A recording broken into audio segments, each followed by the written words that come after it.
Chapter 4037. Seeing the sword of burial of heaven fall from the sky, Ji Tianxing's eyes flashed with a hint of panic, and he subconsciously wanted to pick it up. However, Dao Xingyun revealed a smug sneer. He immediately waved the silver dragon divine spear to block Ji Tianxing and took the opportunity to counterattack.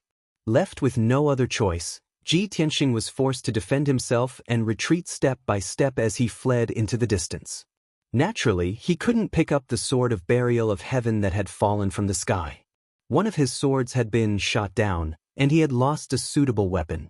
His battle prowess had naturally decreased. Dao Xingyun became more and more confident. He saw the dawn of defeating Ji Tianxing, and he increased the pace of his attacks. Thus, Ji Tianxing could only increase his speed and escape, and he was exhausted from defending against Dao Xingyun's fierce attacks. Even the 400-plus foreign race god kings became spirited when they saw this scene. They were full of confidence as they increased the speed of their pursuit. As for the sword of burial of heaven that had fallen from the sky and disappeared into thin air, no one paid any attention to it. Perhaps, there were a few foreign race god kings who thought of picking up that divine sword and taking it for themselves. However, they didn't dare to leave the group and pick up the sword of burial of heaven in front of everyone. They could only suppress their greed and chase after Ji Tianxing with the Heavenly Strategy Region Master. No one knew that the sword of burial of heaven that had disappeared into thin air was hiding in an alternate space and observing for a moment. It only appeared again after the group of god kings flew 100,000 miles away. It secretly followed behind the group of god kings, looking for an opportunity to attack. Of course, everyone was immersed in the joy and anticipation of pursuing the enemy while they were victorious. No one cared that the group of god kings was being left further and further behind, and that they were gradually losing touch with Dao Xingyun. As a matter of fact, even the group of over 400 foreign god kings grew longer and longer before they knew it. It couldn't be helped. The strength of these god kings was different, and their flying speed was also different. Some were more severely injured, some were less injured, and some weren't that injured. This also affected their flying speed. About 15 minutes later, the Divine King's army stretched to about 50,000 miles and was divided into 5 groups. At the same time, they were left behind by Dao Xingyun by more than 200,000 miles. They could no longer see the figures of Ji Tianxing and Dao Xingyun. They could only see the sky in front of them constantly shattering and dazzling divine light shining. At this moment, something unexpected happened. At the very back of the group of god kings, a streak of white light suddenly flashed through the originally shattered and empty sky. It was the sword of burial of heaven. It had sped up and caught up to the god king's team. Swish, swish. As the white light flickered, the world in the sword opened. Figures flew out and appeared in the sky. Yun Yao, Ji Ku, Bai Feng, Chao Qingyu, Lan, Yang, one after another, God King experts appeared, brimming with energy and killing intent. Ji Tianxing wasn't present. This battle was led by the Sword of Burial of Heaven. It was the first to charge into the God King's team, causing a bloody scene. Following that, Ji Ku wielded the 9 Heavens 10 Absolutes pagoda in his left hand and brandished his divine spear in his right hand. He unleashed his nirvana flames and killed many foreign god kings.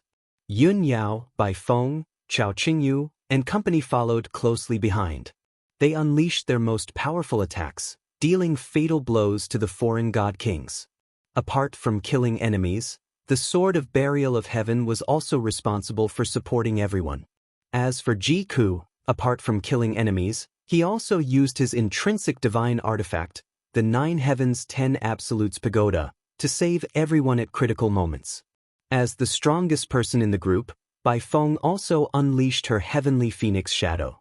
She transformed into a white heavenly phoenix that blotted out the sky and released the most violent divine flames. Since it was a surprise attack, everyone didn't hold back. They unleashed all their potential and strength. Their goal was to kill as many foreign race god kings as possible in the shortest amount of time. Swish, swish, swish, bam, bam, bam, bam.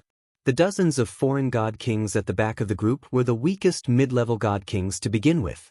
Furthermore, they were all severely injured. They weren't on guard at all. Suddenly, an expert attacked from the back of the group. As a result, by the time they recovered from their shock, it was already too late for them to dodge. Following an earth-shattering explosion, waves of blood gushed out from the group of foreign god kings. Destructive divine light shockwaves burst forth. Saber lights and sword shadows flashed, and 5-colored flames soared. In just one exchange, more than 20 foreign god kings were blasted into pieces. Broken limbs and blood rained down. After 2 breaths, the foreign god kings regained their senses. They shouted and roared angrily as they launched a counterattack. However, Yun Yao, Ji Ku, and company's momentum had already been built. They charged forward with unstoppable momentum.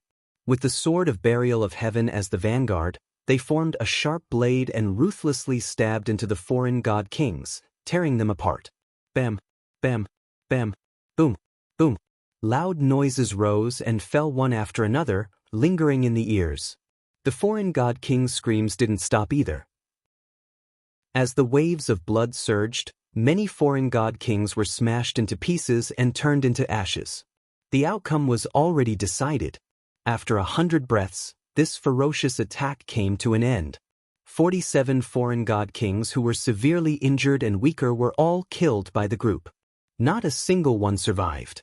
At this moment, the group of god kings 20,000 miles ahead had already realized that the situation behind them was not good. When they saw a group of god kings appear out of thin air behind them and kill more than 40 of their comrades like they were chopping vegetables, they were also shocked. However, after they calmed down and observed carefully, they realized that Yun Yao, Ji Ku, and company's cultivation realms were not high. Other than Bai Feng, who was a high-level god king, the rest were mid-level and low-level god kings. Such weak cultivation realms dispelled their worries and made them feel much more relaxed. As for the fact that more than 40 of their comrades were killed, they didn't think that Yun Yao and company were that powerful. It was just that their comrades were severely injured and were caught off guard when they were ambushed. Very soon, this group of god kings turned around and charged towards Yun Yao and company. There were a total of more than 100 foreign god kings. They were filled with excitement and joy as they charged over with murderous intent. Although they were about to fight a huge battle, they weren't flustered at all. In fact, they were very happy and excited. They were actually grateful for the appearance of Yun Yao, Ji Ku, and company. After all, they finally had something to do. They didn't have to participate in the battle between Dao Xingyun and Ji Tianxing.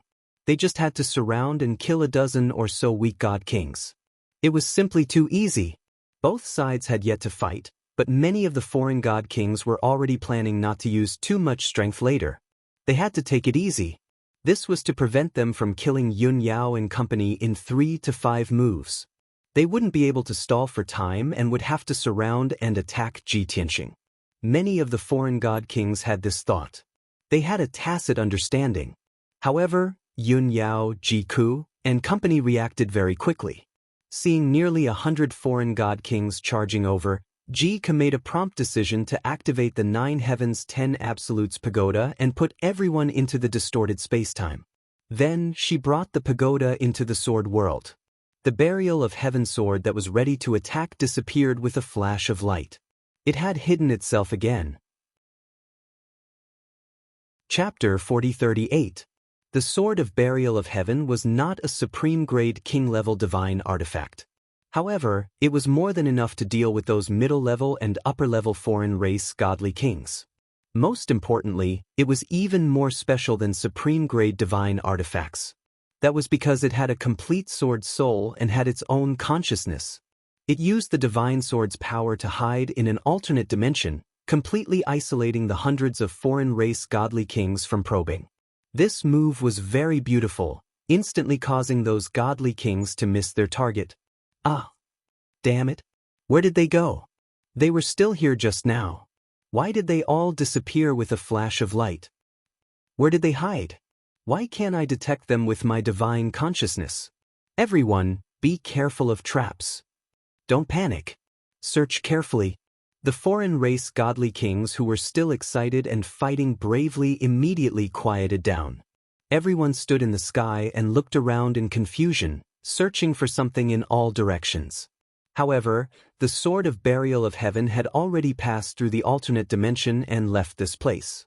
It flew 50,000 miles at an extremely fast speed and caught up with another group of foreign race godly kings. This group had more than 70 people, and they were basically middle-level godly kings. Moreover, their injuries were relatively light. Although these godly kings were definitely more difficult to deal with. However, this group was focused on traveling and did not notice the abnormality behind them. They also did not know that more than 40 of their comrades had been killed. In other words, these godly kings were not on guard at all. Swish. When no one was paying attention, the sword of burial of heaven escaped from the alternate dimension and appeared on the right side of the group. With a flash of white light, the world within the sword opened. Ji-Ku appeared high in the sky with the 9 heavens 10 absolutes pagoda.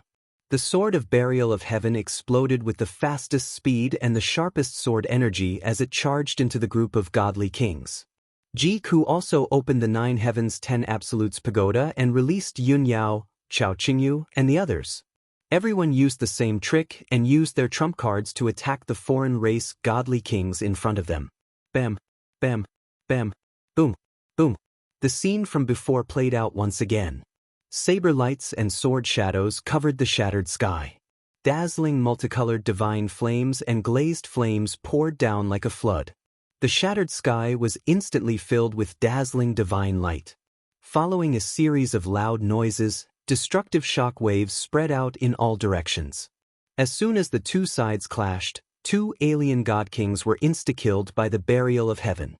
Soon after, even more foreign race god kings were killed by Bai Feng, Yun Yao, and the others. The group's sneak attack was indeed effective. Many foreign race god kings came back to their senses and immediately began to counterattack. The curtains of a great battle of daggers clashing against each other thus began. The Heaven Burier sword continued to charge forward. It was like a black streak of death as it shot through the battlefield, killing foreign god kings one after another. Every single god king that was struck by the black sword light had their heads smashed and their godheads destroyed. However, no matter how domineering and sharp it was, there would be a time when its power would weaken.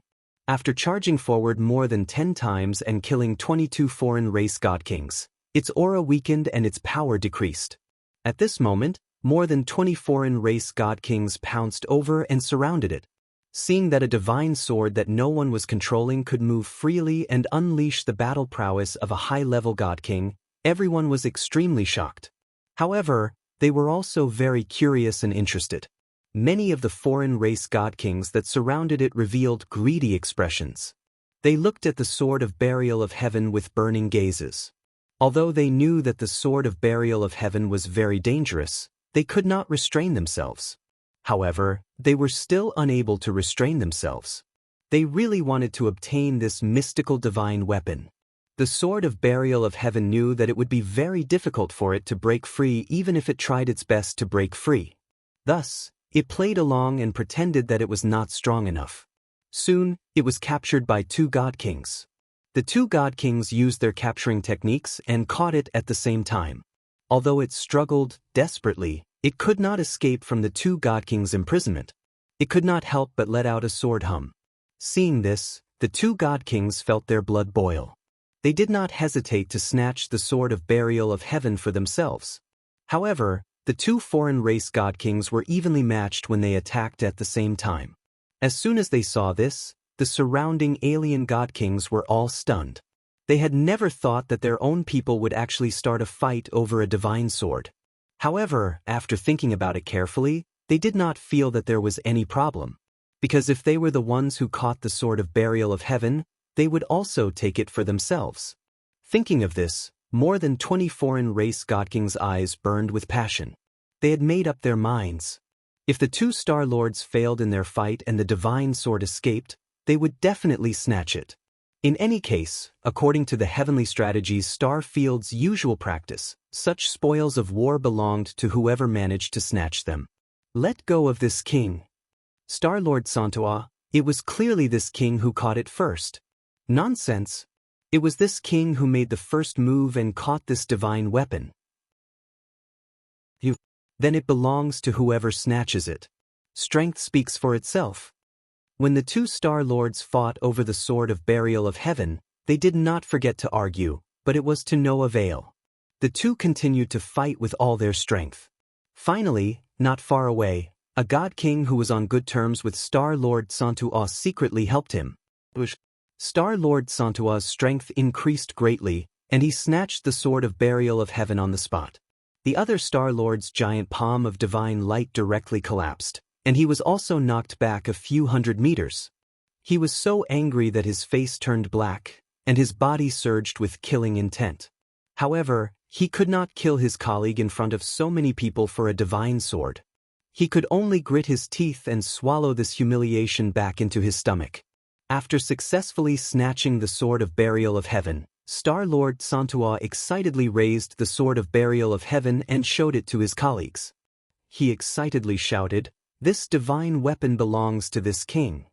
However, just as he finished speaking, the Sword of Burial of Heaven, which had dimmed and weakened, suddenly released a dazzling sword light. The Sword of Burial of Heaven unleashed its full power and instantly pierced through Star Lord Santua's skull, shattering his mind and divine spark. Star Lord Santua was frozen on the spot.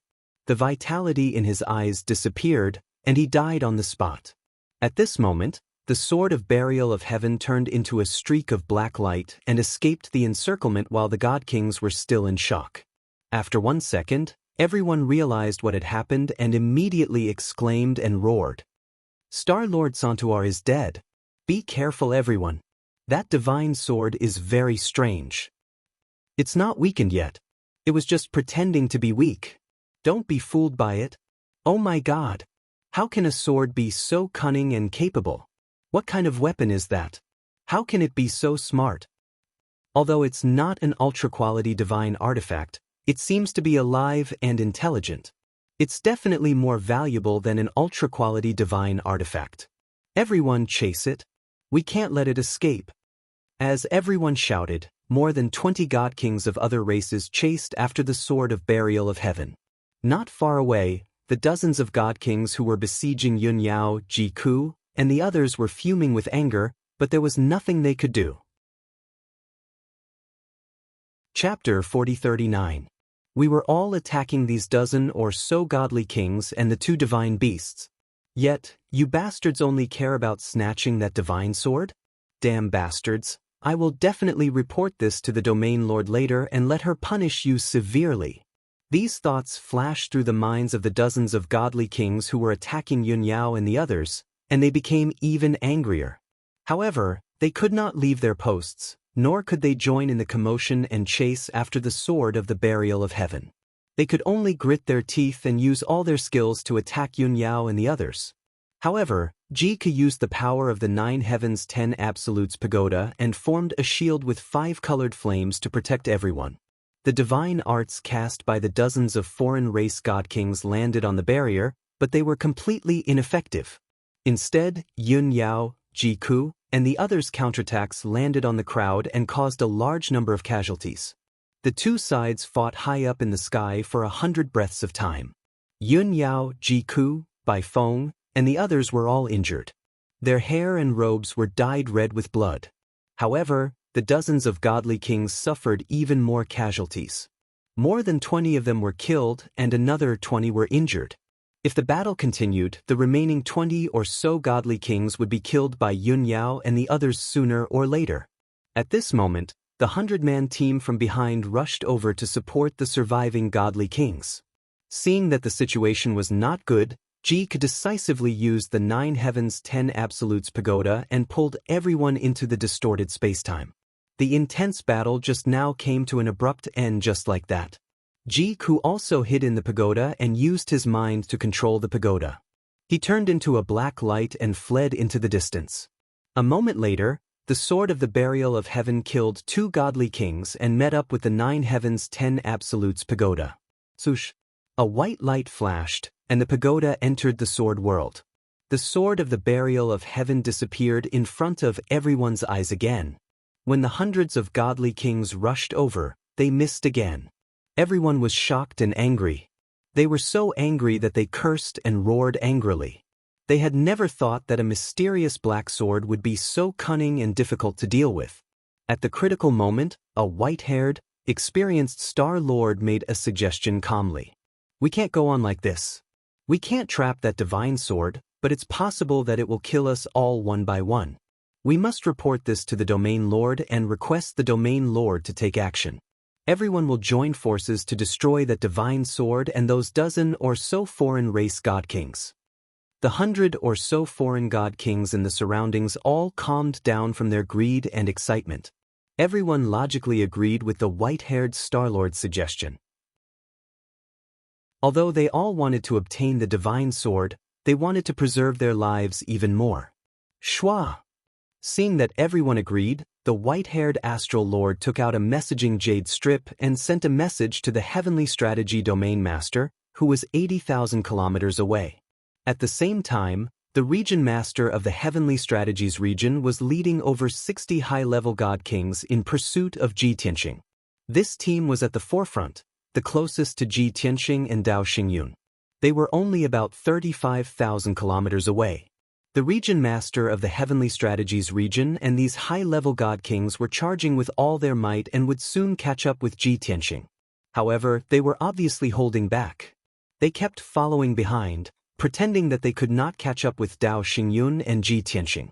These people were not stupid. They were all cautious. They did not want to be punished by Dao Xingyun, but they also did not want to confront Ji Tianxing head-on. They only hoped that Dao Xingyun would kill Ji Tianxing as soon as possible and end this battle. At this moment, the Region Master of the Heavenly Strategies region received the white-haired Star-Lord's message. He immediately fell into a dilemma.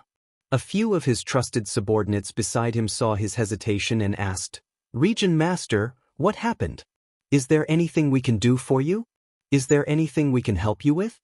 The Region Master of the Heavenly Strategies region did not hide anything from them.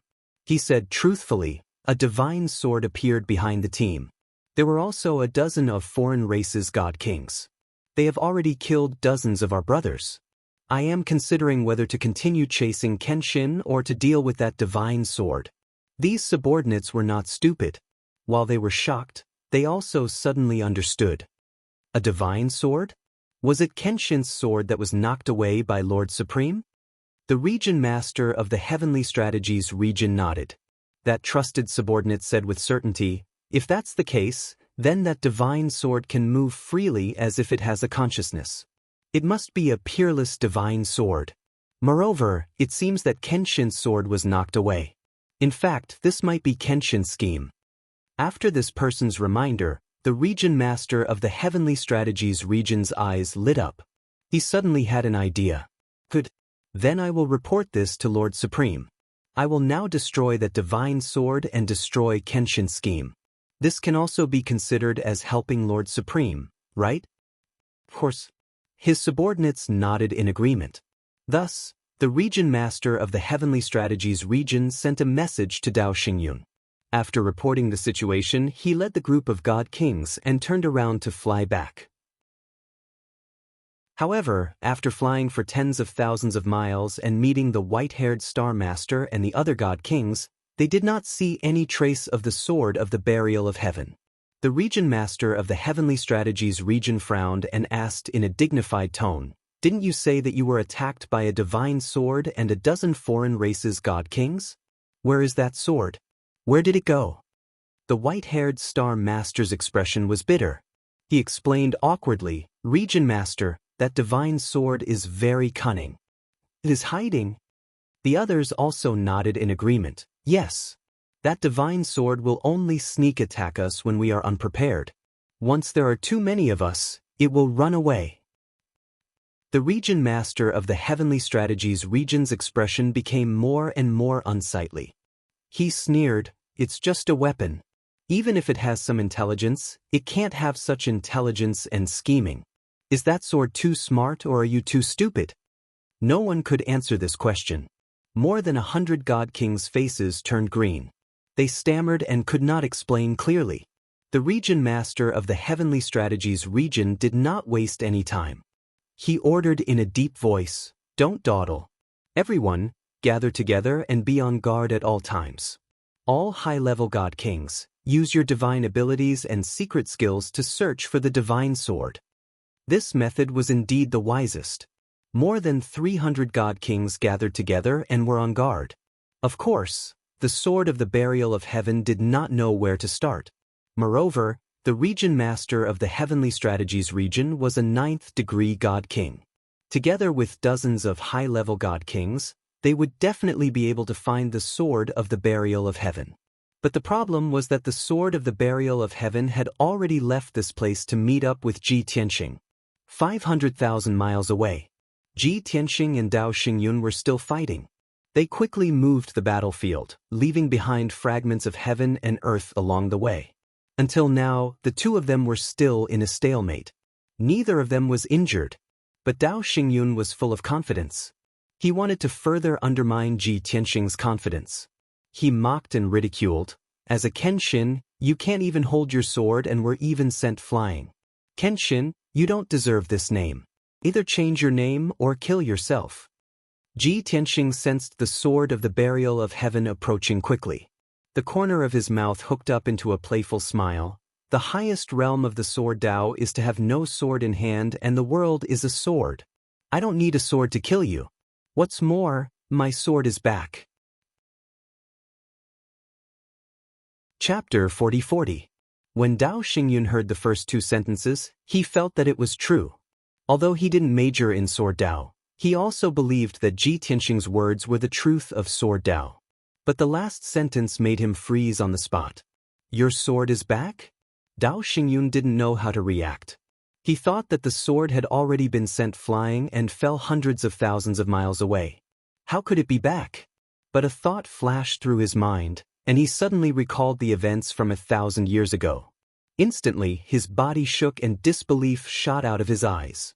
The sword, burial of heaven, is also resurrected? As one of the 5 people who besieged Kenshin and killed Kenshin, he naturally knew that Kenshin's sword was called Burial of Heaven. And in that Burial of Heaven sword, there was a sword soul called Burial of Heaven. The sword's soul had spirituality and wisdom. However, after Kenshin died, the 5 god emperors personally destroyed the Burial of Heaven sword. Everyone believed that the Burial of Heaven sword was completely destroyed and couldn't be restored.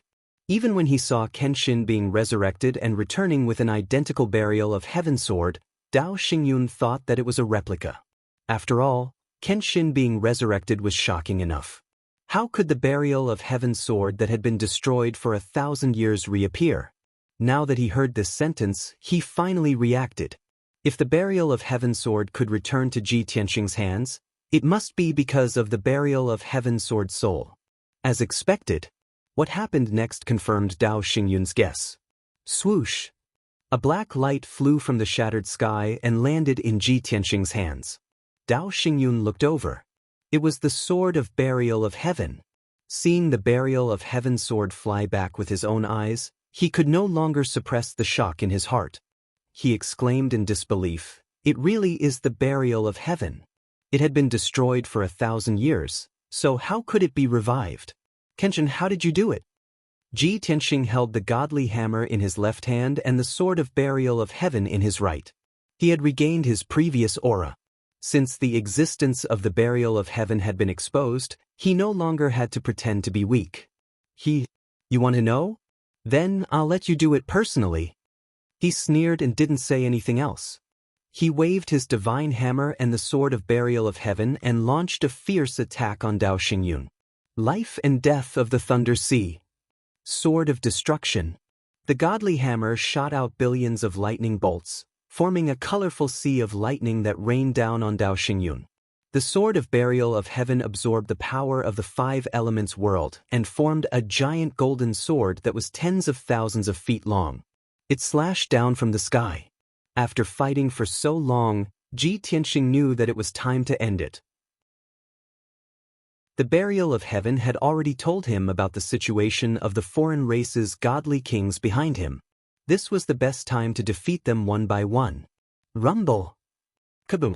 Amidst the earth-shattering thunder, Dao Xingyun formed a divine seal with both hands and released the power of the heavenly Dao. It formed a shield around his body to resist the corrosion of the sea of lightning. No matter how violent the divine lightning was, it couldn't break through his shield of the heavenly Dao. Although Dao Xingyun would consume too much energy by doing so, it would accelerate the exhaustion of his energy. However, this was the safest and one of his most powerful defensive methods. After blocking the corrosion of the Sea of Lightning, Dao Xingyun waved the Silver Dragon Divine Spear with both hands, thrusting out spear shadows to block the Sword of Destruction. He could feel that the Sword of Destruction was formed by a powerful force comparable to the power of the Heavenly Dao. It was extremely terrifying. He didn't expect the Silver Dragon Divine Spear to be able to defeat the Sword of Destruction. He only hoped to reduce the power of the Sword Light. In addition to his shield of the Heavenly Dao, he would definitely be able to withstand this sword. However, he still underestimated the power of the Sword of Destruction. Bam, bam, bam. Hundreds of Silver Dragon Spear shadows crashed into the Sword of Destruction, but they couldn't withstand a single blow and collapsed.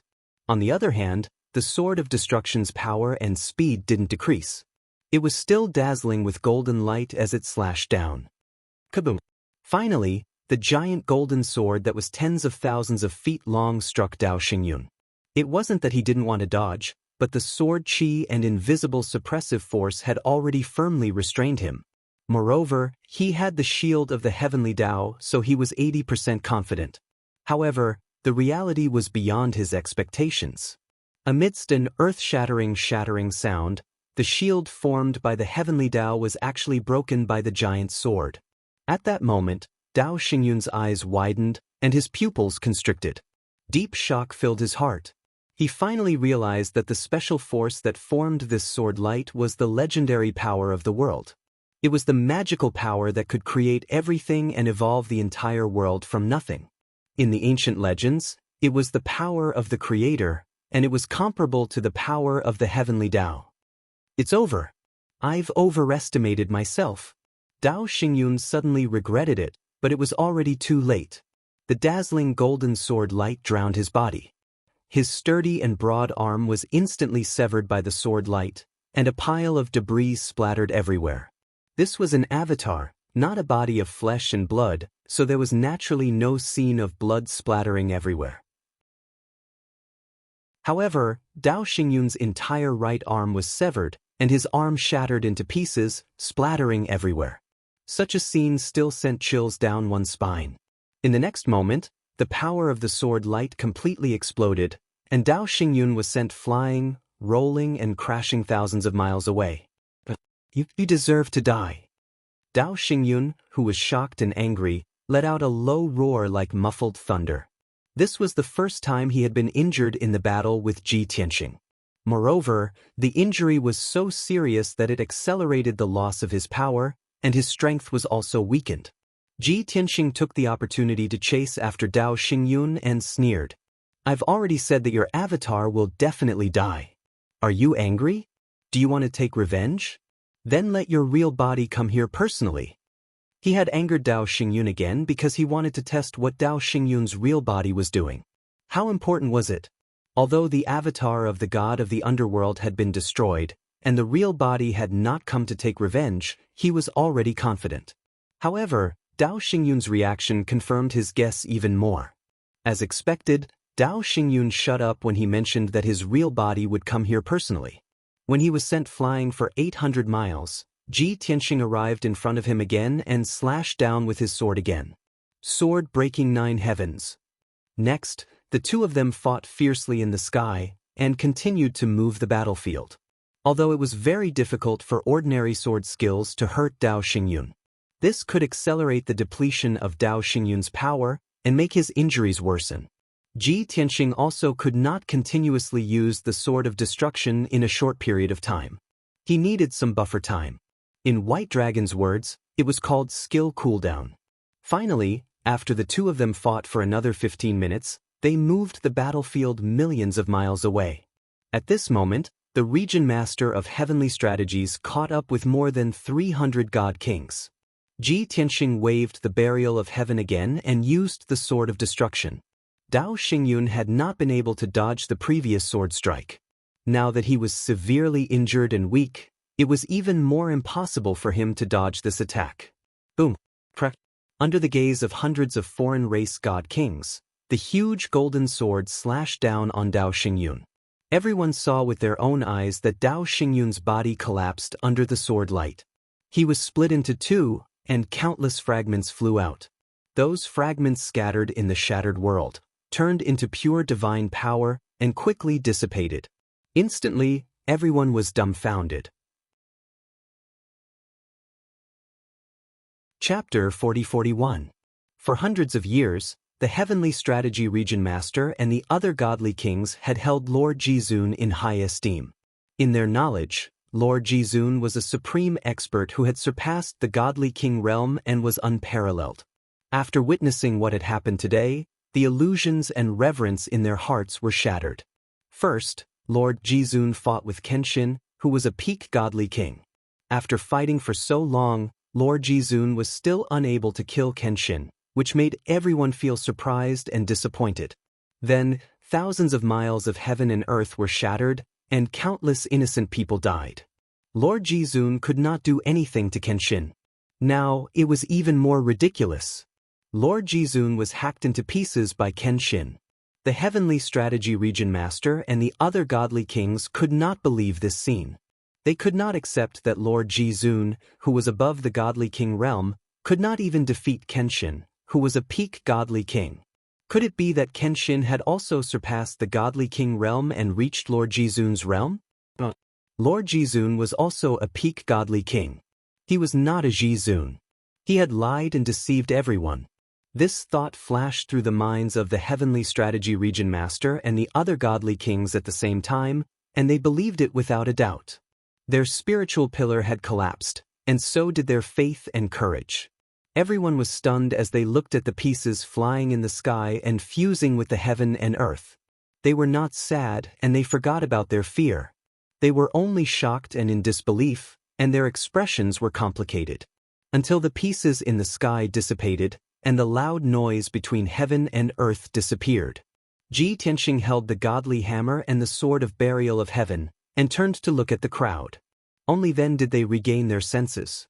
Although Ji Tianxing did not do anything, his cold expression and the murderous aura that had not dissipated from his body gave the other godly kings a fright. Lord Jizun is dead. Everyone run. Even Lord Jizun could not defeat Kenshin. We are no match for him. Don't seek your own death. It's over. We can't escape this calamity. Lord Jizun, please think of a way. Don't hesitate, run. Kenshin is not alone. He has more than 10 companions. The god kings of other races who were filled with fear and anxiety all let out cries and shouts. A commotion broke out in the crowd. The god kings around the Heavenly Stratagem Region Master were still fine. Even though they were anxious and flustered, they didn't dare to run away. They all looked at the Region Master and waited for him to make a decision. However, at the very back of the group, the weaker and more heavily injured foreign god kings were already retreating. They were prepared to flee. This scene was rather comical and absurd. Over 300 divine king powerhouses were actually frightened to such an extent when facing Ji Tianxing alone, ready to flee at any time. This was simply inconceivable, extremely humiliating and laughable. The Heavenly Policy Region Master's expression was extremely ugly. He was both indignant and helpless. He looked around and glanced at the foreign god kings. He growled angrily, "What are you afraid of?"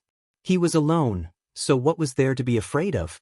Don't forget, we still have over 300 people. A large number of ants can kill an elephant. If each of us stab him with a knife or a sword, it would be enough to kill him 10 times. What's more, he has been fighting with Lord Supreme Martial Artist for so long. He's already a spent force. Hearing his words, the god kings felt their faces burning. They all felt guilty and ashamed. At the same time, they regained some of their confidence. Even the god kings at the back of the group who were about to run away stopped in their tracks. They looked very hesitant. The region master struck while the iron was hot. He shouted in an impassioned tone, "Everyone, my brothers! This is the Heavenly Policy Star, our territory and home. We have nowhere to run, so we must protect its integrity and safety. Only if we join forces to kill Kenshin will everyone have a chance to live. Otherwise, everyone will be killed by him, and the entire heavenly policy star field will be plunged into chaos. I believe that all of you know how serious the consequences are. Therefore, I ask that all of you follow me and join forces for one last time. If we can't win this battle, we will all be buried here. As soon as he finished speaking, the Heavenly Strategy Region Lord brandished his divine sword and took the lead to charge towards Ji Tianxing. He shouted loudly, and his body burst out with blazing killing intent. It was like a ball of flame that streaked across the sky. More than a dozen of his trusted generals also raised their divine weapons and shouted hot-blooded slogans as they charged with him. Not far from him, many god kings were affected by his aura. They were also hot-blooded as they roared and attacked. However, the human heart was the most complicated, and it was also the hardest to reach a consensus. Among the 300 god kings, 70% of them were hot-blooded warriors. However, there were still over 100 cowards. When over 200 god kings roared and charged forward, surrounding Ji Tianxing, there were over 100 god kings who turned around and fled. They sped up and fled into the distance. These god kings who were running away were not stupid. They did not go back the way they came, and they would not run back to the heavenly policy divine abode. They split into several groups and fled in different directions. Their goal was the same, which was to get away from Ji Tianxing and hide in a safe place. Then, they would try to escape from the heavenly policy star and return to the stars they ruled.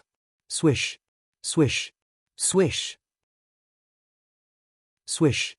Over 100 divine lights streaked across the sky and quickly disappeared into the horizon. The Heavenly Strategy Region Master and more than 200 divine kings had just formed a circle and surrounded Ji Tianxing. When the Region Master saw the 100 god kings running away, he was so angry that his face turned ashen, and his body trembled. He wished that he could chase after them and capture them to behead them in front of everyone. However, those people ran very quickly and had already disappeared without a trace. The Region Master and more than 200 god kings had already started fighting with Ji Tianxing. They could not leave at all. Under such circumstances, he could only forcefully suppress his anger and remain calm. He swore in his heart that if he could kill Kenshin today and survive, he would definitely find those deserters and behead them in public. Rumble! Bam! Bam! Bam! More than 260 god kings of other races used all kinds of divine abilities and ultimate skills to surround and attack Ji Tianxing. Divine techniques that blotted out the sky, sword and saber lights that blotted out the sky, as well as wind, fire, and lightning, poured down like a torrential flood. Ji Tianxing's figure was drowned by all kinds of divine techniques, and a series of muffled sounds could be heard. On the surface, this battlefield covered an area of tens of thousands of miles. Heaven and earth were drowned in divine light, and it was extremely shocking. However, in reality, Ji Tianxing was completely unharmed under the intense tremors of heaven and earth. He had the protection of the primordial chaos bell and the indestructible golden body, so he could block 99% of the divine techniques. Occasionally, there were divine techniques that he could not block, but when they landed on his body, they were like tickles. After a while, Ji Tianxing blocked the first wave of attacks from the god kings and took the opportunity to counterattack. He let out a low roar and unleashed his ultimate trump card, the 10-directional vanishing shadows. 9 clones appeared around him. Swish, swish, swish. The 9 clones appeared in the sky and brandished the divine hammer and the sword of burial of heaven respectively as they attacked the surrounding god kings. Chapter 40-42. Each of Ji Tianxing's doppelgangers had the battle prowess of a peak divine king. They could hold their own. Each doppelganger could deal with more than 20 divine kings of the foreign races. They could even kill those divine kings one by one without being defeated. The 9 doppelgangers had arranged for more than 200 divine kings of the foreign races. As for Ji Tianxing's main body, he was only going for the Heavenly Strategy Region Master. His goal was to kill the Heavenly Strategy Region Master first. The Heavenly Strategy Region Master was surrounded by 12 of his trusted subordinates. These subordinates were either the Heavenly Strategy Divine Residence's guard commanders, great generals, or the Star Lord of a certain star. The 12 of them were all high-level divine kings. They were brave, battle-hardened, and had a strong will to fight. Seeing Ji Tianxing charging at them, the 12 subordinates roared angrily. They charged forward without any regard for their own safety, protecting the heavenly strategy region master. Ji Tianxing did not put the 12 subordinates in his eyes. With a divine hammer in one hand and a divine sword in the other, he attacked with both hands. Swish, swish, swish. Kaboom! Dazzling sword lights flew everywhere. The deafening sound of thunder enveloped the 12 subordinates. Following a series of bang bang bang sounds, a few divine kings were struck by the sword lights. Blood splattered everywhere. They screamed in pain as they were sent flying. The other few people had their heads and faces blackened by the thunderbolts. Black smoke rose from their bodies, and they fell to the ground of the ruins. Both sides had only exchanged blows for a short while, but 9 of the subordinates were severely injured. The other 3 were slightly injured. They gritted their teeth and endured their injuries as they stood guard beside the Heavenly Strategy Region Master. Of course, the Heavenly Strategy Region Master was not idle. He found an opportunity to counterattack. Sword lights filled the sky as they pierced toward Ji Tianxing. However, before the sword lights could reach Ji Tianxing, they were blocked by the Primal Chaos Primordial Bell. The Tenzhongtal Primordial Bell floated above Ji Tianxing's head. It shone with 5-colored divine light and formed an oval-shaped shield that protected Ji Tianxing. After shattering hundreds of sword lights, the 5-colored light barrier only trembled a few times but did not shatter. The region master of the Heavenly Strategies region was shocked and unconvinced. He still wanted to fight side by side with his 3 trusted aides to continue besieging Ji Tianxing. However, their attacks were easily neutralized by Ji Tianxing. On the contrary, it was Ji Tianxing who unleashed his divine ability that made 3 of his trusted subordinates bleed from their 7 orifices and pass out on the spot. Even the Heavenly Policy Domain Master was wounded by the sword light. Bloody holes appeared on his chest and back. Seeing that the situation was far from good, the Heavenly Policy Region Master panicked and retreated in a panic. Ji Tianxing took the opportunity to pursue and attack. He swung the divine hammer and divine sword with all his might and cast all kinds of spells. The domain master of the Heavenly Strategy Domain was exhausted from defending himself.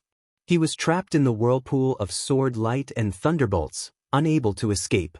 After just 7 moves, the Heavenly Policy Region Master, who was riddled with wounds, was cut into several pieces by the sword light. Blood splattered everywhere. The broken corpse fell from the sky, and a godhead flew out from the head and fled into the distance in a panic. However, Ji Tianxing was prepared. He raised his sword and slashed it down, cutting the godhead into pieces.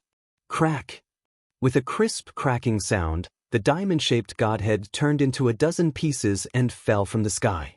Just like that, the Heavenly Policy Region Master died before his 12 trusted subordinates. Ji Tianxing waved his hand and shot out a golden light to collect the godhead fragments of the Heavenly Policy Region Master. When he turned his head to look at the surrounding divine kings, he saw the 12 severely injured generals and a few divine kings of foreign races. Their faces were filled with fear. Obviously, everyone had seen the process of him killing the Heavenly Policy Region Master. Not long ago, Dao Xingyun's clone was killed by Ji Tianxing. Now, the Heavenly Policy Region Master was killed as well. Their 2 pillars of support and leader had died one after another under Ji Tianxing's sword. This caused the already low morale of the Divine Kings to collapse completely. The Region Master is dead. Quick run. No one knew who shouted. His tone was too anxious and panicked, causing his voice to become shrill. Once this was said, the battle on the battlefield paused for a moment. Many divine kings of foreign races turned to look at the center of the battlefield, looking for the source of the shout. After knowing that the Heavenly Policy Region Master had been killed, everyone's heart skipped a beat. Their faces became panicked, and they immediately lost the will to continue fighting. Many of them only made a few feints before retreating, waiting for an opportunity to escape. Panic and fear were contagious in the crowd, and it spread very quickly. In the blink of an eye, more than 200 divine kings lost their will to fight. All of them tried their best to escape. Swish, swish, swish, swish, swish, swish. Now that things had developed to this stage, no one cared about integrity and dignity.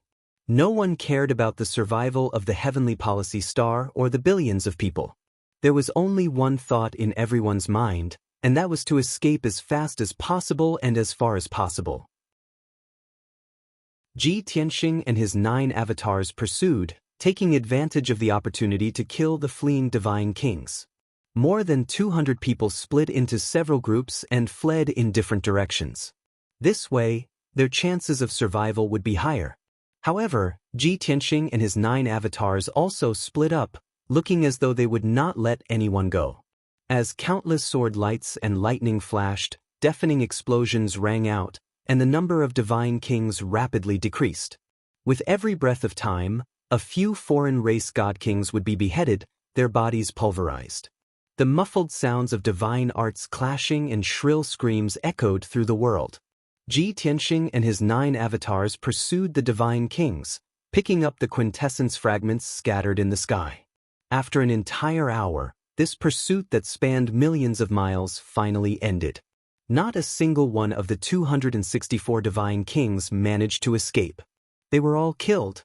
Tianxing took all the quintessence fragments, interspatial rings, and mediocre grade and superior grade king artifacts. Swoosh, swoosh, swoosh. Tianxing's main body stopped in a sea of clouds. He took out a divine elixir and consumed it. He silently circulated his divine arts and recovered his divine power. At the same time, his 9 doppelgangers rushed back from all directions.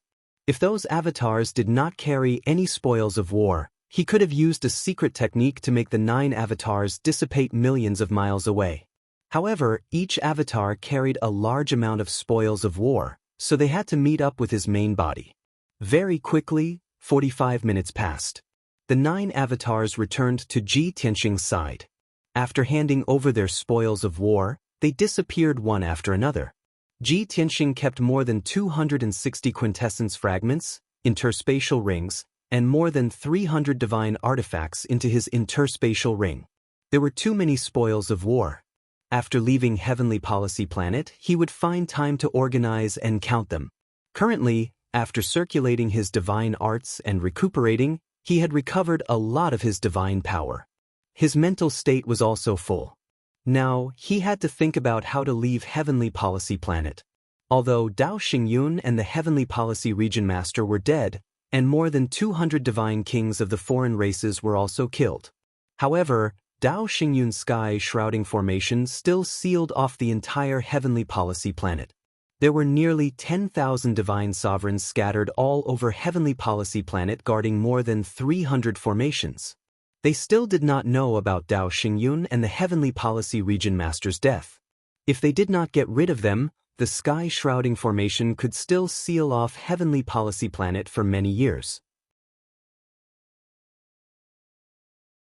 Chapter 40-43. Tianxing stood in the sea of clouds and looked up at the sky. The boundless sky was covered by the 5-colored light screen, and he couldn't see the end of it. Tianxing used his God's Eye mystic technique to stare at the 5-colored light screen and observe it carefully for a long time. He had to admit that Dao Xingyun's foresight, knowledge, and attainments in array formations were indeed very shocking. Although the 5-colored light screen looked like it was only 1 foot thick, the 5-colored light screen covered the entire sky.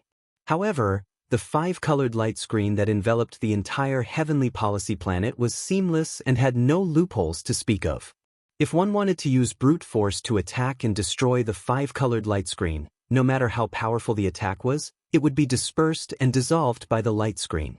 In the end, the entire Heavenly Strategy Planet would bear the brunt of the attack. In other words, unless Tianxing could destroy the entire Heavenly Strategy Planet in one move, he would not be able to break the 5-colored light screen. Otherwise, no matter how powerful his ultimate skills were, he would not be able to break the 5-colored light screen.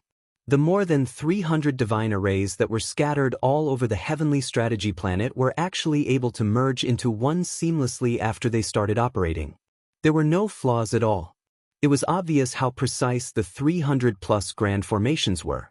Such a flawless heaven-shrouding array cannot be broken by brute force. I can only find a way to break it.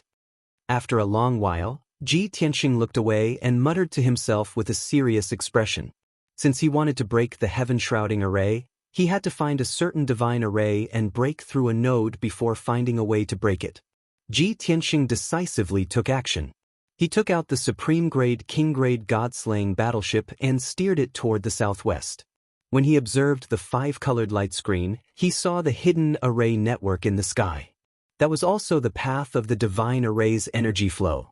One end of that huge array network extended toward the center of the heaven-shrouding array, while the other end extended toward the southwest.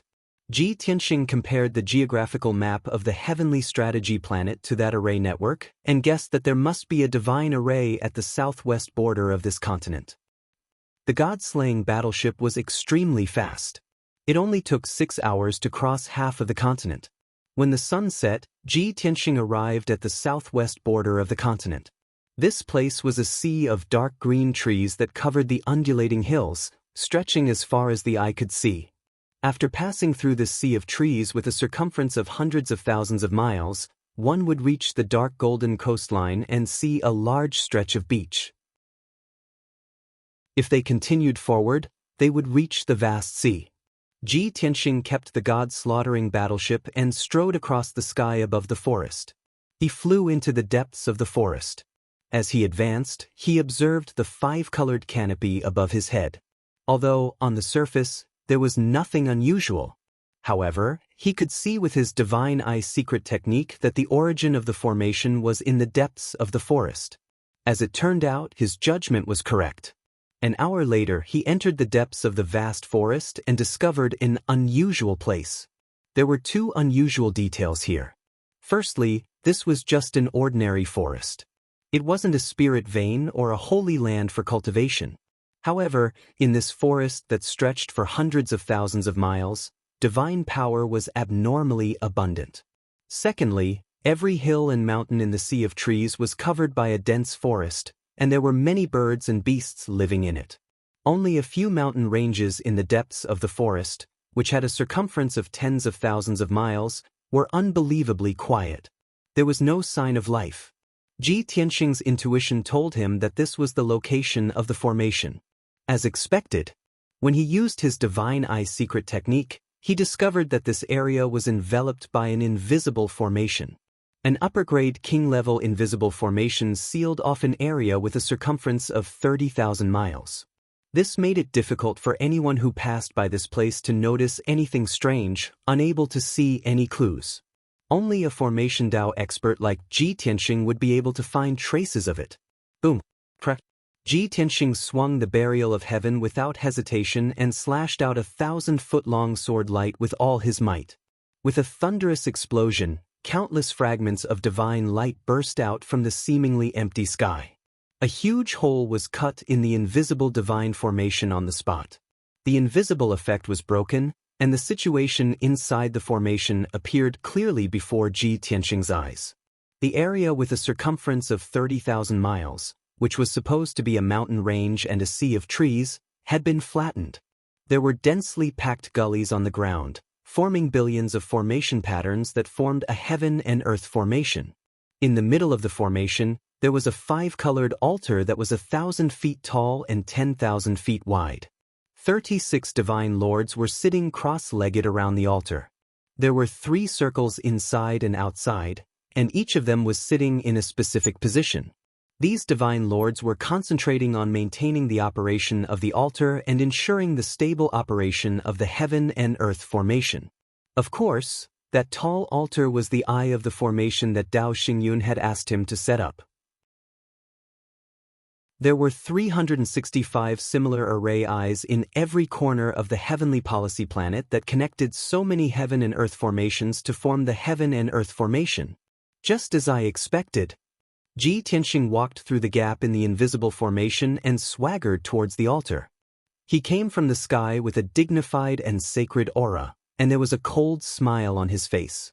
The 36 divine lords who were concentrating on the formation were immediately awakened. When they saw Ji Tianxing's appearance and felt his powerful aura and divine power, they were alert, and their eyes were filled with fear. Who are you? Why did you trespass into the forbidden area? Do you know that this is a capital offense? Lad, I advise you to retreat immediately. Otherwise, the region master will not forgive you. What are you waiting for? Quickly send a message to the commander so that the region master will know that someone has trespassed into the forbidden area. Obviously, these 36 divine lords were too lowly and did not know the truth of the matter. Their direct superior was a commander of the heavenly policy divine abode. With their status, they couldn't even meet the region master of heavenly strategies, let alone Dao Xingyun.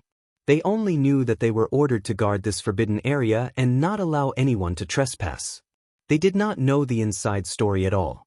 They did not know the effects of this forbidden area, nor did they know who the forbidden area was used to deal with. They also did not know that the region master and Dao Xingyun had been killed. Ji Tianxing looked at these divine lords calmly and said, "This has nothing to do with you. If you don't want to die, get lost now." If it was not necessary, he would not kill these lowly lackeys. However, these divine lords did not know how powerful he was, nor did they know his identity and purpose. Not only did none of them escape from the altar, but they all looked furious. They took out their divine weapons and surrounded Ji Tianxing with murderous intent. "Lad, how dare you trespass into the forbidden area and still be so arrogant? Are you tired of living? A foreign race lad dares to behave atrociously on the heavenly policy star. You must be tired of living. Brothers, let's not talk nonsense with this guy. Let's just kill him. As the saying goes, the more people there are, the more courage there is." These divine lords knew that Ji Tianxing was powerful, but they wanted to kill him with their numbers. Amidst the shouting and cursing, the crowd waved their divine weapons and attacked Ji Tianxing. Chapter 40-44. Ignorant people are fearless. Ji Tianxing only had 5 words for the bravery of the 30 divine emperors. When everyone was brandishing their weapons and attacking, he still stood with his hands behind his back and looked calm. He didn't take out any weapon, nor did he cast any spells. He only snorted and released invisible divine soul shockwaves, which formed dozens of invisible swords and stabbed at the divine emperors. Boom. On the surface, nothing happened in the sky. However, the divine lords who were charging forward were suddenly frozen in place. But in fact, every divine emperor's mind seemed to have been struck by lightning, and there was an earth-shattering sound. Then, their minds were destroyed, their divine souls were killed, and their divine heads were shattered. Just like that, 36 divine emperors were killed. Their corpses stayed in the air for a brief moment, then fell to the ground with loud thuds, raising clouds of dust into the air. After killing the divine emperors easily, Ji Tianxing didn't look at the bodies anymore and walked to the top of the altar. Even though no one was maintaining it, the altar was still operating normally and it was shining with colorful light. This heaven and earth array was closely connected to the heavenly strategy planet, and it absorbed endless divine power of heaven and earth and transmitted it to the heaven-shrouding array through the array. Ji Tianxing stood at the top of the altar and performed the secret art of divine eye again. His eyes turned dark gold. He stared at the altar under his feet and the array patterns on the ground around it, and he observed them carefully. After a few breaths, he recognized that it was an upper-grade king-level heaven and earth array. More than 300 upper-grade king-level heaven and earth arrays combined to form an array that surpasses the immortal king level and is half a step away from the emperor level. Dao Xingyun's idea is very clever. It's worth studying and learning. Ji Tianxing murmured to himself and continued to observe the structure of the heaven and earth array. When he held his breath and focused, the array no longer had any disguises and secrets. All the veins, nodes and structures were clearly visible. Ji Tianxing couldn't break a half a step away from the emperor-level array with his current power. But an upper-grade king-level divine array was a piece of cake for him. In just half an hour, he had gained a thorough understanding of the heaven and earth grand formation. After pondering for a while, he came up with 2 ways to break the spell. However, he did not directly break the formation. He had to think about another, more important question. It's not difficult to crack this superior king-level heaven-earth formation. I can finish it in an hour. However, what would happen after the formation was broken? Do I still have to travel all over the heavenly policy planet, find all the great arrays one by one, and break them one by one? If he used this clumsy method, he would definitely be able to break the heaven-shrouding formation, but it would take at least 3 months. Ji Tianxing didn't want to waste so much time, so he could only think and find a better solution. The first thing he thought of was to destroy the heaven and earth formation in front of him. After all, this formation was closely connected to the other 300 formations. If it could trigger a chain reaction, it could damage the other formations and cause holes and gaps to appear in the heaven-shrouding formation. However, Ji Tianxing thought about it carefully and felt that this method was not very reliable. It was easy to destroy a heaven and earth formation, but it was a fool's dream to spread the destructive power and affect the other heaven and earth formations. First, the destructive power would be dissipated by the heaven-shrouding formation and distributed to the other 300 formations, which would be withstood by the heavenly policy planet. Second, the destructive power would be greatly damaged and weakened during the process of transmission. Therefore, Ji Tianxing dismissed this idea and continued to think. After a while, he thought of a second solution.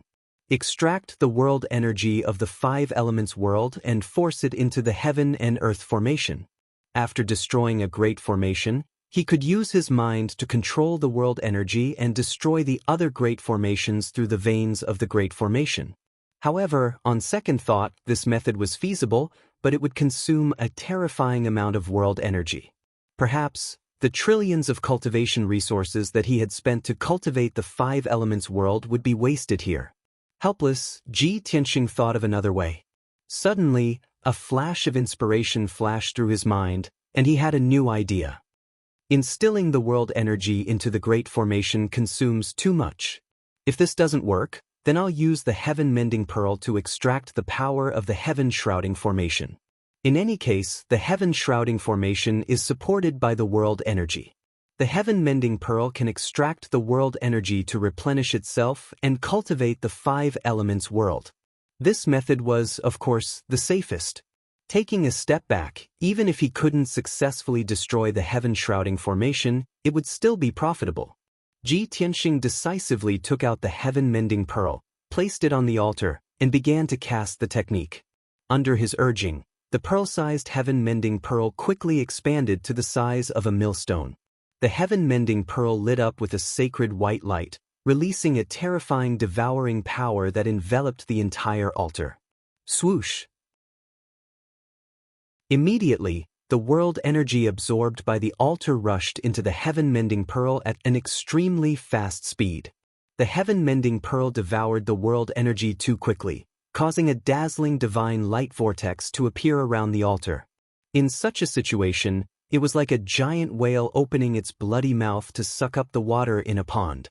How could a mere 10,000 feet tall altar withstand the devouring of the heaven-mending pearl? In the blink of an eye, the world energy in the altar was completely devoured by the heaven-mending pearl. The altar sped up its operation, absorbing more world energy to maintain the operation of the formation. However, the speed at which the altar absorbed the world energy was dozens of times slower than the heaven-mending pearl's devouring speed.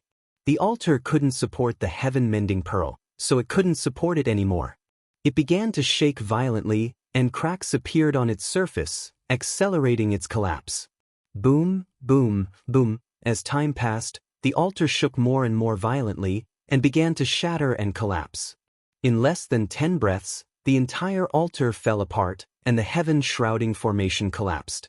However, the heaven-mending pearl's devouring didn't stop. The terrifying devouring power extended into the sky along the veins of the formation, greedily absorbing the 5-colored sky curtain's power. The 5-colored sky curtain above Ji Tianxing's head became thinner and dimmer at a speed visible to the naked eye. The power in this area was insufficient, so of course, it had to borrow power from other areas. As a result, the heaven-shrouding formation in other areas accelerated the absorption of the world energy to fill the weakness of the 5-colored sky curtain. When Ji Tianxing activated the heaven-mending pearl with all his strength, the devouring power exploded to the limit. The two heaven-shrouding formations closest to him also began to shake violently, accelerating their collapse. The two heaven-shrouding formations were in the south and west of the continent, and they were also guarded by dozens of surgods. However, those surgods were dumbfounded, and they were helpless against this sudden situation. They could only watch as the altar collapsed. The facts proved that Ji Tianxing's plan had succeeded. This was a good start, and it lifted his spirits. He continued to activate the heaven-mending pearl, crazily devouring the world energy. Next, the heaven-shrouding formations scattered all over the heavenly policy continent collapsed one after another. Chapter 40-45.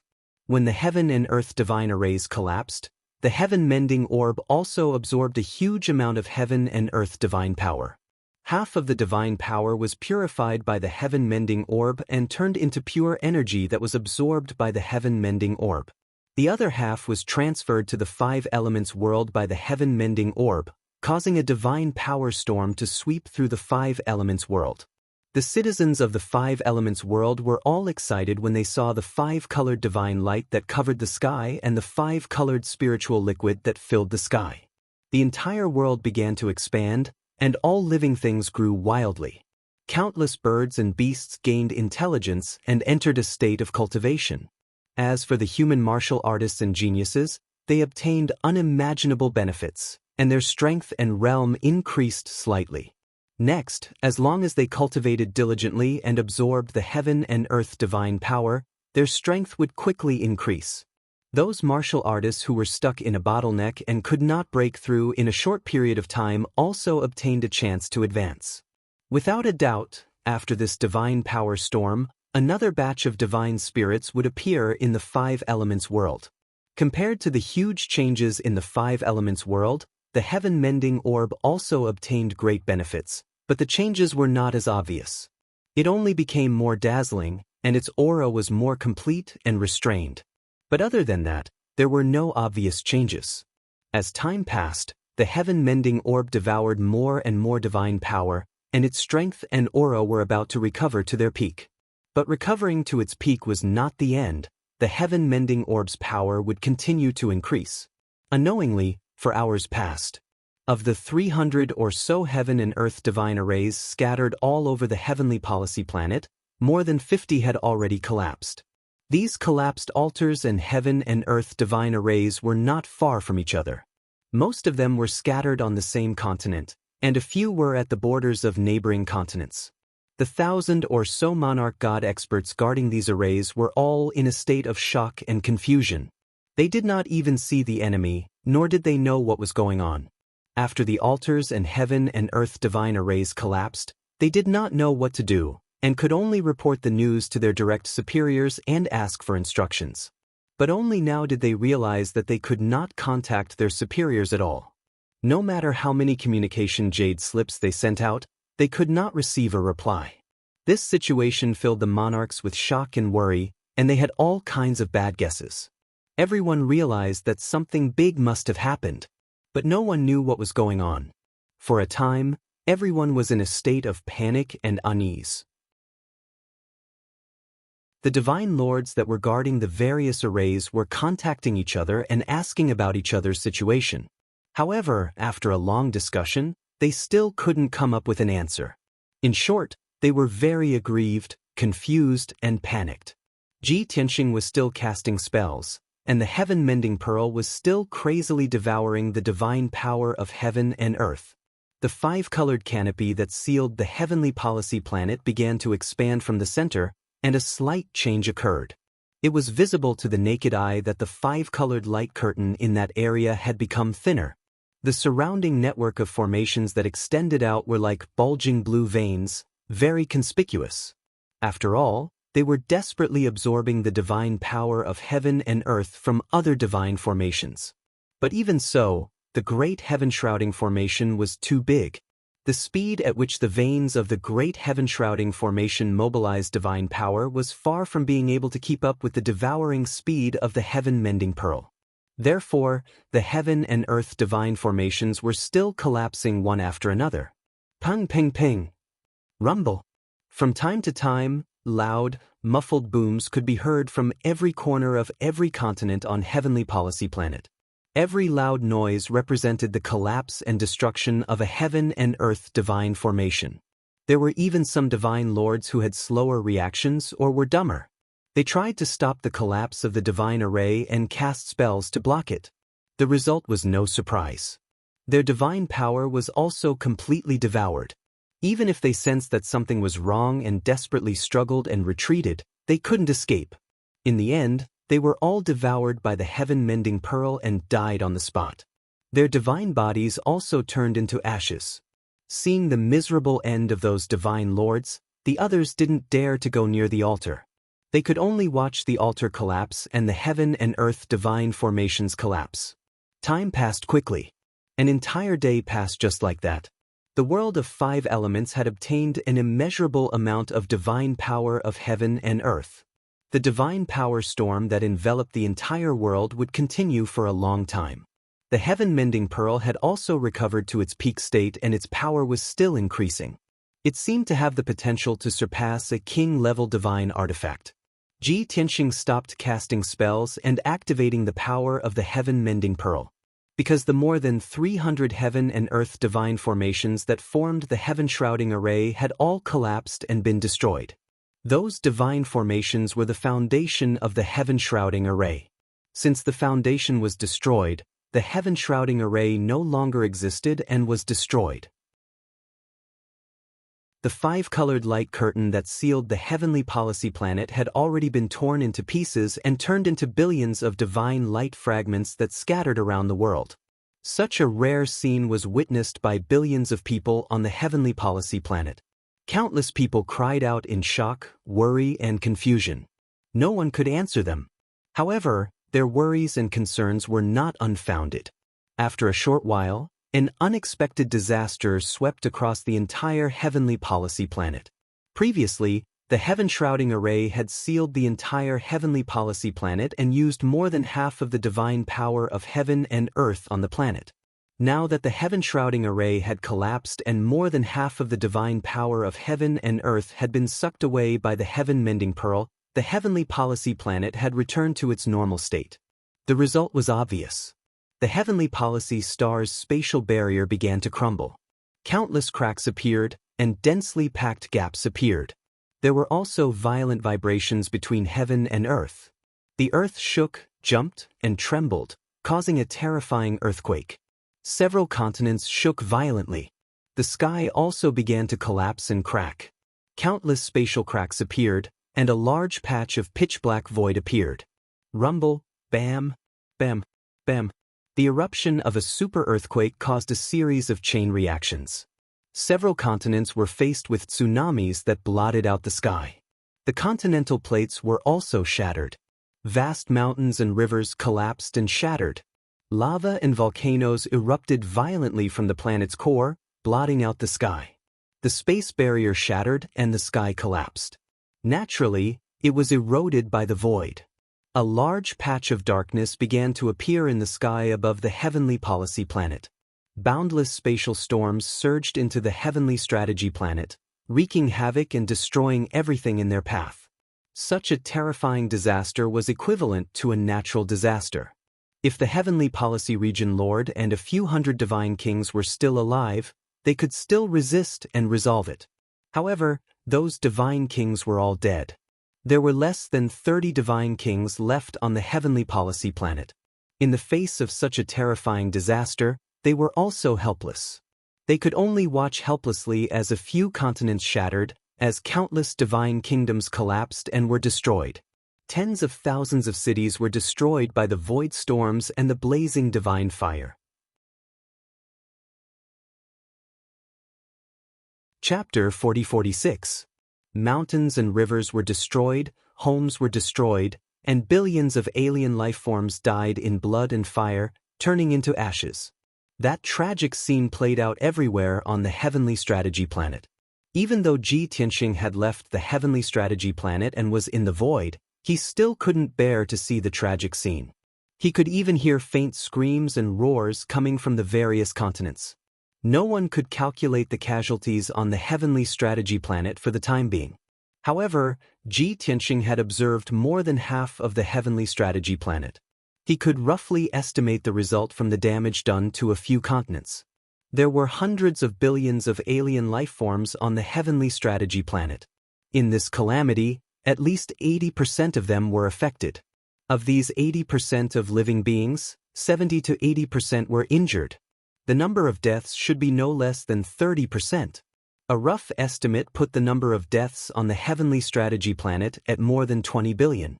Obviously, this could no longer be described as a disaster. It should be called a calamity.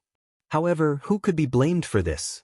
On the surface, Ji Tianxing was the main culprit. If he hadn't destroyed the heaven-shrouding formation, this calamity wouldn't have happened.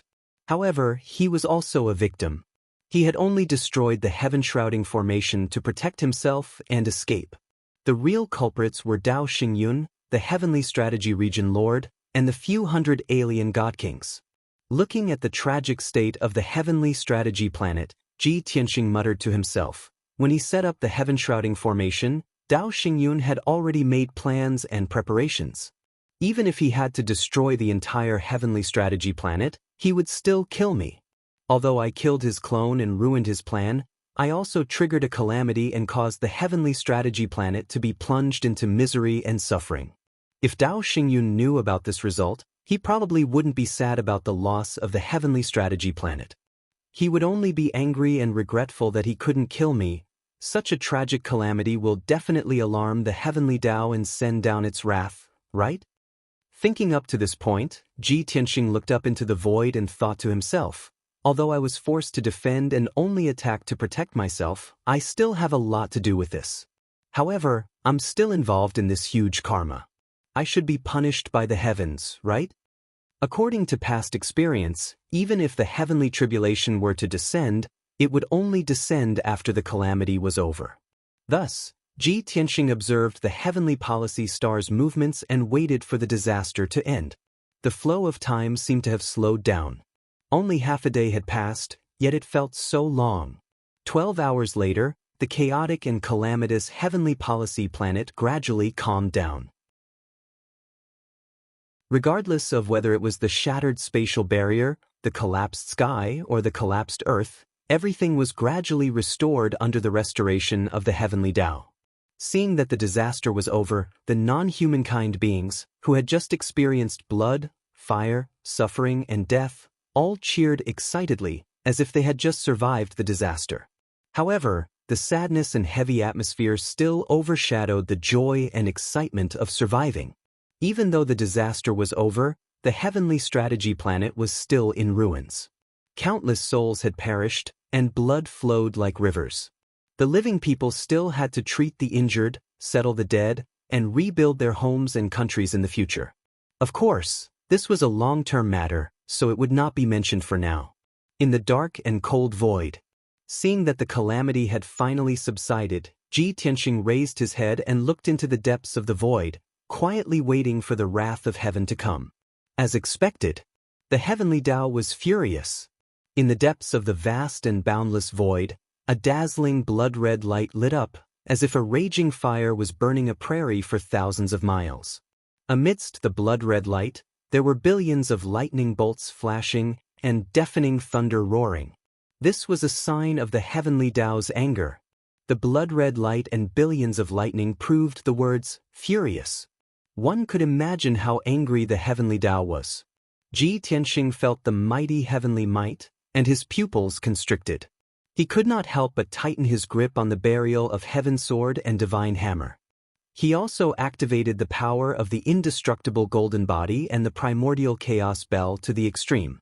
The wrath of the heavenly Tao naturally could not be avoided or resisted. Since he could not avoid it, he could only resist and resolve it with all his might.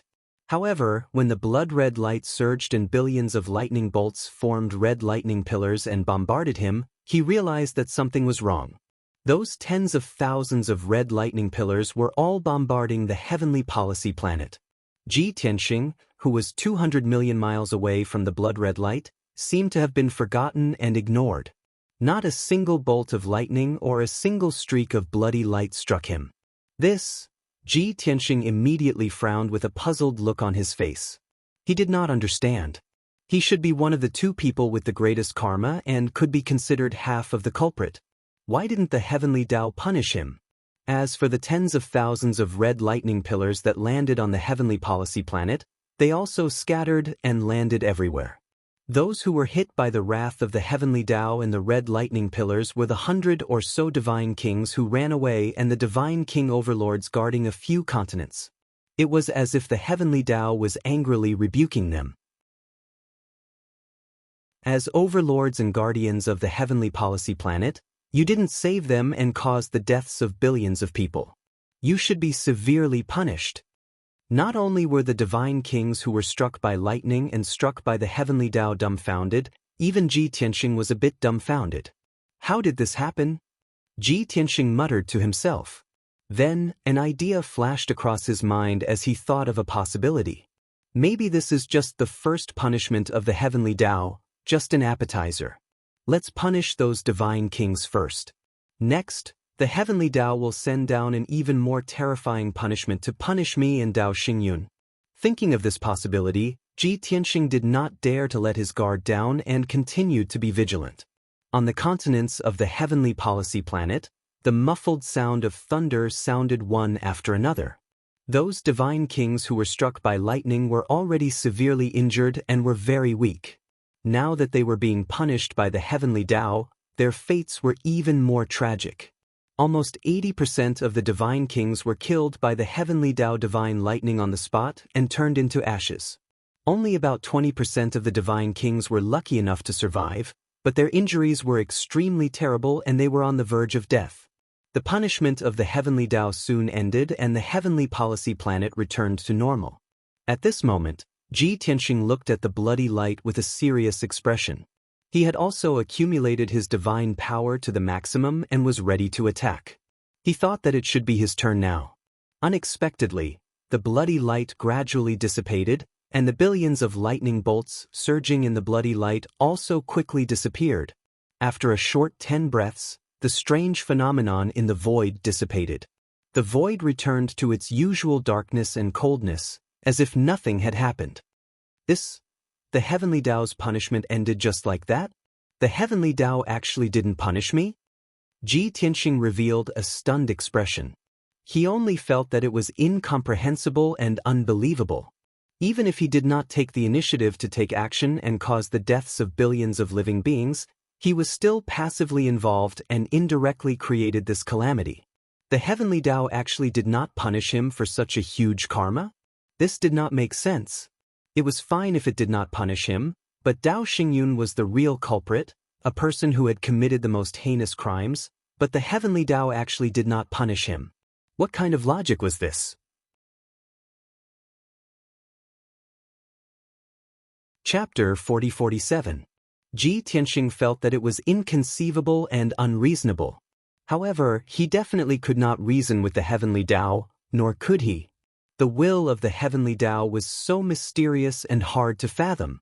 Ji Tianxing stood in the void for a moment and heaved a sigh of relief when he saw that the void was completely quiet and that the heavenly Tao had no intention of getting angry again. It looks like the heavenly Tao will not punish me and Dao Xingyun. Why is that so? What are the criteria and basis for the judgment of the heavenly punishment?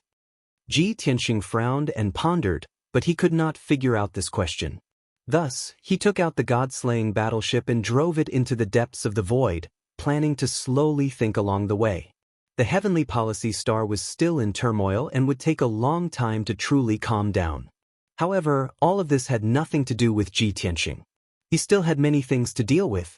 Not only did he have to count the spoils of war, but he also had to refine the godhead fragments of the many god kings and absorb the memories of the heavenly policy region lord's divine soul. The god-slaying battleship flew at a moderate speed in the void. Ji Tianxing sat cross-legged in the cockpit, looking like he was resting with his eyes closed. As he controlled the god-slaying battleship, he took a king-level divine pill to recover his divine power. Previously, when he fought with Dao Xingyun and a few hundred god kings, he did not seem to be affected, but in fact, he had expended a lot of energy. Now, he could finally calm down and properly recuperate. Time passed quietly. 2 days later, Ji Tianxing took a divine pill and circulated his energy to recuperate. His mental state was obviously much better. At this time, he had also guessed the reason and answer after much thinking and deduction. Above the God King realm, the so-called last step is to grasp the power of the heavenly Tao and interfere with the rules of the heavenly Tao. In that case, people like Dao Xingyun and the other 4 God Emperors are all top experts who can influence the will of the heavenly Tao. Thus, they can avoid the punishment of the heavenly Tao and not be punished by the heavens. However, I have not grasped the power of the heavenly Tao, nor have I reached the God Emperor realm. How can I be like them and avoid the punishment of the heavenly Tao?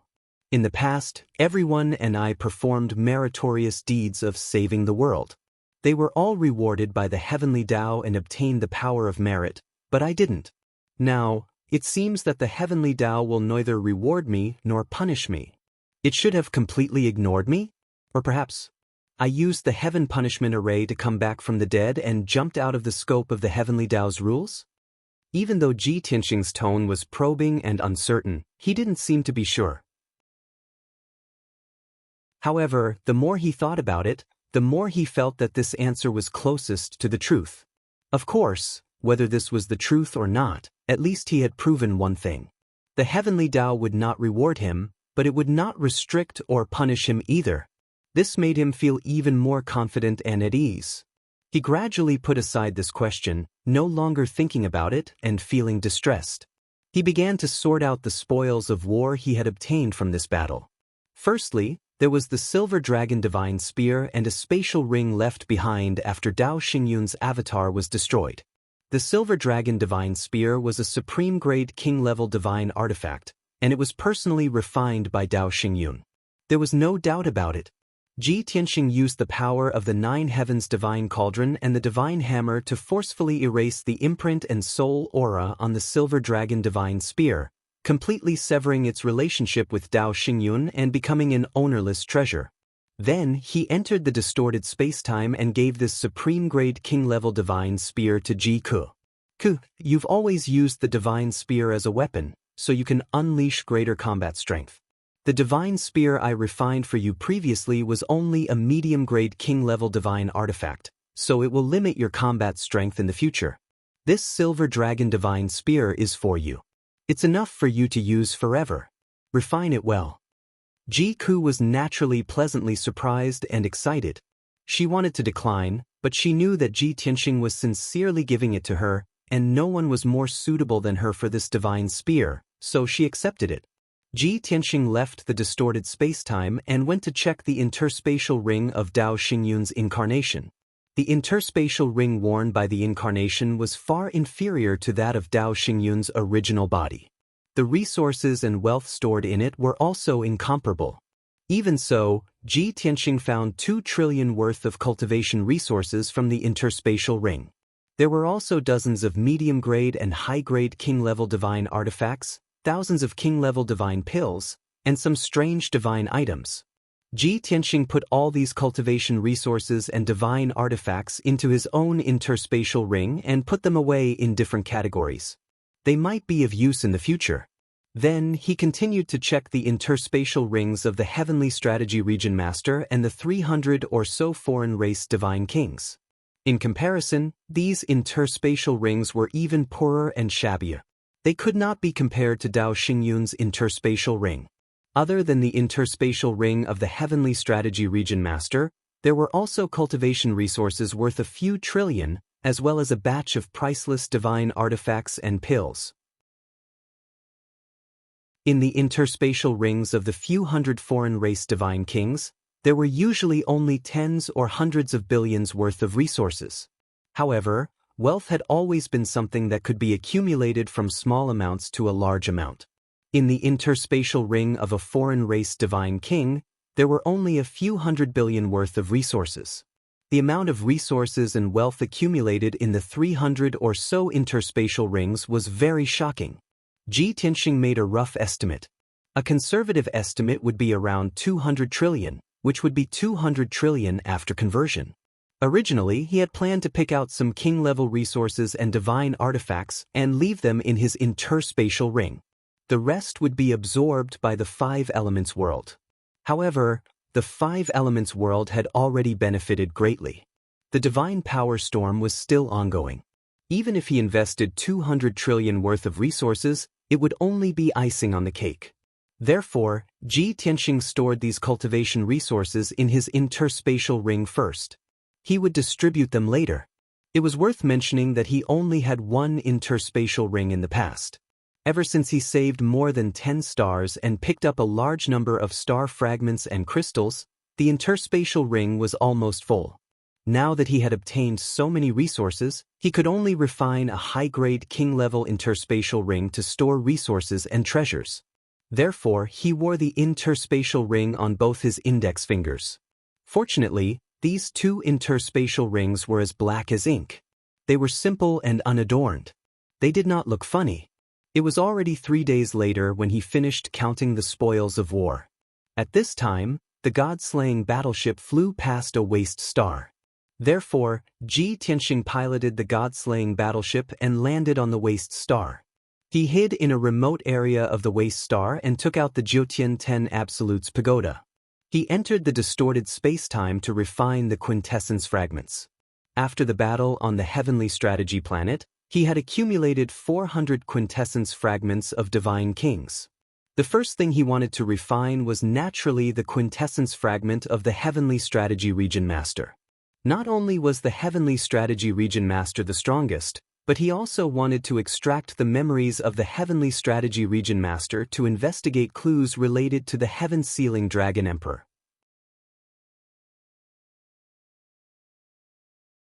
Chapter 40-48.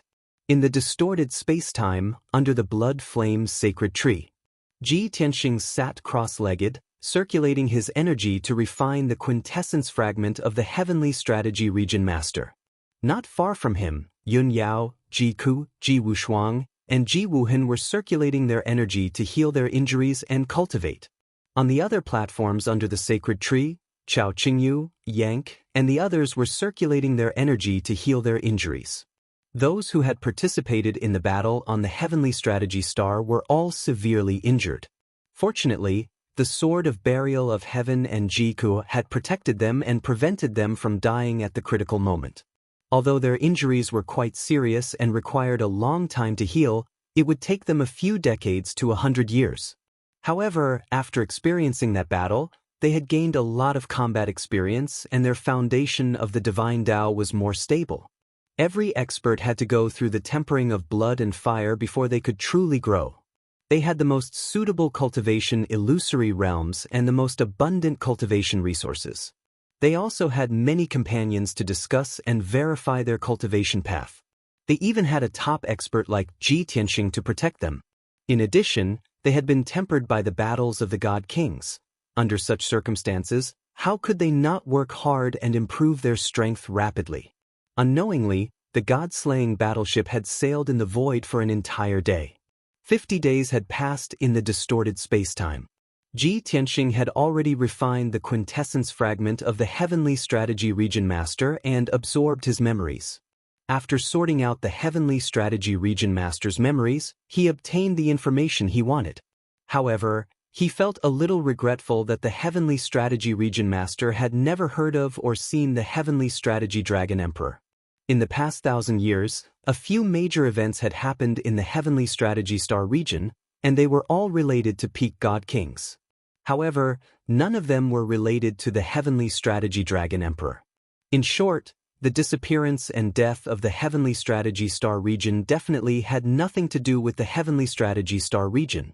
In addition to this information, Ji Tianxing also learned many secrets about the heavenly strategy star region and Dao Xingyun. For example, how did Dao Xingyun subdue the heavenly policy domain lord and support him to firmly control the entire starfield? Another example was the situation of the many stars in the heavenly strategy star field, and how the non-human beings in the entire star field worked and pledged their loyalty to Dao Xingyun. As for Dao Xingyun, the mystery of the gray mist, and the other 4 god emperors, the heavenly strategy region master's status was too low to know. After refining the heavenly strategy domain Lord's Godhead fragment, Ji Tianxing temporarily stopped cultivating. He had to carefully consider this issue and make a decision as soon as possible. The 5 God Emperors all know that I have been reborn and have regained the strength of a peak God King. They also know my path forward. Therefore, Dao Xingyun had set up an ambush in the Heavenly Policy star field a few months in advance. The other God Emperors would definitely be prepared for the next few star fields. They would definitely not sit still and wait for death. Most likely, like Dao Xingyun, they would gather hundreds of God Kings in advance and set up an ambush, waiting for me to step into the trap. In the near future, Ji Tianxing's strength did not increase or break through significantly. If another battle similar to the battle on the Heavenly Policy star occurred, he would still not be able to defeat his opponent alone. He would still need the help of Yun Yao, Ji Ku, and the others.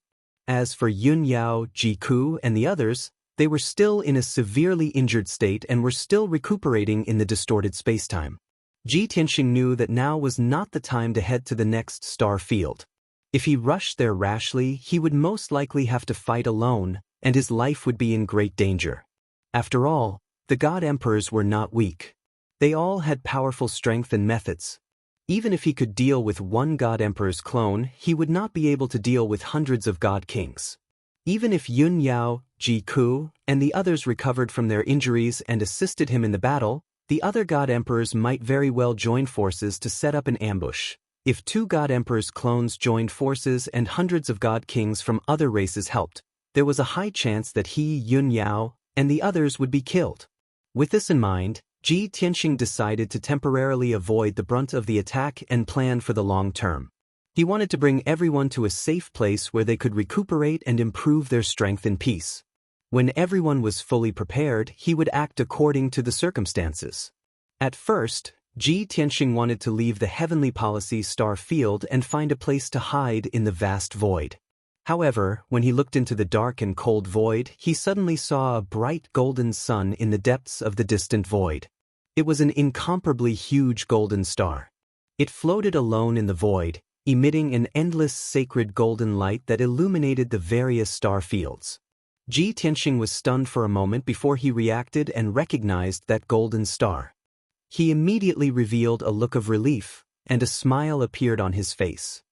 That's one of the eternal stars, the divine realm. Back then, when he set off from the dragon realm, he crossed the void and crossed one star field after another.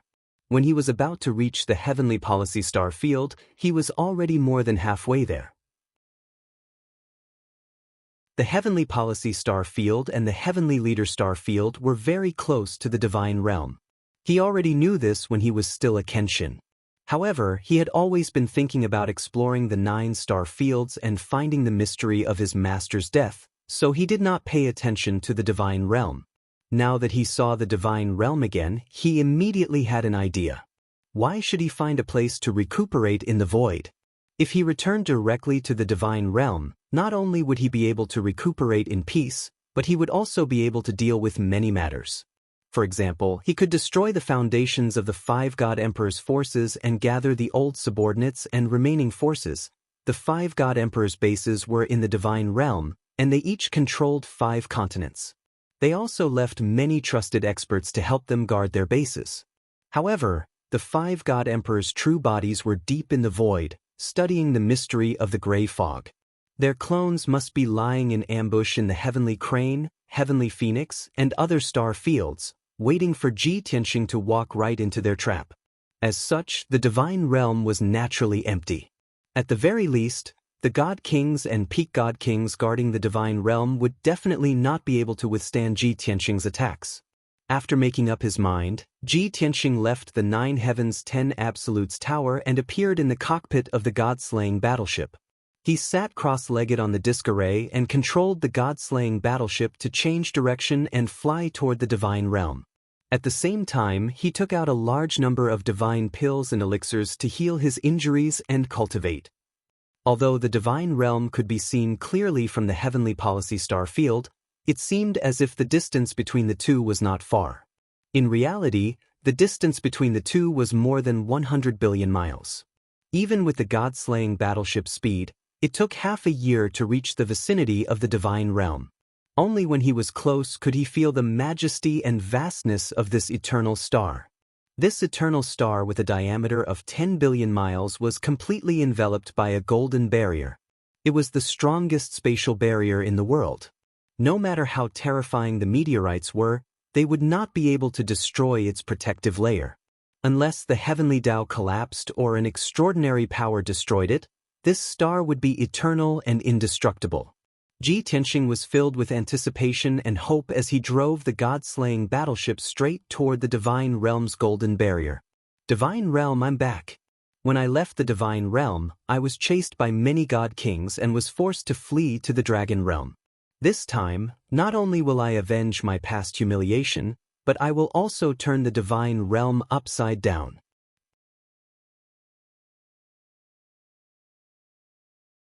Chapter 40-49. Swoosh. The god-slaying battleship passed through the golden light barrier and entered the god realm. Amidst the flickering light, the god-slaying battleship entered the god realm. The blue sky and clear water appeared in front of Ji Tianxing. Although he did not know which continent was in front of him for the time being. But after more than 20 years, seeing the scenery of the god realm again, he still felt somewhat emotional. In his previous life and this life, after the experience of 2 lifetimes, he had been calm and peaceful in the Dragon Realm, and it was smooth sailing. Only in the God Realm did he experience so many ups and downs. And this time when he returned to the God Realm, he would never be like before, and he would not let the tragedy repeat itself. He never forgot that when he fled the boundless heaven continent back then, those ancient clans that secretly helped him were still waiting for his triumphant return. The Jiang clan that would never be an ungrateful person. The war god clan that was hot-blooded and forthright, waiting for him to spar and fight. And the Lan clan that had deep brotherly love. And the 100 Refinement ancient sect that was waiting to exchange the 100 Refinement divine hammer blueprint with him. Swoosh! Ji Tianxing was full of confidence and anticipation as he steered the god-slaying battleship across the sky, heading straight ahead. There were endless mountain ranges all around, covered with lush forests. One could clearly hear the sounds of many birds and beasts. The god-slaying battleship turned into a stream of light, flying across the sky with lightning speed, 10,000 miles in an instant. An hour later, the god-slaying battleship flew out of the vast mountain range and forest, and finally saw a certain city of the god race nation. Ji Tianxing kept the battleship and entered the city alone, asking around for information. After asking around, he found out that this was Surging Sun City, the territory of True Sun Divine Nation and Qianfeng Empire, belonging to the Maple Water region, the territory of the Boundless Heaven continent. This answer made Ji Tianxing even more emotional, revealing a trace of a complicated smile. When I ascended to the God realm back then, I appeared in the Boundless Heaven continent. After so many years, I returned to the God realm again, and it's actually the Boundless Heaven continent again. Fate is really strange. He could only think that perhaps this coincidence was the will of the heavens. Since he landed in the Boundless Heaven continent, then he would pick up his old path and sweep through the entire God realm from the Boundless Heaven continent. Of course, he was not in a hurry to destroy the forces of the 5 God emperors. Ji Tianxing needed to find a safe place to recuperate and cultivate in seclusion for a period of time. It just so happened that the Maple Water region he was in was located in the center of the Boundless Heaven continent. Ancient clans from several grotto heavens in the surrounding regions had helped him when he escaped from the Boundless Heaven continent. As for the reason, it was naturally because he had shown great kindness to those ancient clans in the past. Ji Tianxing steered the god-slaying battleship and flew east for half a day. He left the Maple Water territory and entered the Raging Flame territory.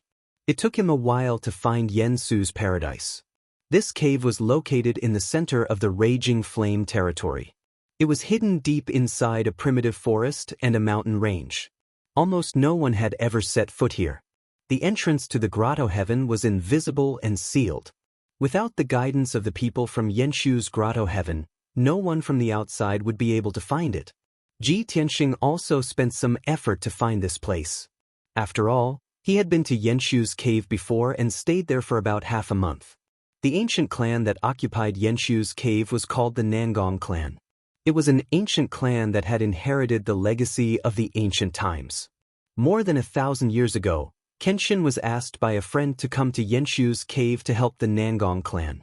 At that time, the Nangong clan was in trouble, but they were unable to solve it. Kenshin's arrival gave some of the clansmen hope. However, there was another half of the clansmen who did not have confidence in him and treated him as a swindler. There was even a part of the clansmen who wanted to banish him from Yenshu's cave. Kenshin used his own methods and abilities to convince those who opposed him, ostracized him, and wanted to banish him. Then he used his superior wisdom and methods to solve the crisis of the Nangong clan and helped the Nangong clan to overcome the crisis. At that time, the entire Nangong clan was shocked. Half of the boundless heaven continent knew about the news and felt it was unbelievable. From then on, the Nangong clan had formed a deep friendship with him. The clan leader of the Nangong clan even deliberately tested Kenshin and wanted to marry his daughter to Kenshin, even as a concubine. In this way, not only could he thank Kenshin for saving his life, but he could also deepen his relationship with Kenshin. After all, the daughter of the clan leader of the Nangong clan had also developed feelings for Kenshin after a few days of contact. However, Kenshin rejected the Nangong clan's good intentions. After staying in Yenshu's cave for more than 10 days, he left. Previously, Ji Tianxing was chased by the experts under the Azura God Emperor in the boundless heaven continent. He thought that he would not be able to escape. He did not expect that at the last moment, there were many ancient clans that secretly helped him. The Nangong clan of Yenshu's cave was among them. At that time, Ji Tianxing was also surprised. He did not expect the Nangong clan to still remember the kindness of the past. This time, when he returned to the boundless heaven continent, he chose to go to Yenshu's cave for 2 reasons. Firstly, Yenshu's cave was the closest. Secondly, he trusted the Nangong clan. The entrance of Yenshu's cave was protected by a king-level divine formation. It was in an invisible state.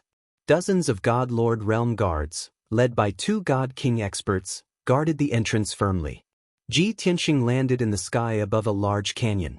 He waved his palm and shot out a few divine golden lights, which landed in the canyon. Bam bam bam.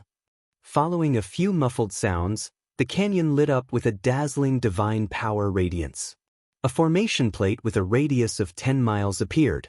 On the colorful formation plate, there were hundreds of millions of formation veins and dozens of guards. In the middle of the formation plate, there was a blazing white light door that was 100 feet tall. It was in a closed state. Originally, the dozens of guards and the 2 commanders were resting. Suddenly being attacked, the formation was activated. Everyone was startled awake and subconsciously gripped their divine weapons tightly. Everyone's gaze gathered on Ji Tianxing, who was in midair. Ji Tianxing did not dodge either. He showed himself openly and flew toward the 5-colored formation plate. When he arrived at the edge of the formation plate, the 2 God King Realm Guard commanders shouted in unison, "Who are you? Why are you trespassing into Yenshu's cave?" For the past few hundred years, Yenshu's cave had been in a closed state. The disciples of the Nangong clan would not come out if they did not encounter any major issues. This was the order of the Nangong clan head. It was also some kind of wisdom. Currently, it was to avoid disaster. Because the Nangong clan head spent decades of effort to divine and deduce a trace of heaven's secret. He had a premonition that the boundless heaven continent would have a huge turmoil. Because of this, no one would come to Yenshu's cave for decades. Suddenly, a white-robed youth appeared. Without saying a word, he directly cast a spell to activate the defensive formation. The guards were of course alert and full of vigilance. Fortunately, Ji Tianxing appeared very magnanimous and did not have any sneaky appearance. He looked at everyone with a calm expression and reported his name and purpose of coming. When the 2 guard commanders heard, they were immediately stunned.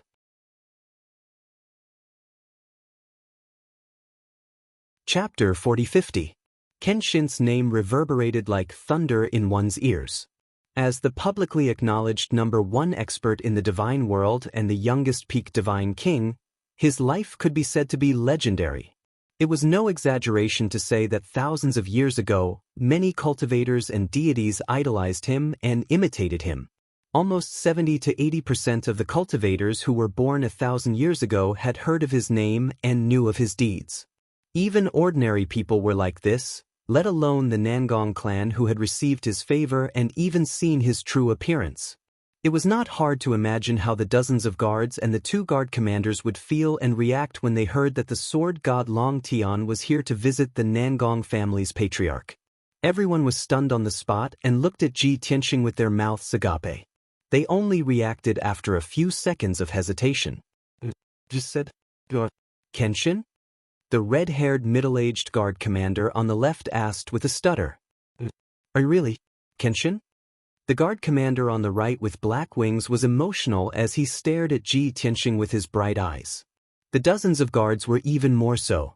All of them widened their eyes and stared at Ji Tianxing with bated breath. That blazing gaze was like that of a fanatic worshipper who had seen his idol. Everyone's hearts were in their mouths as they waited for Ji Tianxing's reply. They were afraid that he would deny it or say, no. Although it was hard for everyone to believe that Kenshin, who was equivalent to a legend, would suddenly visit Yanshu Grotto Heaven. However, everyone was looking forward to it, afraid that it was a misunderstanding or a farce. The 2 guard commanders had a serious expression as they reminded Ji Tianxing in a serious tone, you should know that Kenshin is now a wanted criminal in the boundless heaven continent, a criminal with a huge reward. If you impersonate him, don't blame us for capturing you and handing you over to the territorial master. Obviously, the 2 guard commanders were not blinded by the surprise and did not want this to turn into a farce. Under everyone's gaze, Ji Tianxing nodded calmly and said, I am Kenshin Longtime, the real deal. Quickly report to your clan master. After receiving his affirmative answer and seeing his calm expression, unfathomable aura, and smooth aura, many of the guards instantly believed half of it. In their hearts and fantasies, a peerless genius and expert should have such a bearing and demeanor. Therefore, 1 guard commander nodded and said, please wait for a moment, we will report to our clan master now. After he finished speaking, the guard commander took out a communication jade slip and reported the news to the Nangong clan patriarch. Of course, he repeated Ji Tianxing's description and words to the clan master. After the announcement, everyone fell silent. What followed next was a quiet wait. Although many of the guards were excited, many of them were looking at Ji Tianxing curiously, whispering to each other in secret.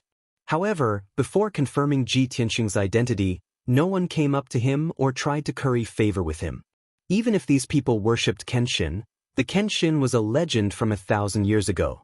He had disappeared without a trace in the last 1,000 years. Even if the Kenshin's name had spread across the boundless heaven continent a few decades ago, it was still news of him being surrounded by many experts and forced to flee in all directions. Most importantly, the boundless heaven continent was now under the control of Emperor Shura. The experts under Emperor Shura's command viewed Kenshin as the #1 criminal. These guards did not dare show too much affection and worship, lest they cause trouble for the Nangong clan. After all, the Nangong clan had closed their paradise and not left it or entered the world for more than 200 years in order to hide from disaster. Since no one took the initiative to speak, Ji Tianxing also remained silent and waited quietly. Normally, the Nangong clan patriarch should have replied in half an hour. But after waiting for half an hour, there was still no news from the Nangong clan patriarch. There was no movement at all. Therefore, Ji Tianxing frowned in puzzlement. The 2 guard commanders and the many guards also began to mutter in their hearts. They began to make guesses and discuss through sound transmission. What's going on? Why is there no news from the patriarch even now? The patriarch achieved great success half a month ago and came out of seclusion not long ago. He can't be cultivating in seclusion again, can he? Could this Kenshin be a fake? The patriarch knows that something is wrong and is gathering the experts of the clan? It's very likely. I think the patriarch is gathering the elders to discuss countermeasures. If this Kenshin is a fake, should we make a move and capture him first? Don't be rash. Even if he's a fake Kenshin, he's still a real God King expert. If we act rashly, we won't have the advantage. Right. You calm down, better wait for the patriarch's orders. The many guards discussed through sound transmission in secret.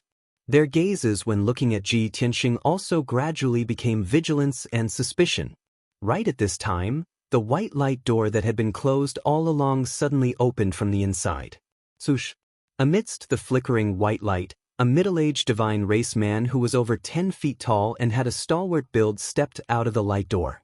This person was dressed in a blue brocade robe and wore a luxurious crown on his head. His entire body emitted the dignified aura of a superior. His face was dignified, square face, wide nose, and a wisp of beard on his lower jaw. His thick brows and big eyes looked rather refreshing. When the guards around the white light door saw this middle-aged man appear, they all bowed and saluted in unison, saying in unison, "Greetings to the patriarch." Without a doubt, this majestic blue-robed man with a majestic gait was precisely the Nangong clan's patriarch. He ignored the surrounding guards. After stepping out of the light door, his gaze landed on Ji Tianxing, sizing him up carefully. When he saw Ji Tianxing's appearance clearly and sensed Ji Tianxing's aura, he immediately revealed a joyful smile. However, before he could greet Ji Tianxing, those guards still maintained their saluting posture. At this time, the light door flickered with white light again and several figures appeared. One after another, middle-aged and elderly divine race men dressed in brocade robes with dignified and graceful appearances appeared on the disc array one after another. When the guards saw these God King experts, they still maintained their saluting posture and shouted in unison, "Greetings to the elders." Clearly, those 7 middle-aged and elderly God Kings were the Nangong clan's elders. No one would have thought that the Nangong clan's patriarch did not reply for so long, not because he suspected that Kenshin was an impostor. Instead, he had gathered the elders and personally came to the Grotto Heaven's entrance to welcome Kenshin. Understanding this point, the blood of the guards boiled with excitement. Their emotions were agitated to the extreme. All of their guesses and suspicions vanished into thin air at this moment. Everyone's eyes when looking at Ji Tianxing recovered their passion and adoration. At the same time, the Nangong clan's patriarch suppressed his agitated emotions and quickly walked in front of Ji Tianxing. He cupped his hands and saluted him. "Kenshin, long time no see. We've finally waited for your return."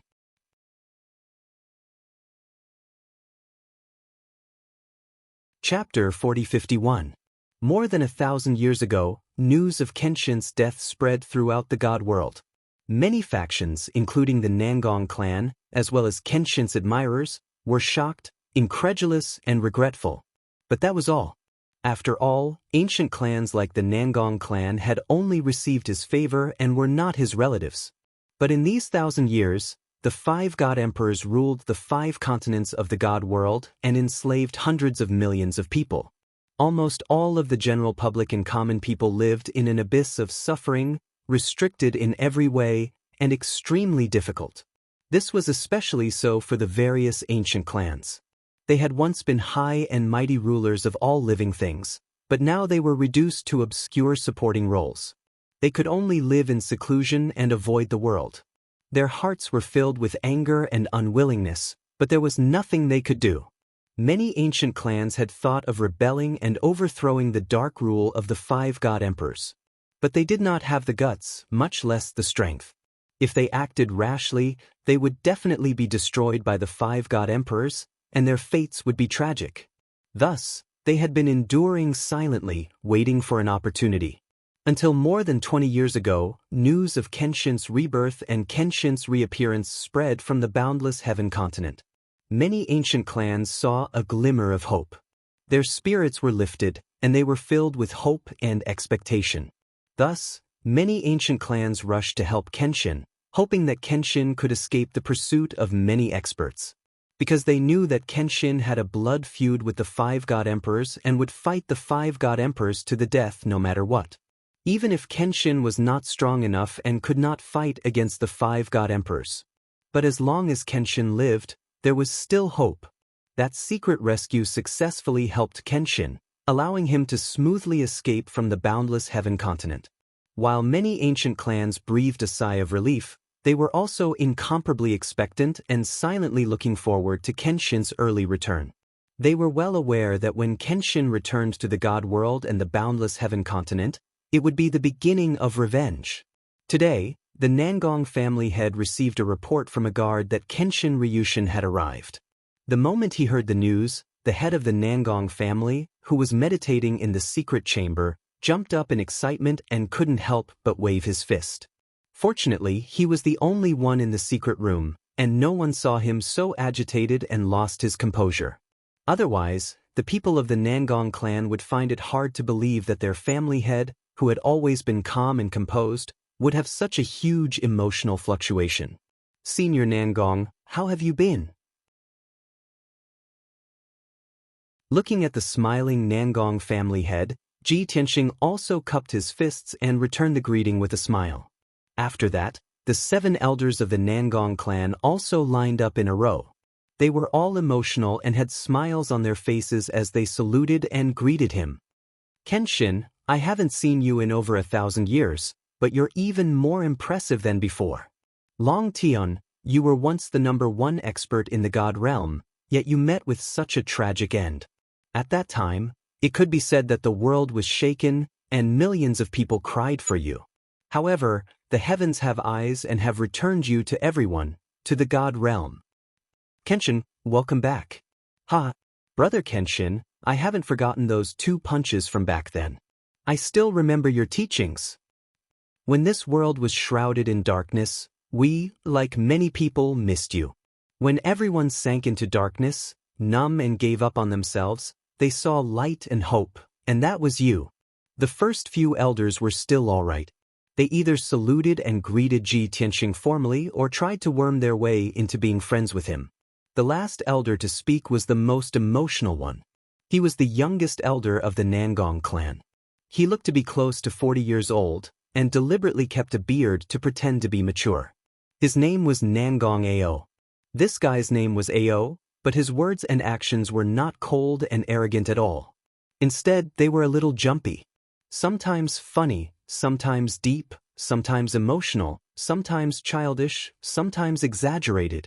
In any case, his mental state wasn't normal. After he finished speaking, he even revealed an expression of admiration and opened his arms to give Ji Tianxing a hug. That expression and posture was as if he was embracing the sun and welcoming the light. Ji Tianxing could not help but laugh. He pointed at him and shook his head. He laughed and said, "You little brat, I haven't seen you for more than 1,000 years, and you're still so naughty. You're an elder now, you have to pay attention to your image." The elders nodded in agreement. One of them, an old man with a white beard, felt the same way. He quickly complained, "Longdon, this little monkey is really a headache. We can't control him, and he doesn't listen to the master's words. From what I see, when you stay in the Yenshu cave, let him accompany you. You have to educate him on our behalf. Don't cause trouble all day and disturb everyone's peace." The white-bearded elder's words made the master of the Nangong clan and the few elders laugh. Even the guards around the formation plate snickered. Nangong Ao did not feel ashamed or embarrassed at all. Instead, he looked at the crowd with sympathy. He sighed with a heavy face. "Sigh, you old-fashioned people are too boring. Staying in the Yenshu cave all day, looking at the same people, and not adding a new face for a few years, what's the point? Our clan only has tens of thousands of people, and I'm familiar with everyone. I even know how many leg hairs these guards have. Don't you feel bored?" When he said this, everyone had a strange expression. The dozens of guards all shuddered and subconsciously clamped their legs together, feeling an inexplicable chill. There were some guards who could not help but look at their legs. There were even some guards who started to recall and ponder. When did Nangong Ao see their leg hairs? Seeing that the atmosphere was a little strange and the topic was being led astray, the master of the Nangong clan coughed twice and pretended to be angry. He reprimanded, "Nangong Ao, don't think that I don't know what you're thinking. All these years, you purposely caused trouble and made mistakes. You just want me to punish you, to let you leave the Yenshu cave and have fun outside." Not only did Nangong Ao not quibble, he quickly nodded and said flatteringly, "Master, you are indeed wise and wise. Since the patriarch is well aware of this, then I ask the patriarch to—" Without waiting for him to finish, the master of the Nangong clan waved his hand playfully and said, "You wish. Now that Kenshin is here, you have to treat and accompany him well. Don't think about going anywhere." Nangong Ao showed a disappointed look. However, he changed his mind and had an idea. Hence, a smile returned to his face and he nodded. He said, "Yes, master. I will definitely complete the task." Looking at his expression, everyone present could guess that he must be planning something again. After a while, everyone finished their greetings. The master of the Nangong clan and a few elders escorted Ji Tianxing into the light door and entered the Yenshu cave. Before leaving, the master of the Nangong clan did not forget to order the guards to keep it a secret and not to leak any information. Otherwise, they would be severely punished.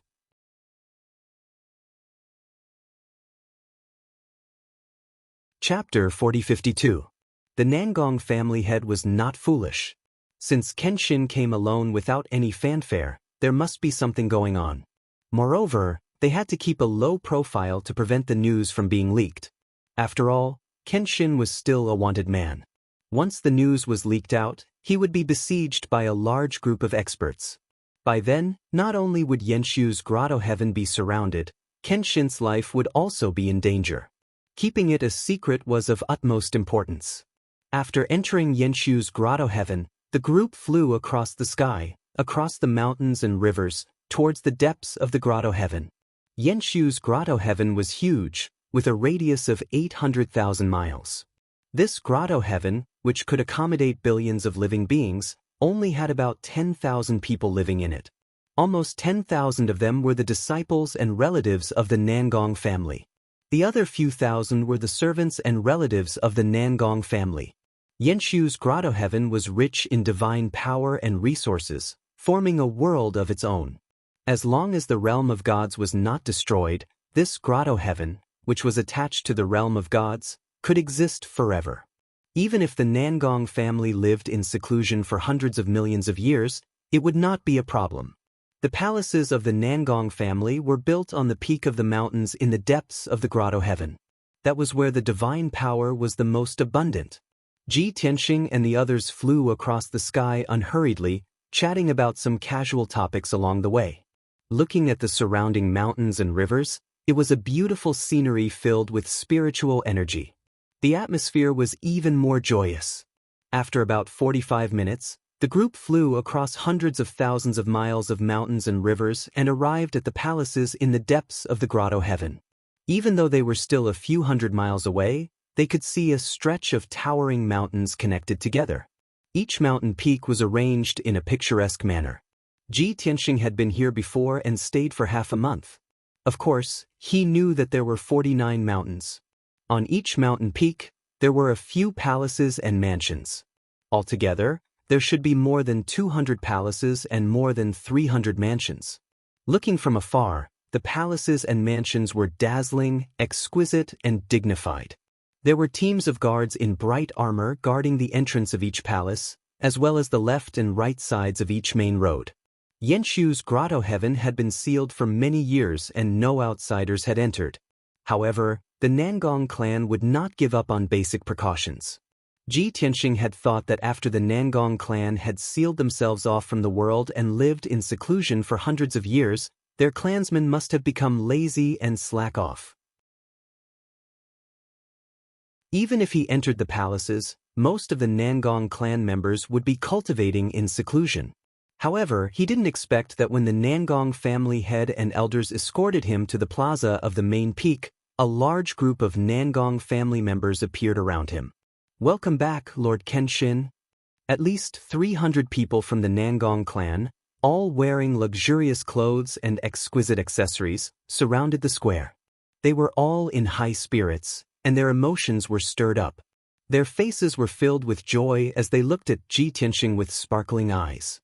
The dozen or so young girls at the front of the crowd were holding many trays filled with divine fruits and wine cups filled with bejeweled nectar. The leader of the group was a young woman. She wore an aqua blue gauze dress. She had a noble and elegant temperament. Her expression and emotions seemed to be calmer, but her eyes were more complicated. Her eyes were as clear as a lake, and they contained an indescribable excitement and longing. She held a 5-colored haze cloak with embroidered dragon patterns in her hands. She looked at Ji Tianxing affectionately. It was obvious that when the Nangong family had brought the elders to the entrance of the cave to welcome Ji Tianxing, the news of Kenshin's return spread throughout the Yanshu cave. Those disciples who were cultivating in seclusion naturally didn't receive the news. They couldn't come out of seclusion in a short period of time. However, those disciples who weren't cultivating in seclusion and were just cultivating normally all moved out. The young disciples who admired and missed Kenshin even gathered at the main peak spontaneously and prepared this simple but passionate welcoming ceremony. As for the dozen or so young girls, the most elegant, dignified, noble and beautiful young woman was actually the one who was the most excited and the most surprised. It was just that she had great self-restraint and didn't lose her composure in front of everyone. Looking at the hundreds of Nangong family disciples who were cheering, Ji Tianxing felt a little emotional. He felt a tinge of warmth in his heart. Even if he had disappeared for more than 1,000 years, even if these young disciples didn't have a deep relationship with him. But after more than 1,000 years, these people could still remember him and treat him so warmly. He felt that he didn't waste his effort to help the Nangong family resolve the crisis. Everyone, it's been 1,000 years. When we meet again, everyone is still in their prime. It's really delightful. Thank you for your warm welcome. Long Tian can't thank you enough. Ji Tianxing looked at the crowd with a face full of smiles. He clasped his fists and thanked them. The hundreds of young disciples became even more excited when they saw his reaction. They waved their hands and shouted. The Nangong family head and a few elders looked at this scene with a smile. They didn't stop them, nor did they rush them. Then, the young woman in the aqua-blue gauze dress held the colorful haze and embroidered dragon cloak. She walked gracefully in front of Ji Tianxing. She had a faint smile on her face. Her red lips parted slightly.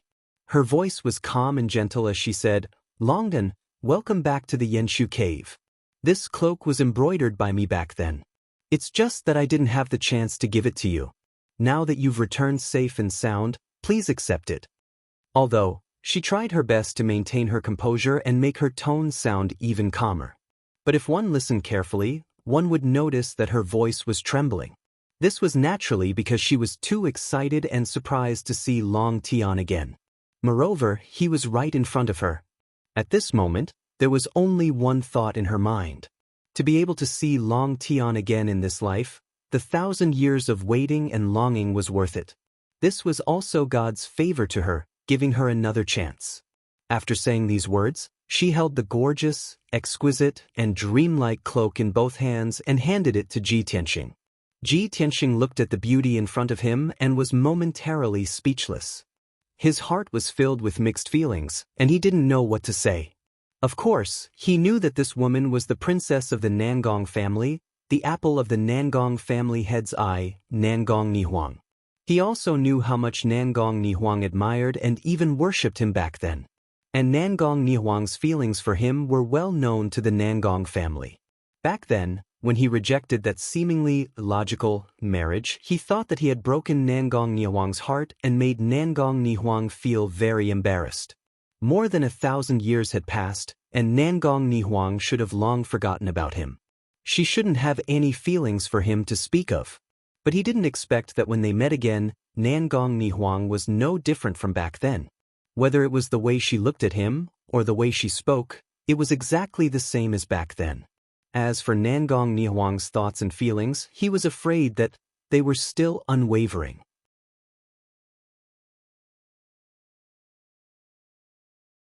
Chapter 4053. Although Nangong Nihuang was a very outstanding woman and could be said to be one in a million, she was intelligent, kind, strong and independent, and had the strength of the 4th level of the Divine King realm.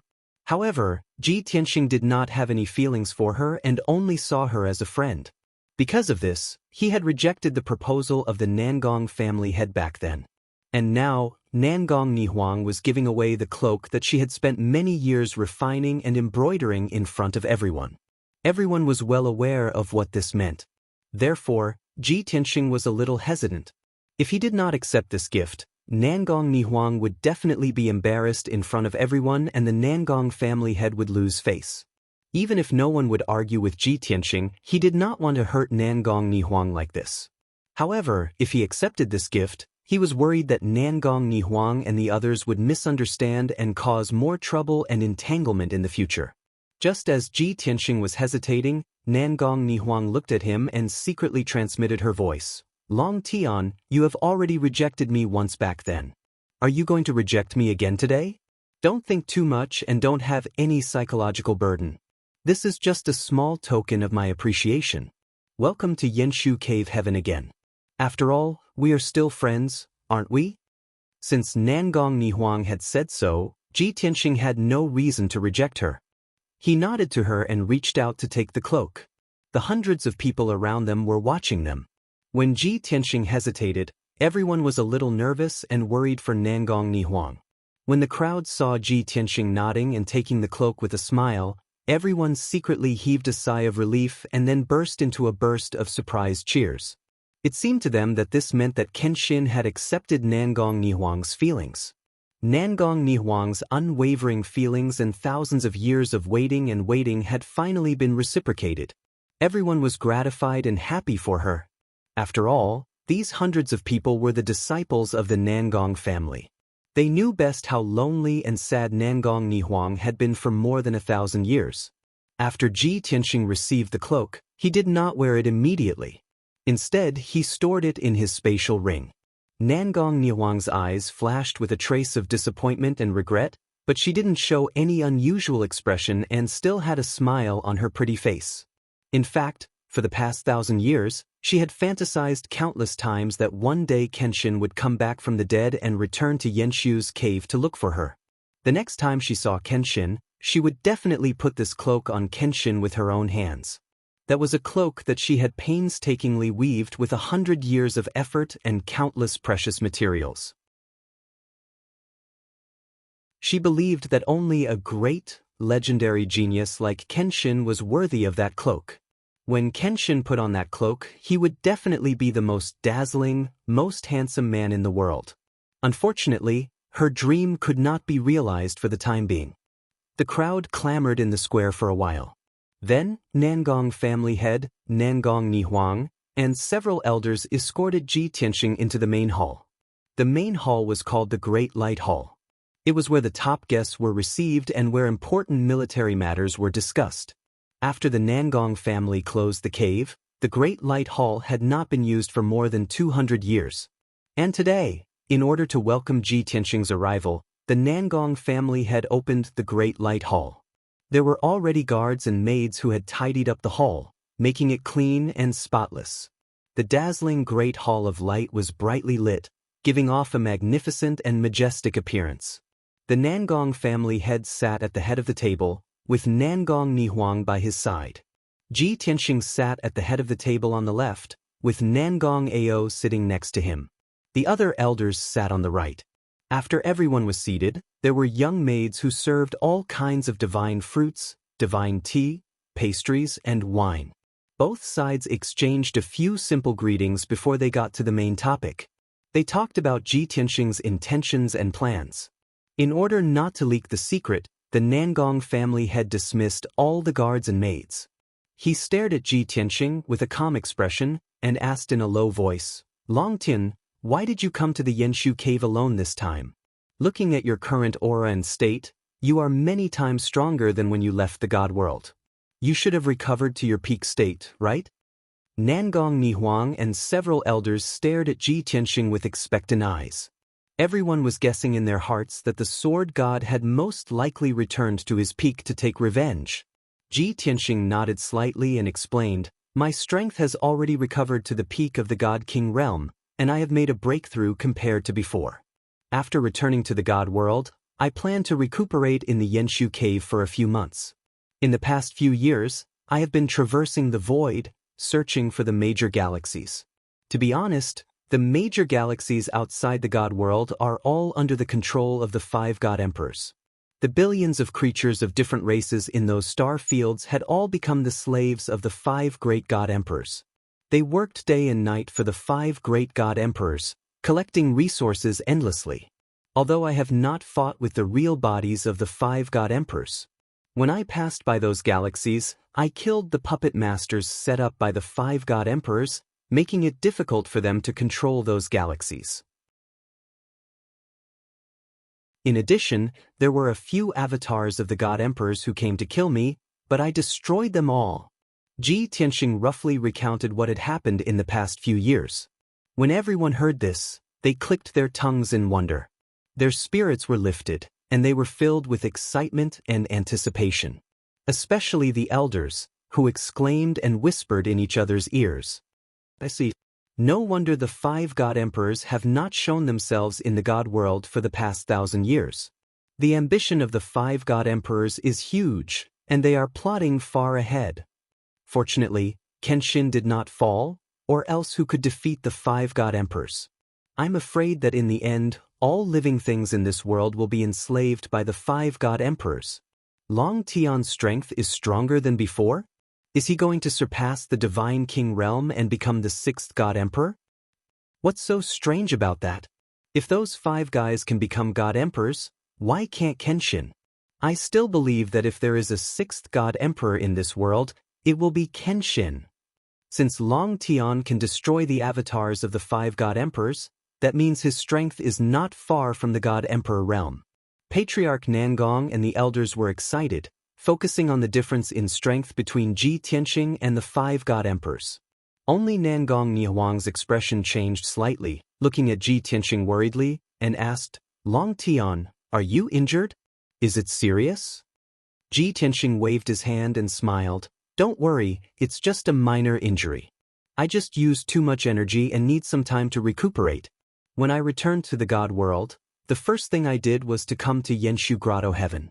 First, to recuperate. Second, to use this place as a base to plan an earth-shattering plan. Just as you guessed, I want to fulfill my promise. When I return to the God world, I want to change the world.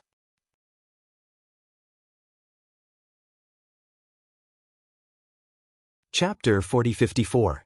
Those sitting in the Great Hall of Light were all smart people. Even though Ji Tianxing did not say it clearly, he only mentioned the earth-shattering plan and the change of the day. Everyone immediately understood what he meant. They were all excited and their eyes were filled with excitement and anticipation. As for Nangong Nihuang, she was more attentive than the rest. After guessing Ji Tianxing's plan and purpose, she also noticed another detail. Ji Tianxing wanted to use the Yenshu cave as his base. Didn't this mean that he trusted the Nangong clan very much and had no doubts? Moreover, he would stay in the Yenshu cave for a long time and would not leave anytime soon. This was, of course, the best news for Nangong Nihuang. She looked around and saw that her father and a few elders had no objections. No one objected either. Therefore, she said to Ji Tianxing, thank you for trusting the Nangong clan. Don't worry, we will definitely support you and fully cooperate with you to carry out your plan. The Nangong clan master and a few elders reacted and quickly nodded in agreement. They all expressed their opinions. Longtian, the Nangong clan will always be your ally and staunch supporter. We believe that you must be fully prepared for this decision. Since you trust the Nangong clan so much, how can we let you down? Longtian, with your reputation, as long as you raise your arm and call for help, there will definitely be a swarm of followers. As for the change of the day, we have to seriously consider it and discuss it carefully. You should first recuperate from your injuries. Overall, everyone still agreed and supported what Ji Tianxing wanted to do. Especially the Nangong clan master's attitude, which determined the choice of the entire Nangong clan. Seeing that no one objected or dissuaded him, Ji Tianxing secretly heaved a sigh of relief. Previously, he was still worried that the Nangong clan had been suppressed for thousands of years and had long been disheartened and did not dare to resist. Now, it seemed that the Azura God Emperor's oppression of the Nangong clan for thousands of years did not make the Nangong clan yield. Instead, it aroused the Nangong clan's desire to resist. Unknowingly, 2 hours had passed. Everyone chatted with Ji Tianxing for more than an hour, asking him about his experiences over the years and the truth behind his fake death. No one was in a hurry to ask about the future plans to rebel against the Azura God Emperor. 2 hours later, everyone finished chatting. At this time, Nangong family had once again warned everyone not to leak the news of Kenshin's return. Patriarch Nangong originally wanted to personally arrange Ji Tianxing's residence, but Nangong Nihuang and Nangong Ao volunteered to be responsible for arranging Ji Tianxing's residence and daily life.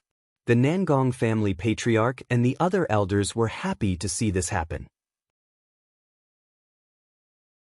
They also knew that among the young disciples of the Nangong clan, only Nangong Ao and Nangong Nihuang were closest to Ji Tianxing. Thus, everyone stood up and bowed. Ji Tianxing took Nangong Ao and Nangong Nihuang away from the Light Palace. After leaving the Light Palace, the three walked side by side on the square. There were nearly 1,000 Nangong clansmen gathered around. When they saw Ji Tianxing come out, they all surrounded him, greeted him, and asked about his well-being to express their welcome. Seeing that everyone was so enthusiastic, if Ji Tianxing had to deal with them one by one, it would take him half a day. Nangong Ao and Nangong Nihuang hurriedly helped him out, and with a few words, they sent everyone away and made a path for him. The three quickly left and came to the back of the Light Palace. Nangong Nihuang originally wanted to arrange for Ji Tianxing to stay in the Yi Star Origin Palace. This palace was magnificent enough and had always been used to entertain distinguished guests.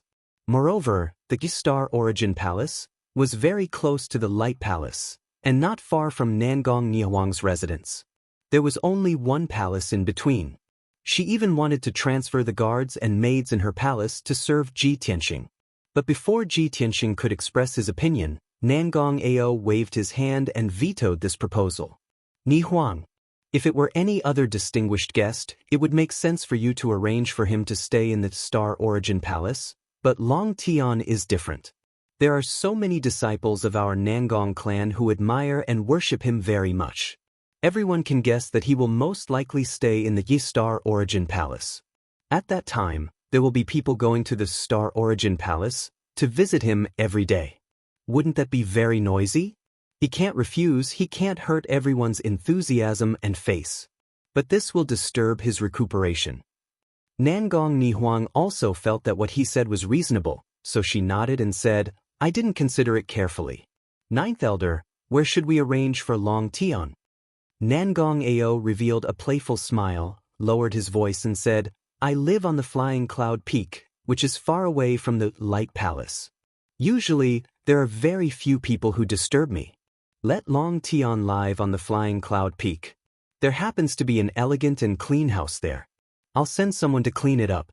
As for the guards and maids, you can arrange for them. Nangong Nihuang thought that it made sense. The ninth elder was always causing trouble, and also liked to play tricks and bully the young disciples of the clan. Therefore, in the past few hundred years, very few people dared to go to the Flying Cloud Peak for fear of encountering Nangong Ao. In addition, Nangong Nihuang could also see that Nangong Ao's arrangement was somewhat selfish. He could be closer to Longtime.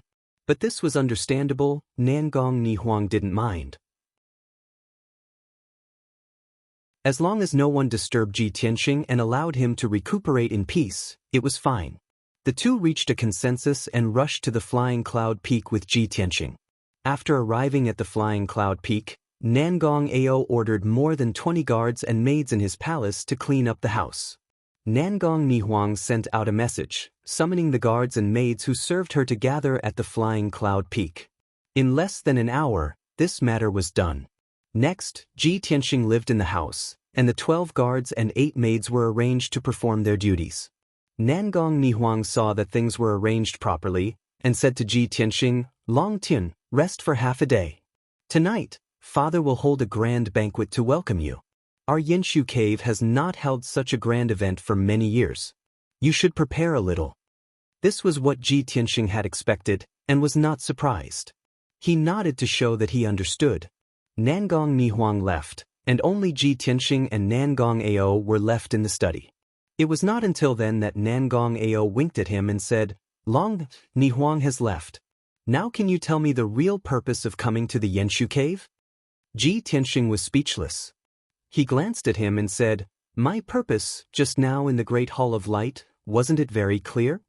Nangong Ao patted him on the shoulder with a don't pretend posture and said with a chuckle, Okay, between us brothers, you don't have to hide. Tell me, are you touched by Ni Huang's deep friendship? Ever since the news of your death spread, for more than 1,000 years, she has been depressed and sad. Her feelings for you are stronger than gold, higher than the sky, and deeper than the sea. Everyone in our clan knows. Such an infatuated beauty, don't let her down.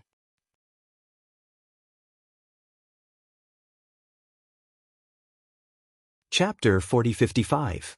Ji Tianxing found it difficult to withstand Nangong Ao's words, and he was unable to answer. He could not find any words to refute and could only frown in silence. It was impossible to accept. If he said that he had no feelings for Nangong Ni Huang, it would be impossible to accept her feelings. It would make her feel awkward and hurt her heart and self-esteem. Seeing that Ji Tianxing was silent, Nangong Ao thought that he hadn't made up his mind yet, and was still hesitating and weighing the pros and cons. Therefore, he advised him sincerely, Brother, only through experiencing life and death can you see who truly cares about you and who truly loves you. I advise you to reconsider this matter. Don't hurt her a second time. Seeing that Nangong Ao's misunderstanding was getting deeper, Ji Tianxing could only explain, Of course I don't want to hurt Ni Huang, but I really can't accept her feelings. Actually, I didn't come to Yenshu Grotto Heaven alone this time. I brought my family and friends. I already have a wife and children. Nangong Ao, who was about to turn and leave, suddenly turned to look at him with an expression as if he had seen a ghost. When did you get married? You even have children? All along, Nangong Ao's impression and understanding of Kenshin was that he was a cold block of ice, an unromantic block of wood. It was as if Kenshin was obsessed with sword cultivation and had no interest in relationships. Even if Kenshin did not marry, Nangong Ao would not be surprised. But he did not expect that after not seeing him for more than 1,000 years, Kenshin's character had changed. Not only did he get married, he even had children. Nangong Ao's eyes widened and his face was filled with disbelief. He stared straight at Ji Tianxing, as if he wanted to see through him. Seeing that he did not believe him, Ji Tianxing said calmly, Don't look at me like that, I'm telling the truth. Nangong Ao frowned and thought for a while. He said, Words are not proof. When you let me see your wife and children, I will believe you. Ji Tianxing said, They are in seclusion to cultivate and heal. You will see them in the future if you have the chance. Since that was the case, Nangong Ao had no choice but to accept this fact. He thought for a moment and was suddenly enlightened. He smiled and said, In the past, you were as cold as an iceberg. I thought you would never marry and use your sword as your companion. Since you've already broken your vows, you don't mind marrying another one. As long as you accept Ni Huang, even if she can't be your wife, I believe she will be willing to be your concubine.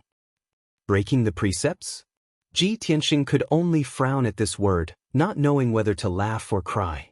However, he didn't take it to heart and explained, I already have 2 wives and a pair of children.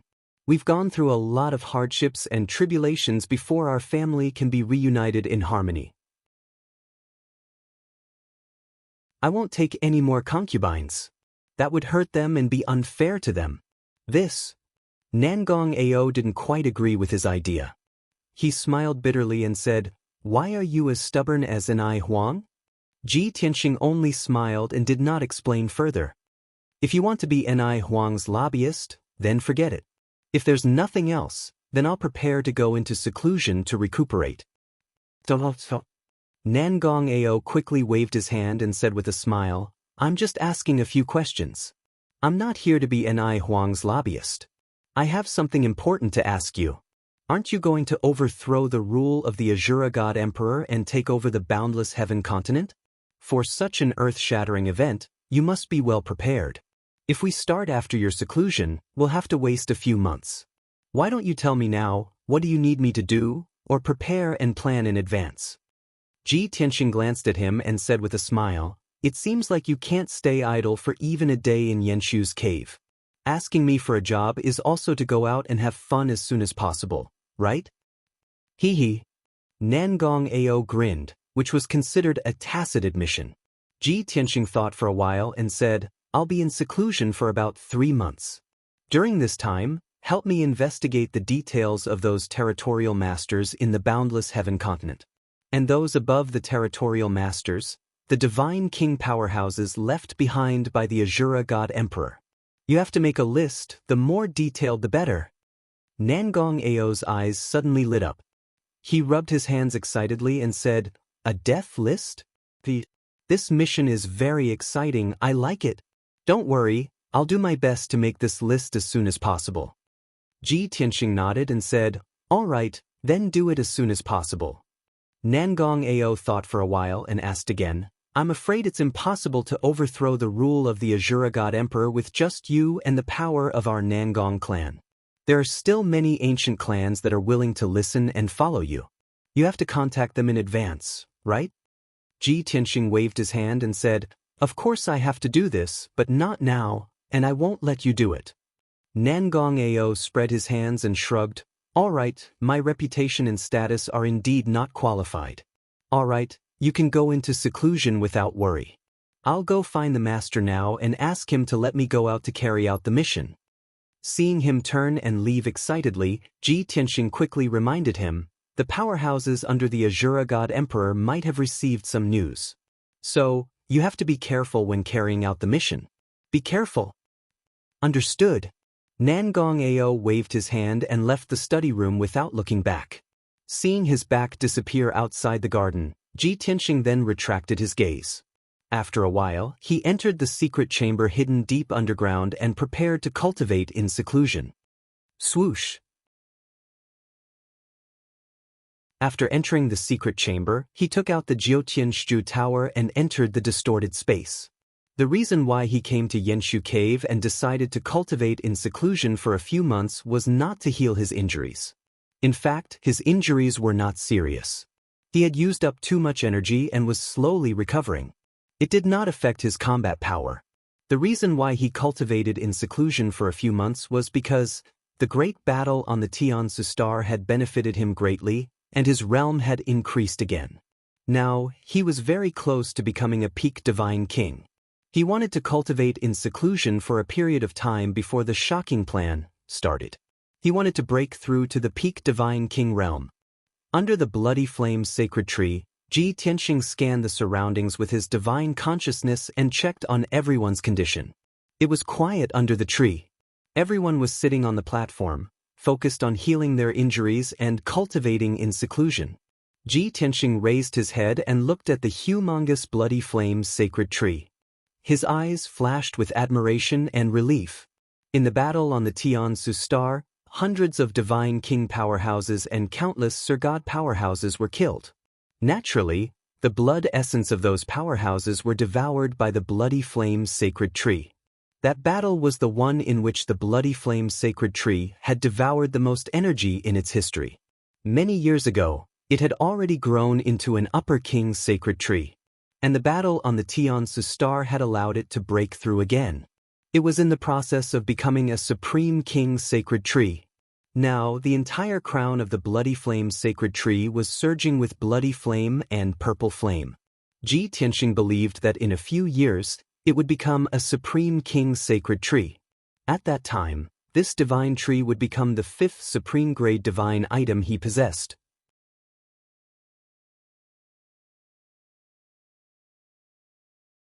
Chapter 4056. Even the Shui Yen sacred tree was evolving and becoming stronger. How could Ji Tianxing stop his footsteps? Soon, he collected his thoughts and began to cultivate. Next, he planned to use 10 years to refine the 400 pieces of divine personas of the foreign tribes' divine kings. Even though the foreign tribes' divine kings were relatively weak, with only a few of them being upper divine kings and most of them being middle divine kings. But they had the advantage in numbers. Ji Tianxing believed that these 400 pieces of divine personas would be a great help to him in breaking through to the peak divine king realm. Swoosh! He held the two pieces of divine personas in both hands and used the engulfing divine power to refine them. It was quiet under the sacred tree. Only rays of divine light shone silently. As time passed, the power of the two pieces of divine personas turned into 5 colored streams and entered Ji Tianxing's body continuously. His power was slowly and weakly increasing, but his foundation was still very solid. Ji Tianxing was cultivating in seclusion in the distorted spacetime and was not affected or disturbed at all. In the next few days, the Yenshu Grotto heaven was in a state of excitement and excitement. More and more disciples of the Nangong clan knew that Kenshin had returned and was recuperating in the Yenshu Grotto heaven. It was even to the extent that those young disciples who had seen Ji Tianxing with their own eyes were filled with pride and complacency. The sword god they saw was extremely handsome, mighty, and elegant. This caused those Nangong clan members who did not see Ji Tianxing to gather in groups of 3 to 5 and rush to the main peak. They gathered outside the Xingyuan palace and looked in anticipation, hoping to see the legendary Kenshin. Some of the women and older Nangong clan members could still suppress their excitement and waited outside the palace. However, some of the young disciples who were excited and hot-blooded did not have the patience to wait. When someone took the lead to break into the Xingyuan palace, more people followed suit and followed. Therefore, more than 2,000 Nangong clan members entered the Xingyuan palace and expressed their desire to visit Kenshin. Their main purpose was to witness Kenshin's glory with their own eyes. There were only a little more than 20 guards stationed in the Star Origin Palace. How could they stop more than 2,000 clansmen? Not to mention, the 2,000-plus people were all hot-blooded and emotional. They didn't listen to their advice at all. Even if they repeatedly stated that Kenshin was not in the Star Origin Palace, no one believed them. More than 2,000 people clamored and surrounded the Star Origin Palace. The scene was a little awkward and out of control. At the critical moment, Nangong Nihuang and several elders rushed over with many deacons. "What are you doing? Spread out." So many people have broken into the Star Origin Palace and are all crowded together. What kind of scandal is this? You lawless bastards, do you still have the family rules and ancestral teachings in your eyes? A few elders scolded sternly, ordering the deacons to disperse the 2,000 clansmen. Due to the majesty of the several elders, many Nangong clan members were filled with fear and hurriedly withdrew from the Star Origin Palace. But without permission, they could only gather in the square outside the Divine Palace and didn't dare to disperse. At this time, Nangong Nihuang stepped into the sky and looked at the crowd with a cold expression. She said in a solemn tone, "My fellow clansmen, I understand your eagerness to see Kenshin, but I am very disappointed by your recklessness and impulsiveness. Fortunately, Kenshin doesn't live in the Star Origin Palace and only we saw this farce. Think about it, if Kenshin really lived here, he would be in seclusion. He is currently recuperating in seclusion, yet you barged into the Divine Palace so rudely and recklessly. How rude is that? Is this how you treat our clan's distinguished guest and benefactor, your idol and role model? What do you want to show Kenshin? Show the impulsiveness and sloppiness of our clansmen? Or the ignorance and rudeness of our clansmen?" Nangong Nihuang's voice wasn't loud, and there was no anger on her face. She didn't curse.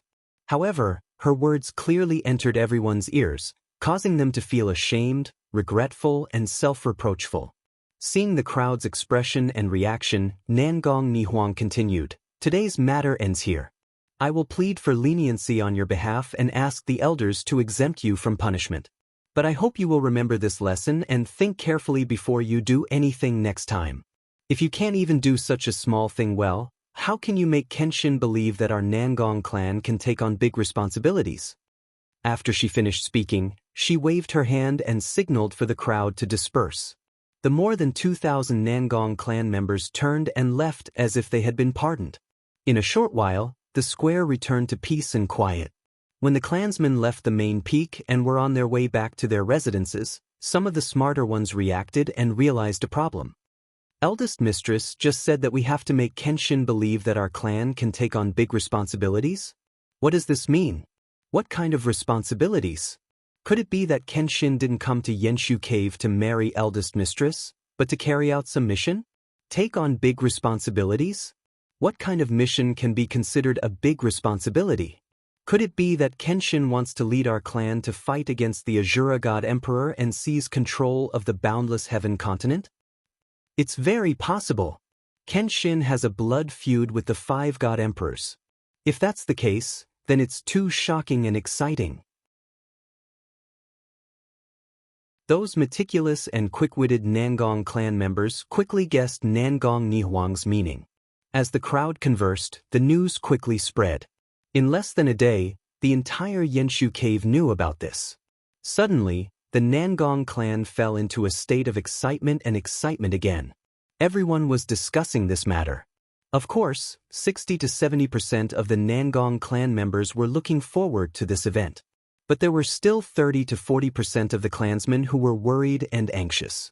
In their opinion, even if Kenshin returned to his peak and recovered his strength, he would not be a match for the Azura God Emperor, let alone the 5 God Emperors. That would be seeking his own death.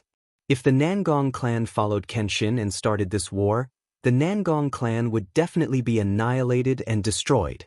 As a result, 2 completely different attitudes spread throughout Yenshu's cave. Even a few days later, many of the Nangong clan members were still arguing over this matter, and there were many differences. Not only the ordinary clansmen, but even some of the deacons and a few elders were affected and had changed their minds. The elders, Nangong Nihuang, and the head of the Nangong clan all saw the changes in the wind and public opinion, but they did not express their opinions. This was because the head of the Nangong clan had instructed Nangong Nihuang to reveal the clues in public and let the clansmen guess Kenshin's plan. The head of the Nangong clan knew that sooner or later, the clansmen would know about this news. More than 10,000 clansmen had to reach a consensus before they could obey orders and unite to support Kenshin. And it was not that easy to unite as one. They needed a certain amount of time to digest and accept this news.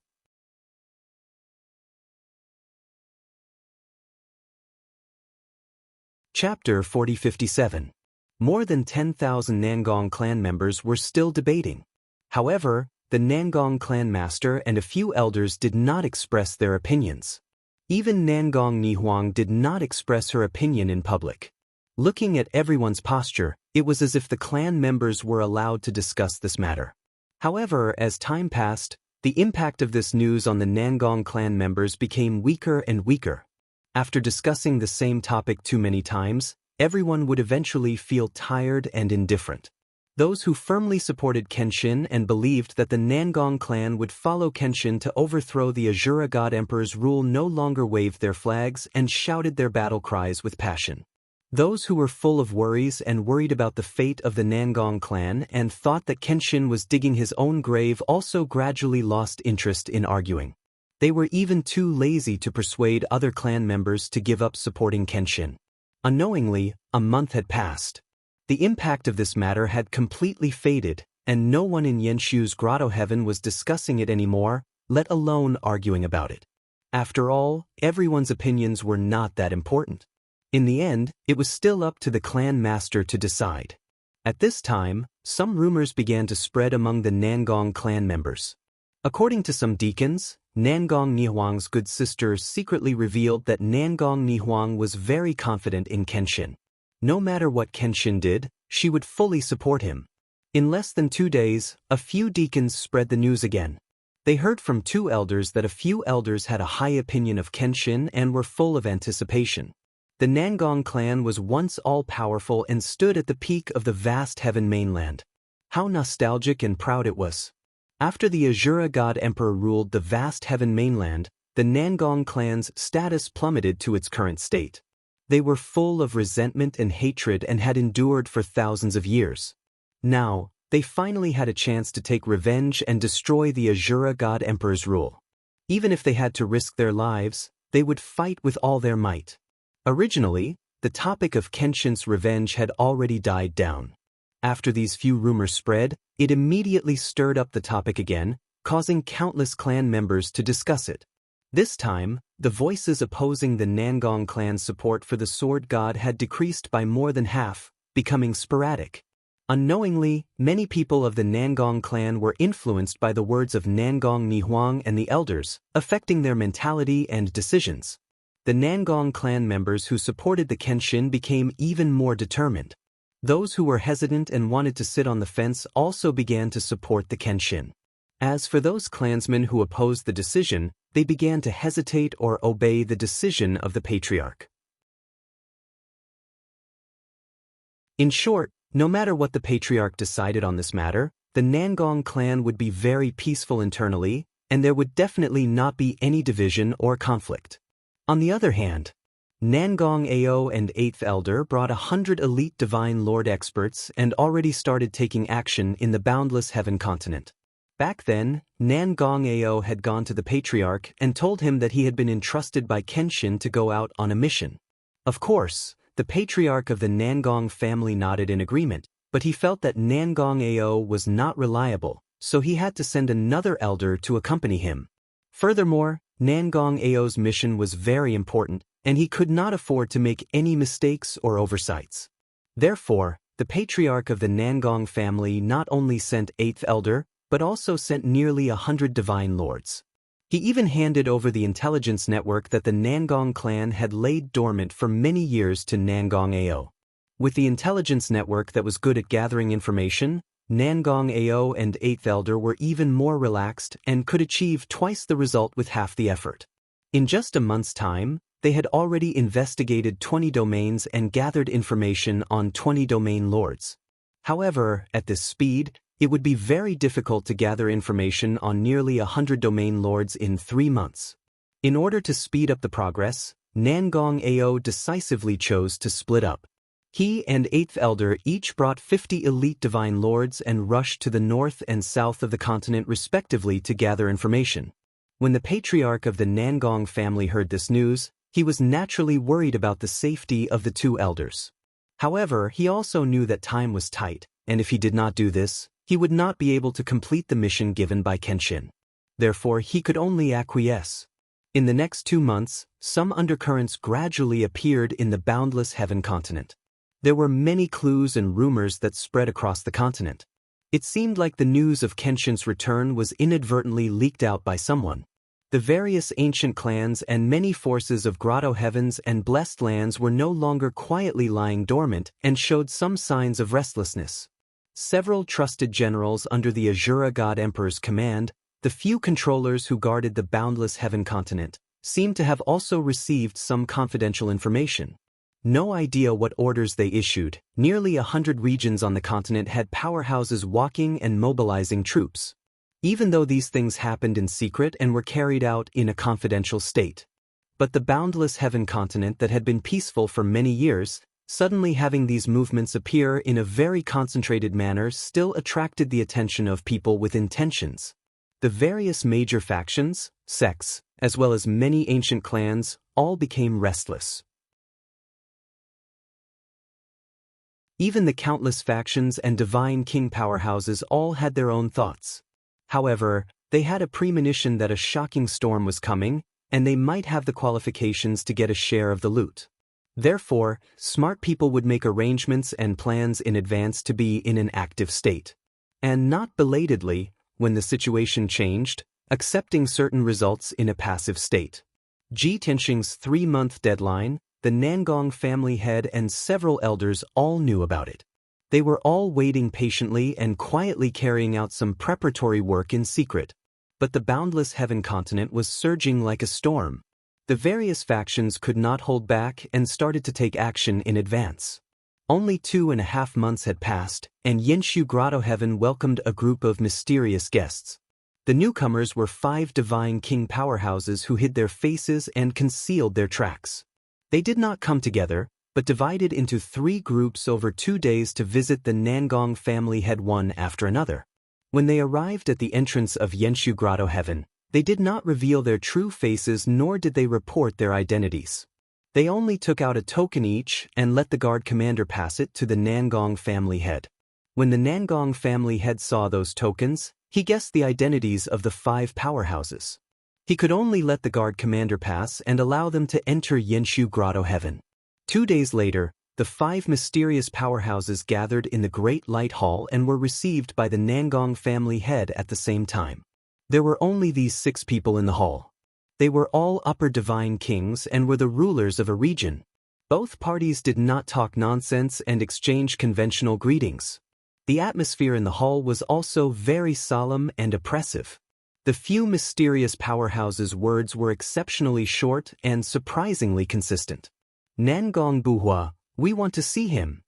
The Nangong family head was not surprised by the few powerhouses' request. He even expected it. He shook his head expressionlessly and said in a low voice, "You came uninvited, I can't fulfill your request. The time is not ripe yet, please return first. Not long later, I will gather everyone on his behalf."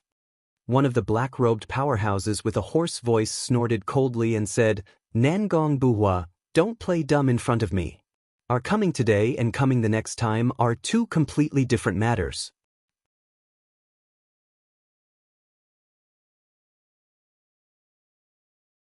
Chapter 4058. Of the 6 experts in the hall, which one of them was not a sly old fox? Even if the black-robed elder did not say this, Master Nangong had already guessed their intentions. The 5 of them masked their faces and secretly met with Ji Tianxing. Most likely, they wanted to negotiate with Ji Tianxing to obtain more favorable conditions and benefits. It would be another matter if they followed Ji Tianxing's summons in the future. At least they would be in a passive position. Their status would be lower and they would have fewer bargaining chips. To put it simply, the forces represented by these 5 experts had the intention to support Ji Tianxing and help Ji Tianxing overthrow the Azura God Emperor's rule. However, their forces worked for Ji Tianxing and risked their lives. They must obtain sufficient benefits. Otherwise, who would be willing to risk being destroyed and follow him in his heaven-defying actions? Master Nangong could understand the feelings of these sly old foxes, but he could not make his own decision and negotiate with them on behalf of Ji Tianxing. There was no other way. Ji Tianxing was still recuperating in seclusion. He could not disturb him and he could not let the 5 sly old foxes know. If the 5 of them knew that Ji Tianxing was injured and was still recuperating in seclusion, when they negotiated, Ji Tianxing would be in a more passive position and it would be very disadvantageous. Therefore, the Nangong family had decided that he had to brush these 5 fellows off and send them away as soon as possible. "What do you want to do? Why did you sneak into Yenshu's cave?" "I don't know and I don't want to know. I just want to tell you that the time is not right. Don't try to be clever and make a fool of yourself. Moreover, Kenshin is the only hope for us and the boundless heaven continent. If you have any ill intentions, it's better to dispel them as soon as possible. We have known each other for so many years. I can only remind you once. Please take care of yourselves." After he finished, Master Nangong waved his hand, indicating that he wanted to send the guests off. However, the 5 mysterious experts sat there motionlessly. They had no intention of leaving. The black-robed elder sneered again, "Nangong Buhua. We're all shameless people, and we can't do something as despicable as you to sell your daughter for glory. However, reality has proven that you've won and gained Kenshin's trust. Otherwise, he would not have chosen Yenshu Grotto Heaven and let you represent him. But don't forget, your Nangong clan has already boarded the ship, and there is no turning back. But we are different. If we join forces and refuse to cooperate, it will become a one-man show between the Kenshin and the Nangong clan. One could imagine what would happen to the Nangong clan when the time came. Therefore, you'd better help us build a bridge and facilitate this cooperation." Not only is this beneficial to us, but it is also to protect the legacy of the Nangong clan. Patriarch Nangong frowned and instinctively wanted to refute the black-robed elder. However, he immediately calmed down. He knew that the other party was deliberately provoking him. Thus, he did not make any excuses and said expressionlessly, "Half a month later, I will follow the Kenshin's wishes and invite all of you to participate in this grand event. So, everyone, please go back and prepare. Forgive me for not entertaining you." As soon as he finished speaking, he waved his hand and shot out a golden light. Swoosh! The door of the great light hall opened, and sunlight shone in from outside. The 5 mysterious experts looked at each other, feeling angry and depressed. However, they could not do anything about Nangong Buhua's stubborn attitude. The 5 experts glared at Nangong Buhua and got up to leave. After a long while, the 5 mysterious experts left. At this moment, Nangong Nihuang and the other elders stepped into the great light hall. Nangong Nihuang's face was as cold as ice. She asked calmly, "Father, are the 5 clan leaders here to negotiate with the Kenshin?" Nangong Buhua nodded slightly and did not explain further. The elders revealed a playful smile, anger, and disdain as they started to discuss. These old foxes are well informed, but they are too impatient. Don't be fooled by their usual cold and arrogant appearance, as if they are living in seclusion and do not care about worldly affairs. In fact, who doesn't want to restore their former glory and have a high status and power? They think that by negotiating in advance, they can get more benefits? They are too naive. Kenshin is an expert, but he is not a schemer.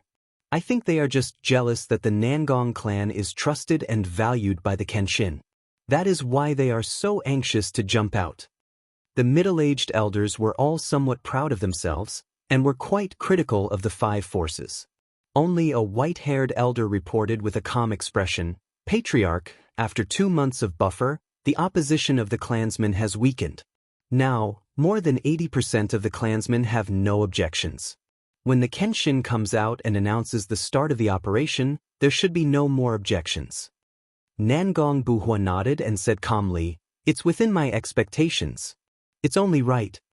The old man lowered his voice and asked, "Patriarch, those old foxes aren't wrong. The Kenshin chose Yenshu Cave as their base because they trust the Nangong clan. However, this also means that the Nangong clan is the Kenshin's staunchest ally. There is no way out. To be honest, no one can guarantee that the Kenshin will succeed. In fact, I think there is only a 10% chance. Have you really thought it through and made your choice?" Hearing this, Nangong Nihuang and the other elders stared at Nangong Buhua. There were no outsiders here. Everyone present was the person in charge of the Nangong clan. Their choice would determine the fate of the Nangong clan. Nangong Buhua smiled and said calmly, "I do not want to betray the Kenshin's trust, so I can only choose to accept it. When dealing with matters, the most taboo thing is to be indecisive. That is the path to death. Since I have chosen to board the Kenshin's ship, I have to go all the way. Even if the odds are low, I will take it as a gamble. I have to have the courage to take it." After a pause, he said solemnly, "Most importantly, the Kenshin has already created a miracle. Why can't we trust him?" Hearing this, Nangong Nihuang and the other elders heaved a sigh of relief. Their expressions and eyes became firm. Previously, they were worried that the clan leader would hesitate and not be able to make up his mind. Since the clan leader had already made his decision and was firm, they did not say anything more. They just had to follow the plan and do what they thought was right. "Clan leader, we understand." "Rest assured, clan leader. We will do our best even if we have to sacrifice our lives. The Nangong clan has been dormant for 1,000 years, conserving our strength just for today's battle." The elders expressed their opinions one after another. Their voices revealed their excitement and tenacity. Nangong Buhua nodded with satisfaction and said, "Longtime will be out in half a month. You cannot slack off on what I have instructed you to do. You must complete it quickly. Since the news has been leaked, we must be prepared at all times, just in case."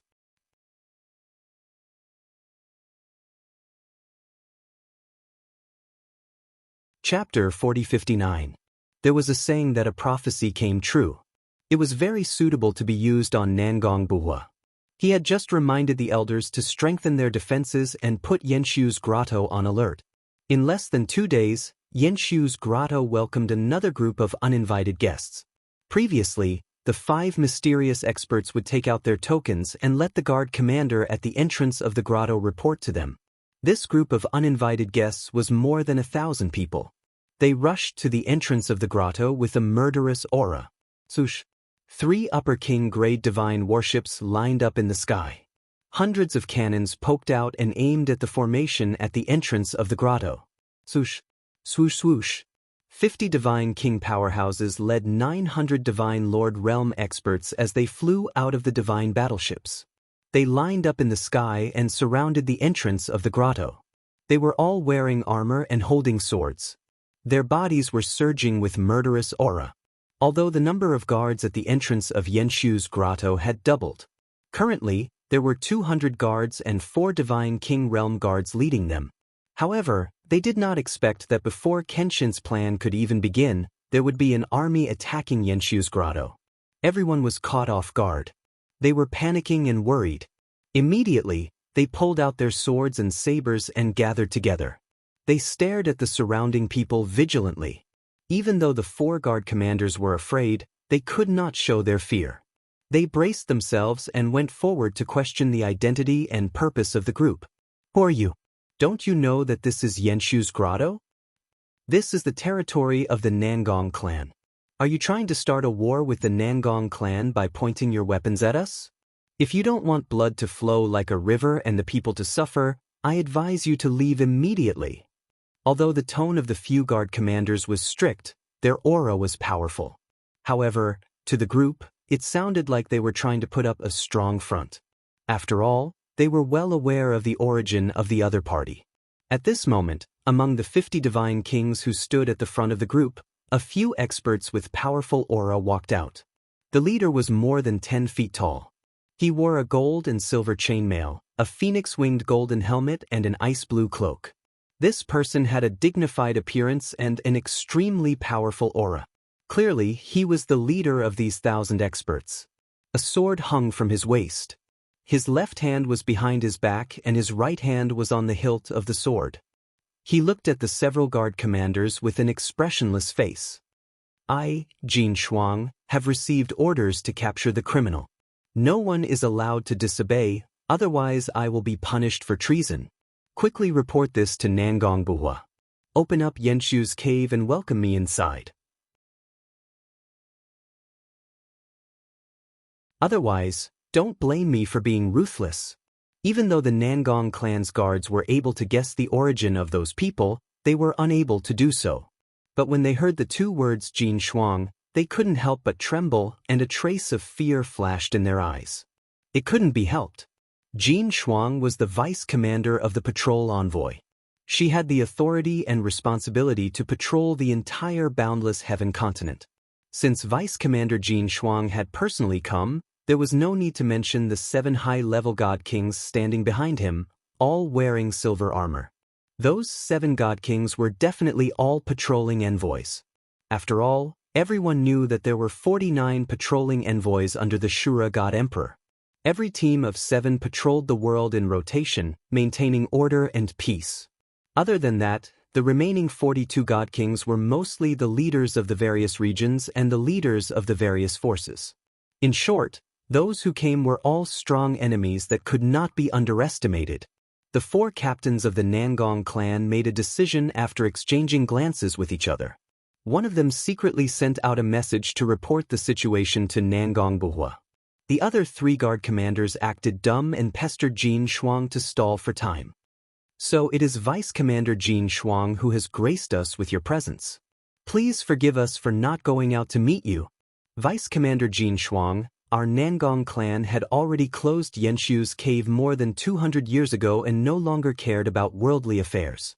You said that you want to capture the criminal. This has nothing to do with our Nangong clan, right? Vice Commander Jin Shuang, there must be some misunderstanding. Please calm down. Our clan leader will definitely explain to you clearly. Kenshin was a criminal and the Shura god emperor wanted to get rid of him as soon as possible. This was something that everyone knew.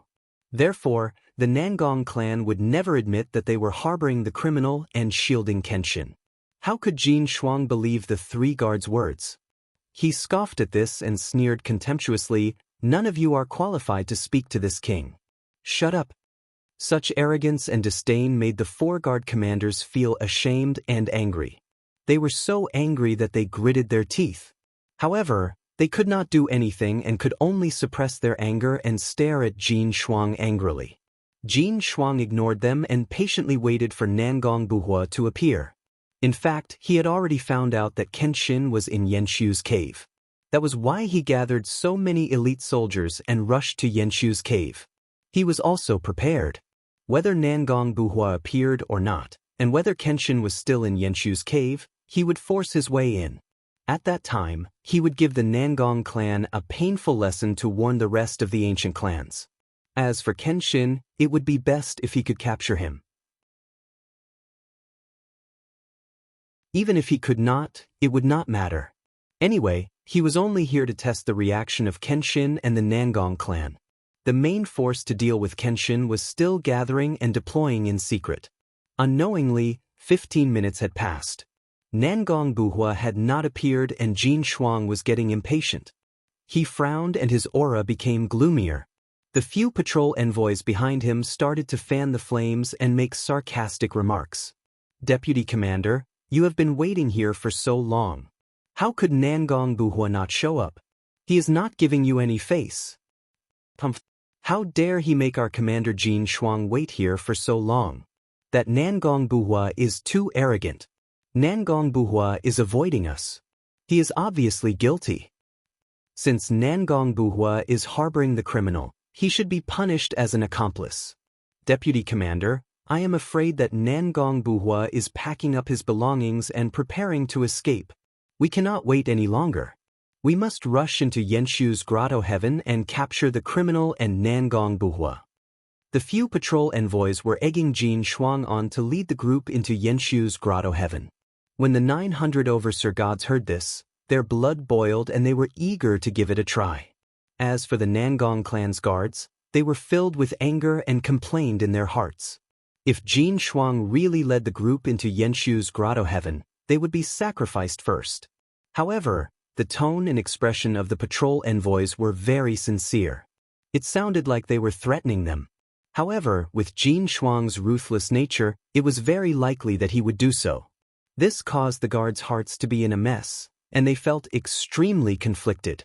They could not do anything. They could only hold their weapons tightly and prepare to fight to the death. Soon, another 15 minutes had passed. Jin Shuang's patience was finally exhausted. He waved his hand murderously and gave the order to attack.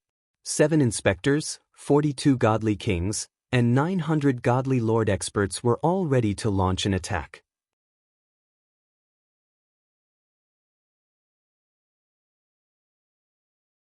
Chapter 4060.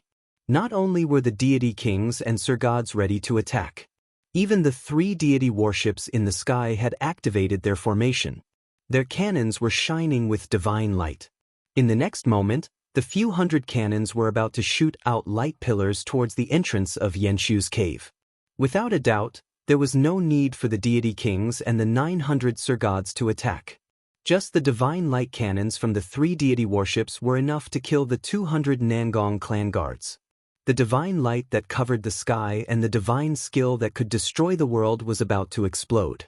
The 200 Nangong clan guards and the 4 guard commanders were so frightened that they did not know what to do. Their palms were sweating as they held onto their weapons. However, at this critical moment, the formation at the entrance of the cave was activated. The teleportation door shone with a dazzling white light. Jin Shuang, you are brazenly leading your troops to besiege Yenshu's cave. You have no respect for me at all. Following the loud and majestic voice, a burly figure passed through the light door and appeared in the sky. It was a middle-aged man from the deity clan. He wore a blue brocade robe and a luxurious divine crown. He exuded a majestic aura. He was the master of the Nangong clan, Nangong Buhua. Following that, a few more figures flew out from the light door and followed him to the scene. These middle-aged and elderly deity clan were the elders of the Nangong clan. Seeing that the patriarch and the elders had arrived, the 200 guards heaved a sigh of relief, and their hanging hearts settled back into their stomachs. Jin Shuang and the rest of the deity kings looked at Nangong Buhua. They sized him up coldly and vigilantly. Nangong Buhua stood in the sky and confronted Jin Shuang. His aura was not weak at all. Jin Shuang, you are the deputy commander of the patrol under the God Emperor. Everyone respects the God Emperor, so they give you some face. I did not expect you to be so arrogant and unscrupulous. The Nangong clan has been living in seclusion for hundreds of years and we have not done anything wrong. What right do you have to bring so many soldiers to Xianxia's cave? Do you think that the Nangong clan has been quiet for too long and you want to use the Nangong clan to establish your authority? Or do you think that the Nangong clan is easy to bully? Before the Azura God Emperor ruled the vast heaven continent, the Nangong clan was the most powerful force on this continent. Nangong Bua's majesty and his aura were no weaker than the peak deity kings. If the Jin Shuang, Nangong Buhua, they were peak deity kings. But the one who came was Jin Shuang, the weakest of the rulers. How could Nangong Buhua take him seriously? Nangong Buhua, clan guards to Nangong Wang Buhua, Nangong. Nangong Buhua, how can you talk to the deputy commander like that? Old man Nangong, watch your words. God King. Deputy Commander, Nangong Buhua used to bow and scrape, but he's become so arrogant today. He's acting recklessly.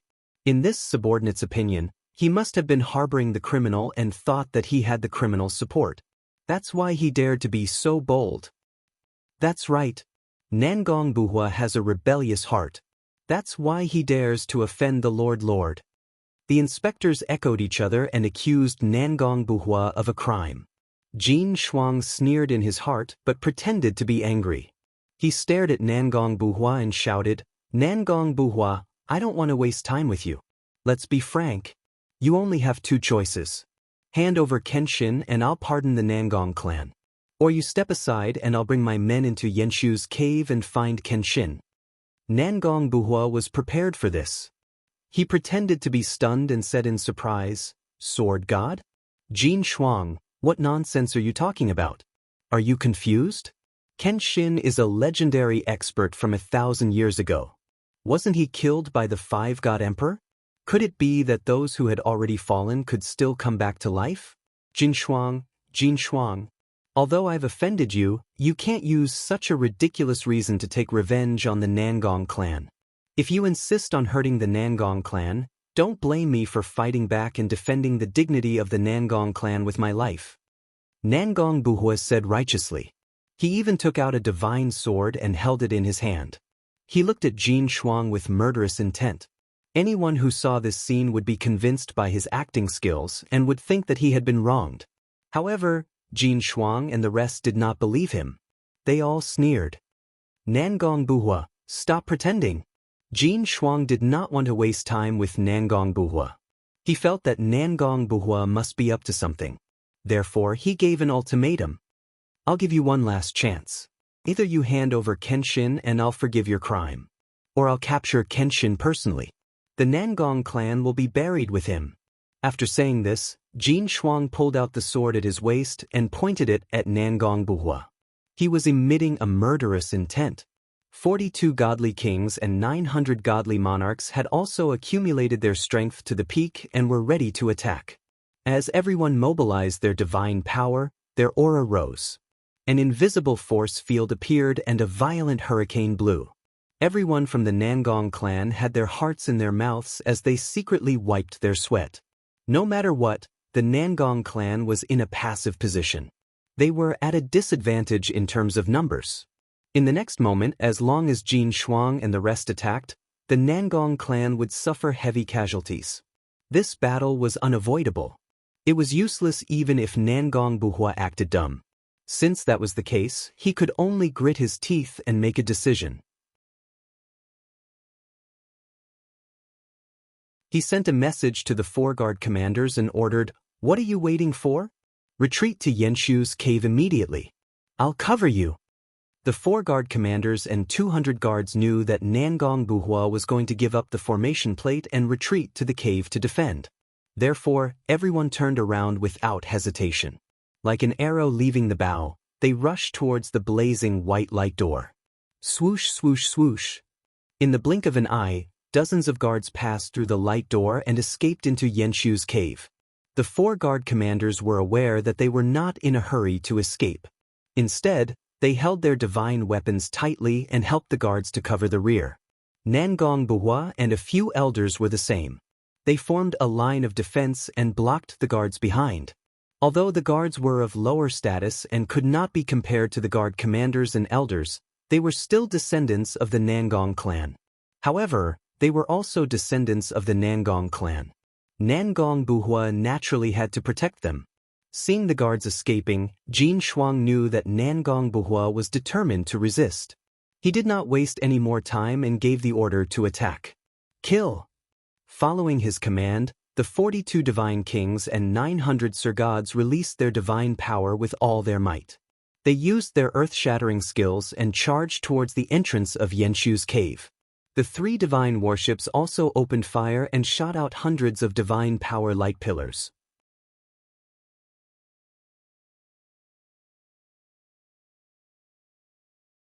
Chapter 4061. Boom, boom, boom. Amidst the earth-shattering noises, thousands of divine light blades and overwhelming wind, fire, and lightning rained down on the entrance of the grotto heaven. Hundreds of divine light pillars shot out by the 3 divine warships also hit the formation plate at the entrance. The first to bear the brunt of the attack was not the 100 guards who could not escape in time. Instead, it was Nangong Buhua, a few elders, and 4 commanders of the guards who were blocking the way. Even though everyone had already taken out various divine weapons and life-saving divine weapons and used all their defensive techniques to form a huge 5-colored light shield. However, a round of attacks from more than 900 experts and powerhouses shattered the 5-colored light barrier on the spot. Then, more than 500 divine light pillars drowned Nangong Buhua and the others. Boom, boom, boom, boom, boom, boom. A series of loud booms reverberated between heaven and earth. The dazzling divine light covered a radius of tens of thousands of miles and destroyed many mountains and forests in the surroundings. Nangong Buhua successfully blocked the hundreds of divine light pillars with his strength of 9th Heaven Divine King and 4 Upper King level divine weapons. Not only was he unharmed, but he also protected dozens of guards. The elders were also powerful as they were all Upper Divine Kings. They successfully defended themselves against the attacks of the divine warships and were not injured. Moreover, they had extra strength to protect dozens of guards. But the 4 commanders of the guards could not even protect themselves. They were all injured by the divine warships. More than 30 of the guards who could not escape in time were severely injured. Their bodies were badly mutilated. More than 20 guards were unlucky. They were killed on the spot. Not even their bones were left. Dark red blood streaked across the sky and splashed onto the formation plate. The air was filled with the smell of blood. The divine kings and surgods under Jin Shuang's command were even more motivated. They roared and started the second round of attack. Nangong Buhua and a few elders gritted their teeth in anger. Killing intent surged from their bodies. But they were not blinded by hatred and anger. They did not rush out of the formation plate to counterattack. They continued to cast spells to cover the retreat of the remaining guards. From the looks of it, it would take at most 2 breaths for the remaining dozens of guards to return to Yanxu's cave. By then, Nangong Buhua and the rest would return to the Yanxu cave. As long as they closed the Heavenly Passage's entrance, they would be able to hold on for a very long time, leaving Jin Shuang and the others helpless. Thinking of this, Jin Shuang didn't care about her status anymore. She waved her sword with all her might. Nangong Buhua, don't even think about escaping. Give me your life. Jin Shuang shouted angrily. His strength at the peak of the 8th level of the Divine King realm burst out completely at this moment. He slashed out 6 sword lights at Nangong Buhua. If it was any other time, Nangong Buhua would not have taken him seriously and could easily defeat him. However, Nangong Buhua not only had to resist the siege of many experts, but he also had to divert his attention to cover the escape of the guards. When Jin Shuang waved her sword and attacked, he no longer had any extra strength to resist. Peng ping peng. With a series of muffled sounds, Nangong Buhua was sent flying by the sword light and smashed into the blazing white light gate. The blue brocade robe he was wearing was torn into rags by the sword light, making him look very miserable. Cough cough. Nangong Buhua was also injured. He coughed violently and blood flowed out of his nose and mouth. Now that he was injured, there was a gap in the defensive light shield. The first round of attacks from the 42 God Kings struck more than 30 guards, blasting them to smithereens. Fortunately, the remaining guards had escaped back to Yenshu's grotto heaven. Now, only Nangong Buhua, a few elders and 4 commanders of the guards were left on the formation board. Nangong Buhua was so angry that his face turned black. A smear of blood appeared in his eyes. He glared at Jin Shuang and the others and roared, "Jin Shuang, just you wait. Very soon, I will make you pay with your blood."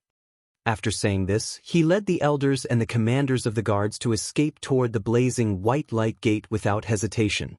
Jin Shuang and the 7 inspectors were filled with anxiety. They immediately shouted and joined hands to cast spells to attack the white light gate. They wanted to destroy the divine formation at the grotto heaven's entrance and stop Nangong Buhua and the others from escaping.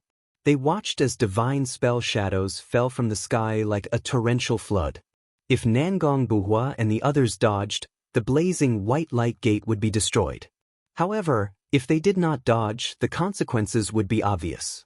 At the moment of life and death, Nangong Buhua decisively gave the order and roared, "You all go first.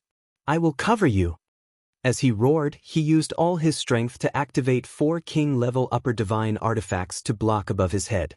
He wanted to use his own strength to block the attacks of the many experts and cover the escape of the elders and the commanders of the guards. This scene caused the Nangong clan's elders and guard commanders to be incomparably moved. Their eyes even turned red. Even the divine kings and some divine monarchs under Jin Shuang admired Nangong Buhua. All this time, their superiors, such as the inspectors and the deputy commander, Jin Shuang, had been bossing them around and looking down on them. How could they count on these high and mighty nobles to protect them at the moment of life and death? They did not even dare to dream about it. At this moment, they even envied the people of the Nangong clan. With such a powerful and loyal patriarch, the Nangong clan must be very united, right? Bang bang bang. Boom boom boom. In the next moment, the overwhelming radiance of divine skills sent Nangong Buhua's 4 divine artifacts flying and drowned his figure. Amidst the dazzling multicolored light, he was blasted away, rolling and crashing into the distance. Amidst the series of loud noises, his muffled groans could be heard. There was a trail of blood at the edge of the disc. It was the blood that Nangong Buhua had just spat out. Although he was very powerful, second only to a peak divine king. However, no matter how powerful he was, he could not withstand the combined attacks of the 7 inspectors and Jin Shuang. He could not withstand the combined attacks of dozens of divine king experts. After being hit by the overwhelming radiance of divine skills, his injuries worsened and his strength decreased greatly. Fortunately, his sacrifice was worthwhile. The elders and the 4 commanders of the guards took the opportunity to pass through the blazing white light gate and escape back to Yenshu's grotto heaven. Now, only Nangong Buhua was still outside the grotto heaven. Jin Shuang and the 7 inspectors smiled maliciously and shouted loudly as they charged towards Nangong Buhua for the 3rd round of attacks. "Let's go together and capture Nangong Buhua. He is alone and has no helpers. Quickly capture him. As long as we capture Nangong Buhua, the Nangong clan will have to surrender. Everyone, let's go together. We can't let him escape no matter what." With so many people attacking Nangong Buhua and him being severely injured, wouldn't it be easy to capture him? Everyone thought that Nangong Buhua would not be able to escape. Unexpectedly, just as everyone was approaching him, he suddenly took out an ancient linen banner and chanted a strange incantation. Swoosh! The ancient linen banner released a large cloud of gray fog and swallowed Nangong Buhua's figure.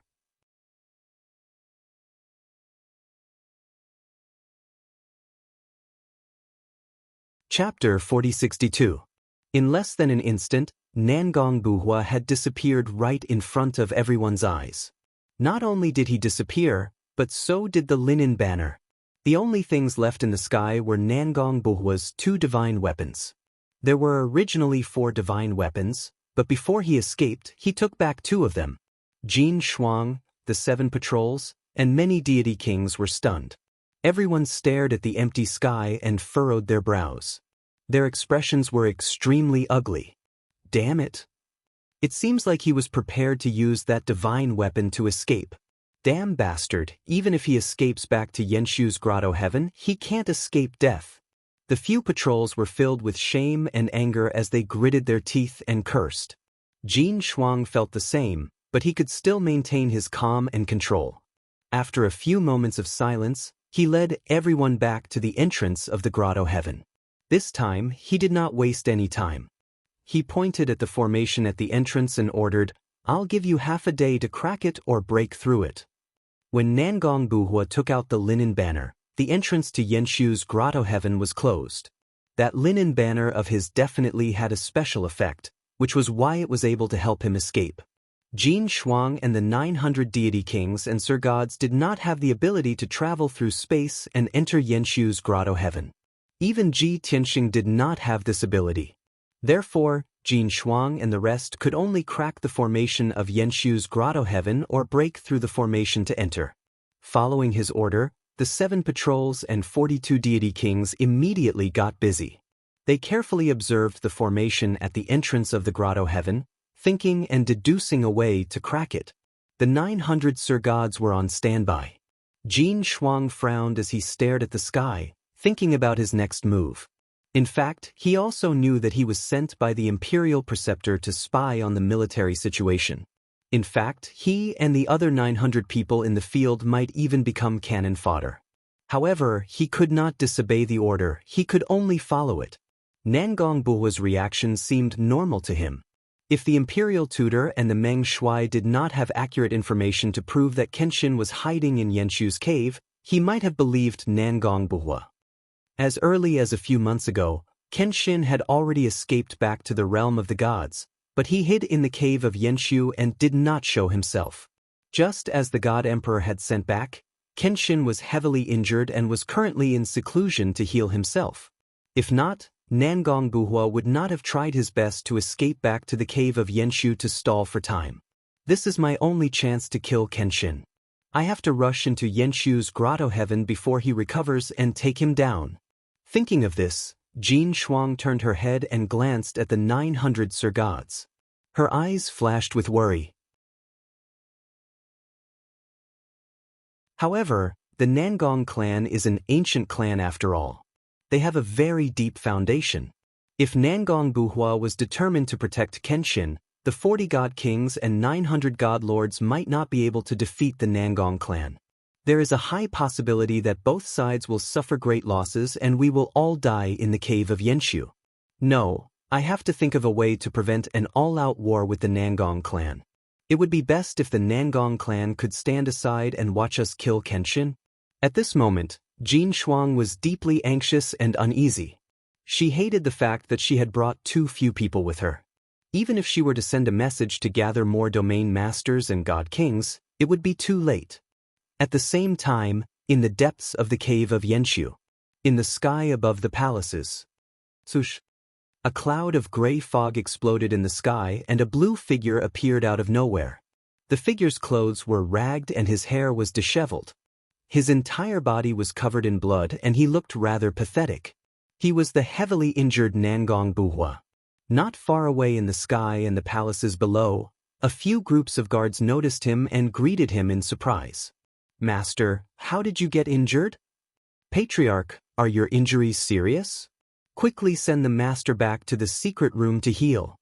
As they shouted, the guards wanted to support Nangong Buhua and send him back to his residence on the main peak. However, Nangong Buhua waved his hand and did not allow them to support him. He said with a hoarse voice, "My injuries are not serious. Don't be so flustered. Quickly inform Lady and a few elders to come to the Great Light Hall for a meeting."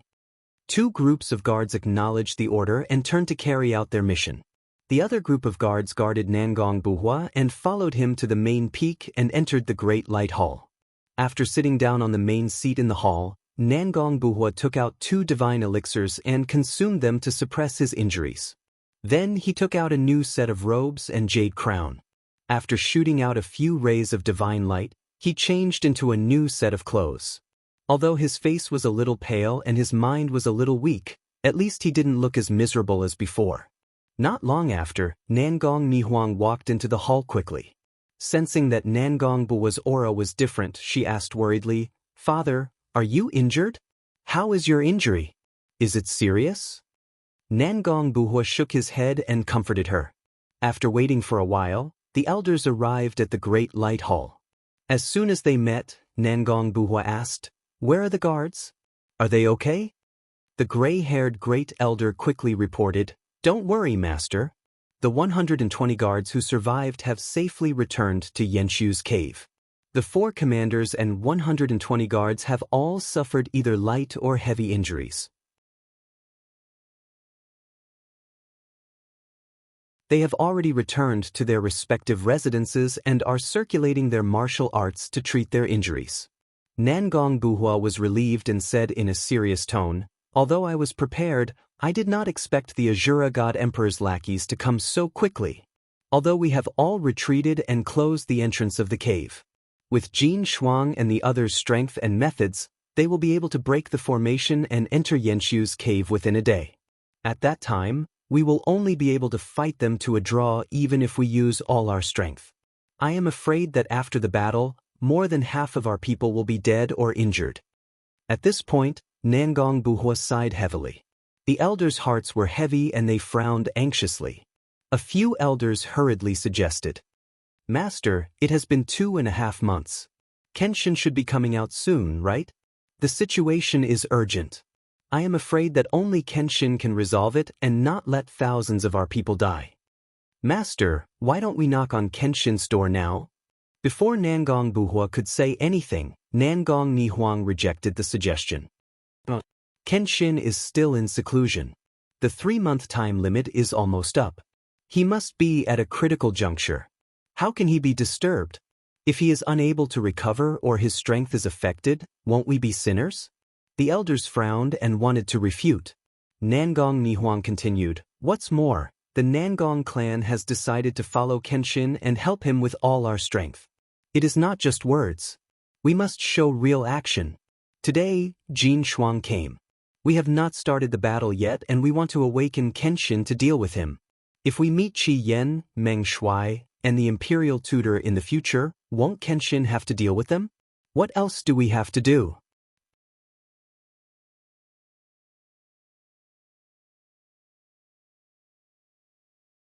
Chapter 4063. Nangong Nihuang's words stunned the elders. Although her words were simple and straightforward, there was no reason behind it.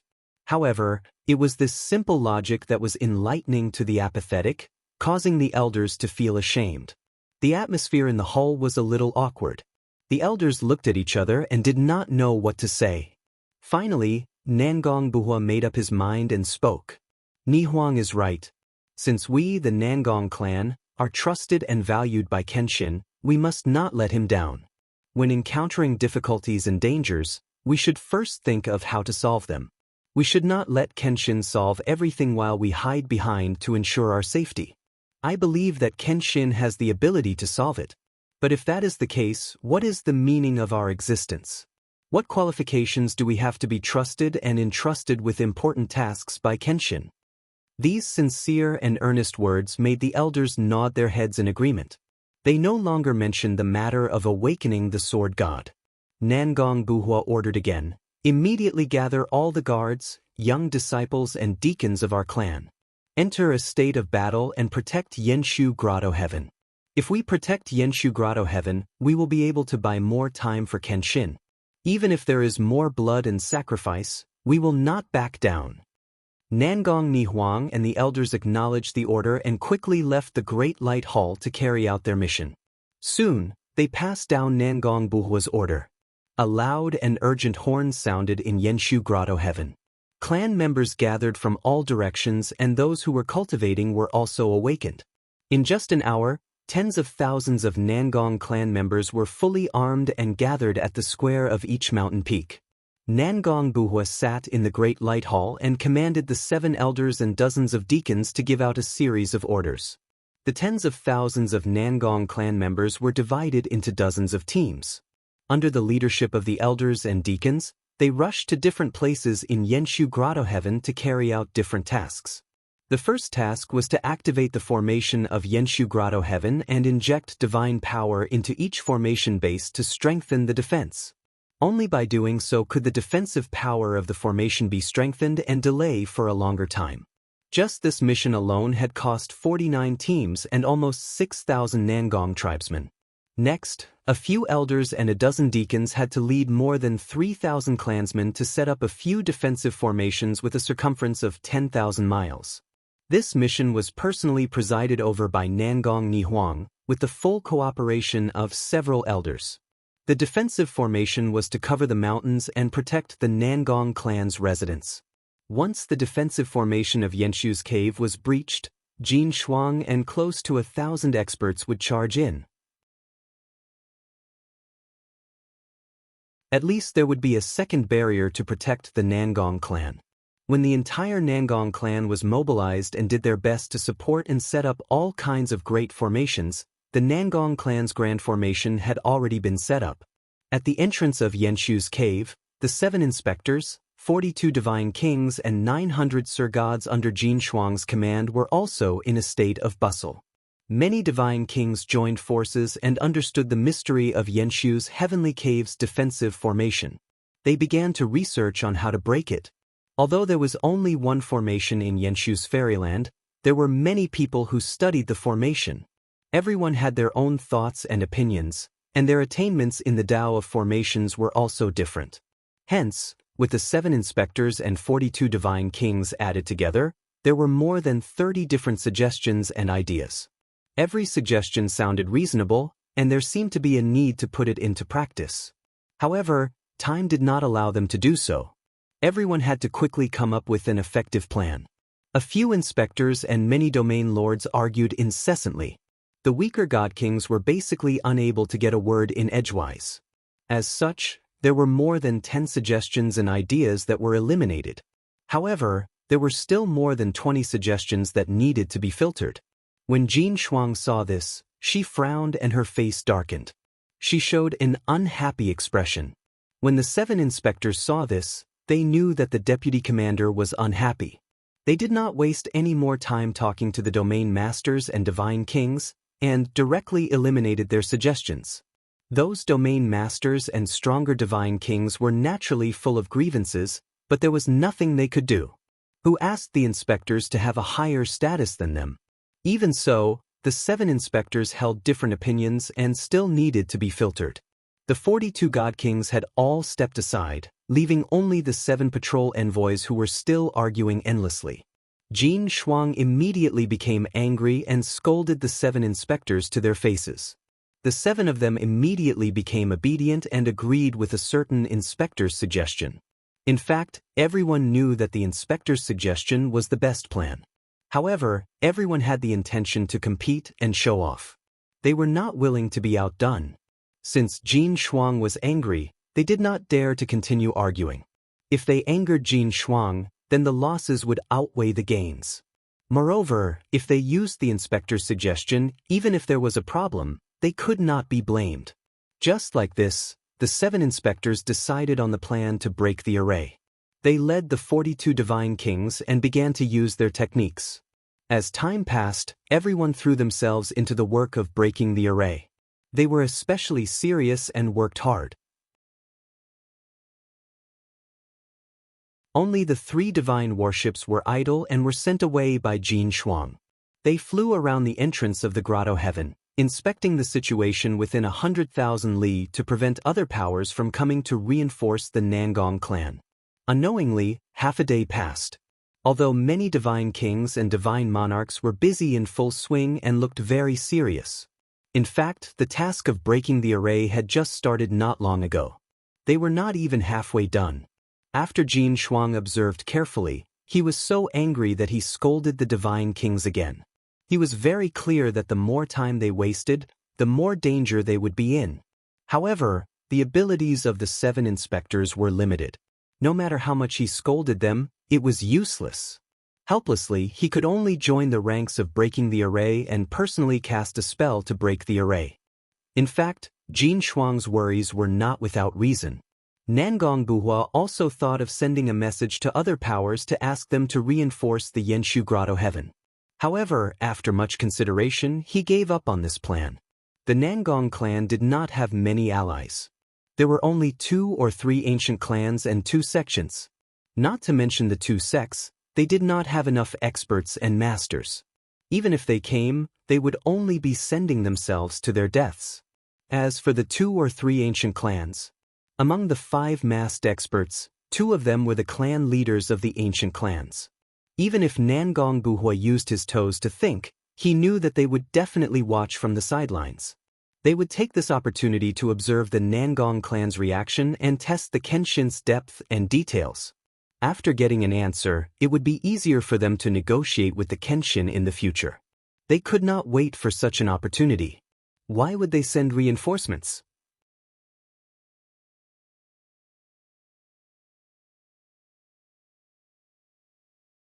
Chapter 4064. No one could help the Nangong clan get through this crisis. In the end, they had to rely on themselves. Nangong Buhua gave up on asking for help. He simply treated his injuries and devoted himself to setting up the array.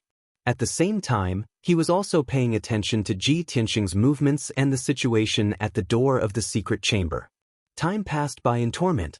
Very quickly, another half a day passed. Nangong Nihuang led many elders and Nangong clan members to build a defensive array with a radius of 10,000 miles. Although this was only an upper-grade king-level divine array, it could withstand the siege of Jin Shuang and the army for a short period of time. Immediately after, thousands of Nangong clan members cast spells to support the defensive array and its power reached its peak. This made it increasingly difficult for Jin Shuang and thousands of experts to break the array. Jin Shuang's 1 day's time limit had passed, but only 1/3 of the array had been broken. Moreover, as time passed, the difficulty of breaking the array would increase. Because, while Jin Shuang's side was desperately trying to break the array, Nangong Nihuang and thousands of Nangong clan members were also desperately trying to repair the array. After a day, the sense of crisis and urgency brought by Jin Shuang and the army had lessened. This caused the morale of Jin Shuang's side to plummet, and the Nangong clan members also heaved a sigh of relief. Since the matter could not be solved in 1 day, then they would use 2 or 3 days to slowly solve it.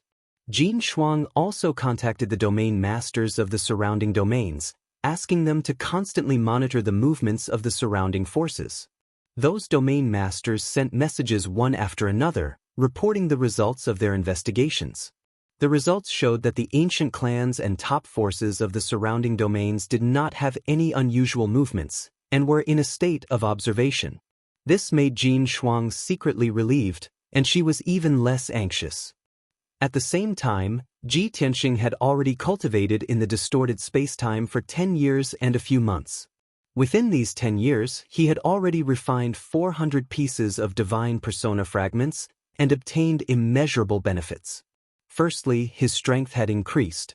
Now that he had reached the peak of the Divine King realm, he was stabilizing his realm after breaking through. Secondly, he had taken more than 100 divine Dao laws from the divine persona fragments and turned them into his own. Now, the number of divine Dao laws that he had mastered had successfully reached 1,200. In this world, there had never been a divine king who could grasp so many divine Dao laws like him. Without a doubt, his true combat strength had long since surpassed the God King realm and was infinitely close to the God Emperor realm. However, what surprised him was that, even if he returned to the realm of peak Divine King, he was also unable to sense the power of heavenly Dao, let alone condense a trace of Dao runes. Back when he was still Kenshin, he had already grasped a sliver of the heavenly law's power and had even formed the Daoist rhyme.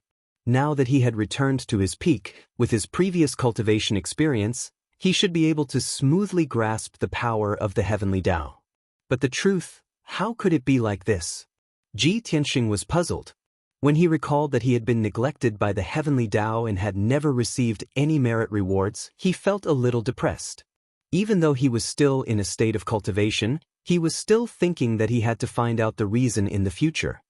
The battle between the Nangong clan and the Jin Shuang army continued.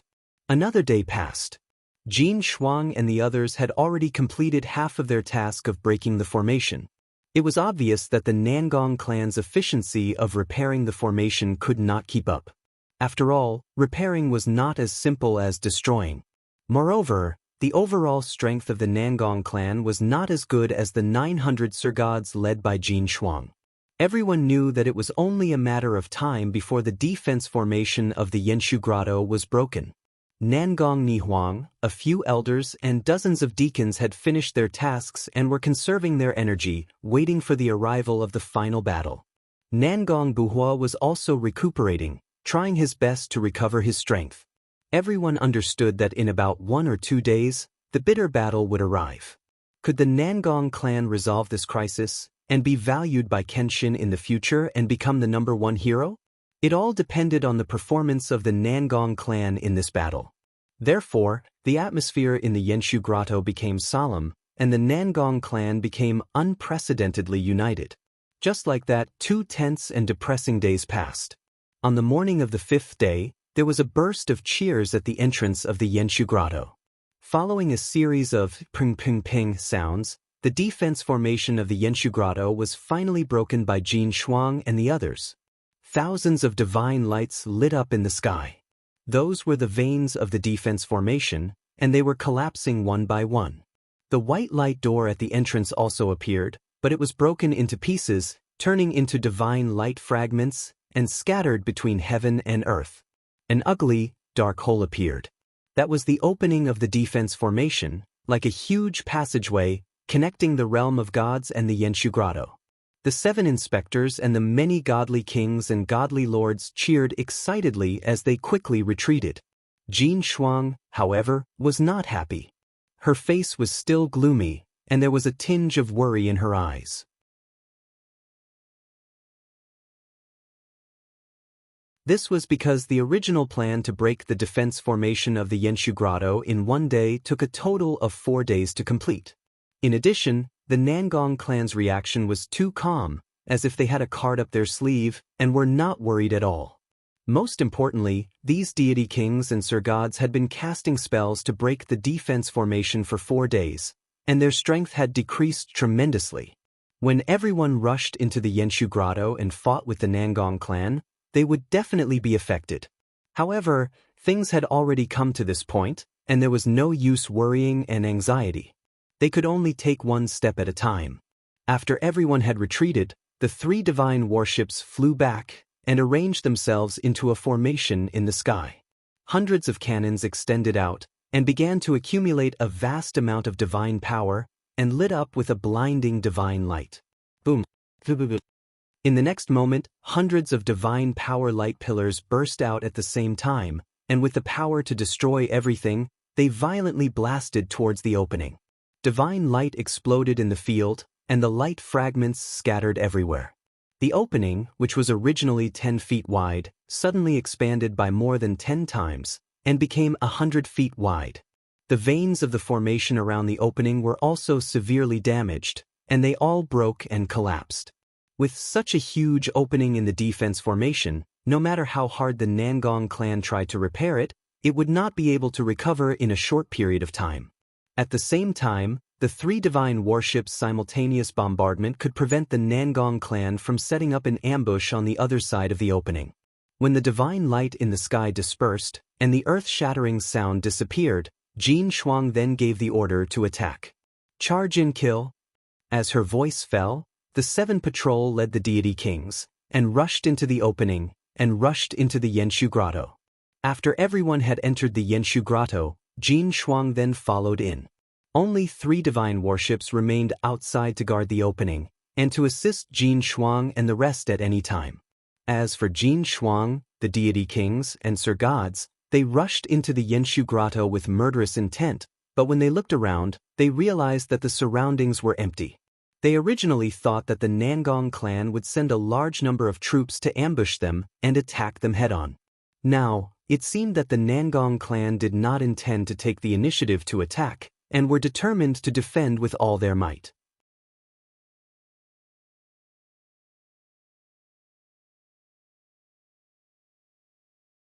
Chapter 4065. Since the Nangong clan was not going to fight them head-on, Jin Shuang was naturally relieved. He led the 900 Divine Monarch and Divine King experts as they rushed into the depths of the grotto heaven. Of course, he did not let his guard down. He was always on guard against the Nangong clan schemes. Along the way, the 7 inspectors spread out to monitor the surrounding situation in case the Nangong clan launched a surprise attack. And reality proved that after flying for hundreds of thousands of miles and arriving at the Nangong clan's palaces, they did not encounter any surprise attacks or trouble. Looking from afar, between the mountain peaks, they could faintly see the silhouettes of palaces and residences.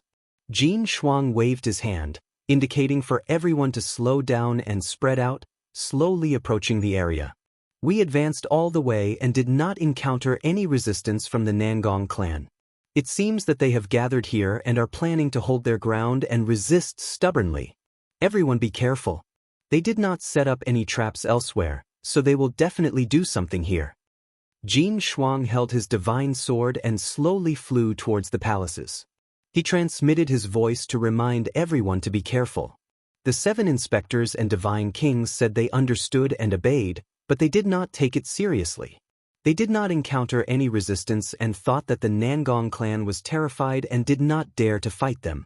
As a matter of fact, some of the inspectors and god kings even imagined that the Nangong clan might hand over the sword god to protect themselves once they revealed their identities. If that was the case, they would have done a great service without any effort. But the reality was different from what they imagined. When Jin Shuang and the others approached the palaces, they were still 10,000 miles away. Between the mountains and rivers around the palace complex, divine light suddenly soared into the sky, forming a huge 5-colored light screen. Shwa! In the blink of an eye, a 5-colored light screen with a radius of 10,000 miles appeared, enveloping nearly 100 mountains. The 5-colored light screen was like a canopy in the sky. As the array revolved, it flashed with a dazzling light and released a vigorous divine power fluctuation. Thus, the 10,000 miles of space within the light screen was tightly protected. Immediately after, thousands of Nangong clan members flew out from the various mountains, palaces and residences, lining up in the sky. They formed a formation in the sky and divided into hundreds of teams. They joined forces to cast spells to support the operation of the formation and increase its power. At the same time, their bodies were filled with terrifying killing intent as they glared at Jin Shuang and the others. The expressions of the 7 inspectors and the god kings changed when they saw this. They frowned heavily. This, another great array? Oh my god. We won't have to spend a few more days to break this formation, right? Damn it. Why were the people of the Nangong clan so cowardly? Can't we have a good fight? You cowards, do you only know how to hide in the formation and drag out an ignoble existence? Thinking back to the experience of breaking the array a few days ago, the 7 inspectors and the god kings all had headaches. They cursed angrily, wishing they could kill all of the Nangong clan members. Originally, they had used 4 days to break the formation, so they were already exhausted. It was not easy for them to enter Yenshu's cave heaven and fight with the Nangong clan. They did not expect to have to break the formation again. Many of them had a mental breakdown. However, the Nangong clan members in the 5-colored light barrier could not hear their shouts, so they did not react. However, Jin Shuang frowned and shouted at the Nangong clan members in the 5-colored light barrier, "Nangong Buhua. Are you really going to be a coward? If you are still a person, show yourself. I want to have a good talk with you." There was no doubt about the outcome. The Nangong clan members in the 5-colored light barrier did not react, and Nangong Buhua did not show himself. Jin Shuang thought that Nangong Buhua was purposely avoiding him, but in fact, Nangong Buhua was healing himself. Nangong Nihuang, a few elders, and many deacons were busy deploying troops to increase the power of the defensive formation. Therefore, Jin Shuang shouted outside the formation for a while, but no one responded to him. Jin Shuang, who was ignored, could be said to have lost all face. She was ashamed and resentful. In his anger, he said ruthlessly, "Nangong Buhua, I gave you one last chance to live, but you avoided me. You want to play dead with me? Fine, I will fulfill your wish. Within a day, I will break through this turtle shell and kill you, you old turtle. Following his order, the 7 inspectors and 42 divine kings immediately spread out and observed the structure of the defensive formation. The 900 divine monarch experts also spread out and consciously formed a formation. Although everyone was unwilling to continue breaking the formation, they felt a headache just thinking about it. However, the deputy commander had suffered such humiliation, so they naturally had to listen to the order and break the formation as soon as possible to kill Nangong Buhua to vent their anger for the deputy commander. However, what they did not expect was that Jin Shuang waved his hand again and asked in a low voice, "What are you doing?" "I am not talking about breaking the formation, I am talking about breaking it. Directly breaking it. Do you understand?" The 7 inspectors and 42 divine kings were stunned for a moment before reacting. Seeing Jin Shuang's anxious and murderous appearance, everyone felt guilty and fearful and subconsciously shrunk their necks. Then, everyone clenched their blades and changed into a new formation, waiting for Jin Shuang's order. Seeing everyone in a charging formation, Jin Shuang's expression eased a little. He waved his sword and ordered, "Everyone listen to my order, break this formation at all costs. In one day, I will kill my way into the Nangong clan's light palace. Kill! Kill, kill, kill! Charge!"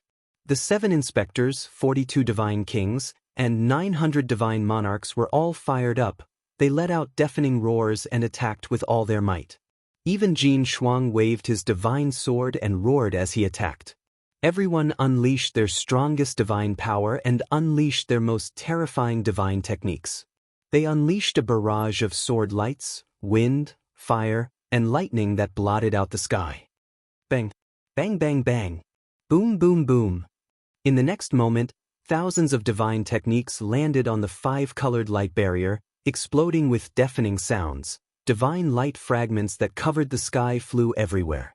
The raging shockwave carried countless fragments of divine light as it spread out in all directions, destroying a few nearby mountain ranges.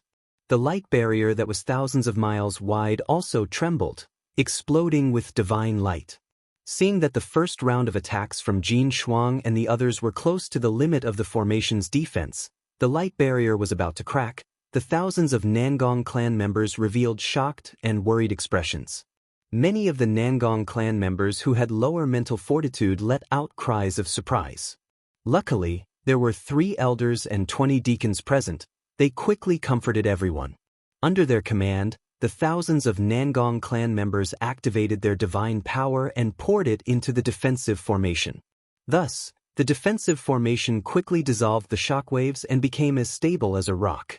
You're tuning in to the Wang Lin's Journey YouTube channel. Don't forget to subscribe and join us on this journey to catch the most captivating stories.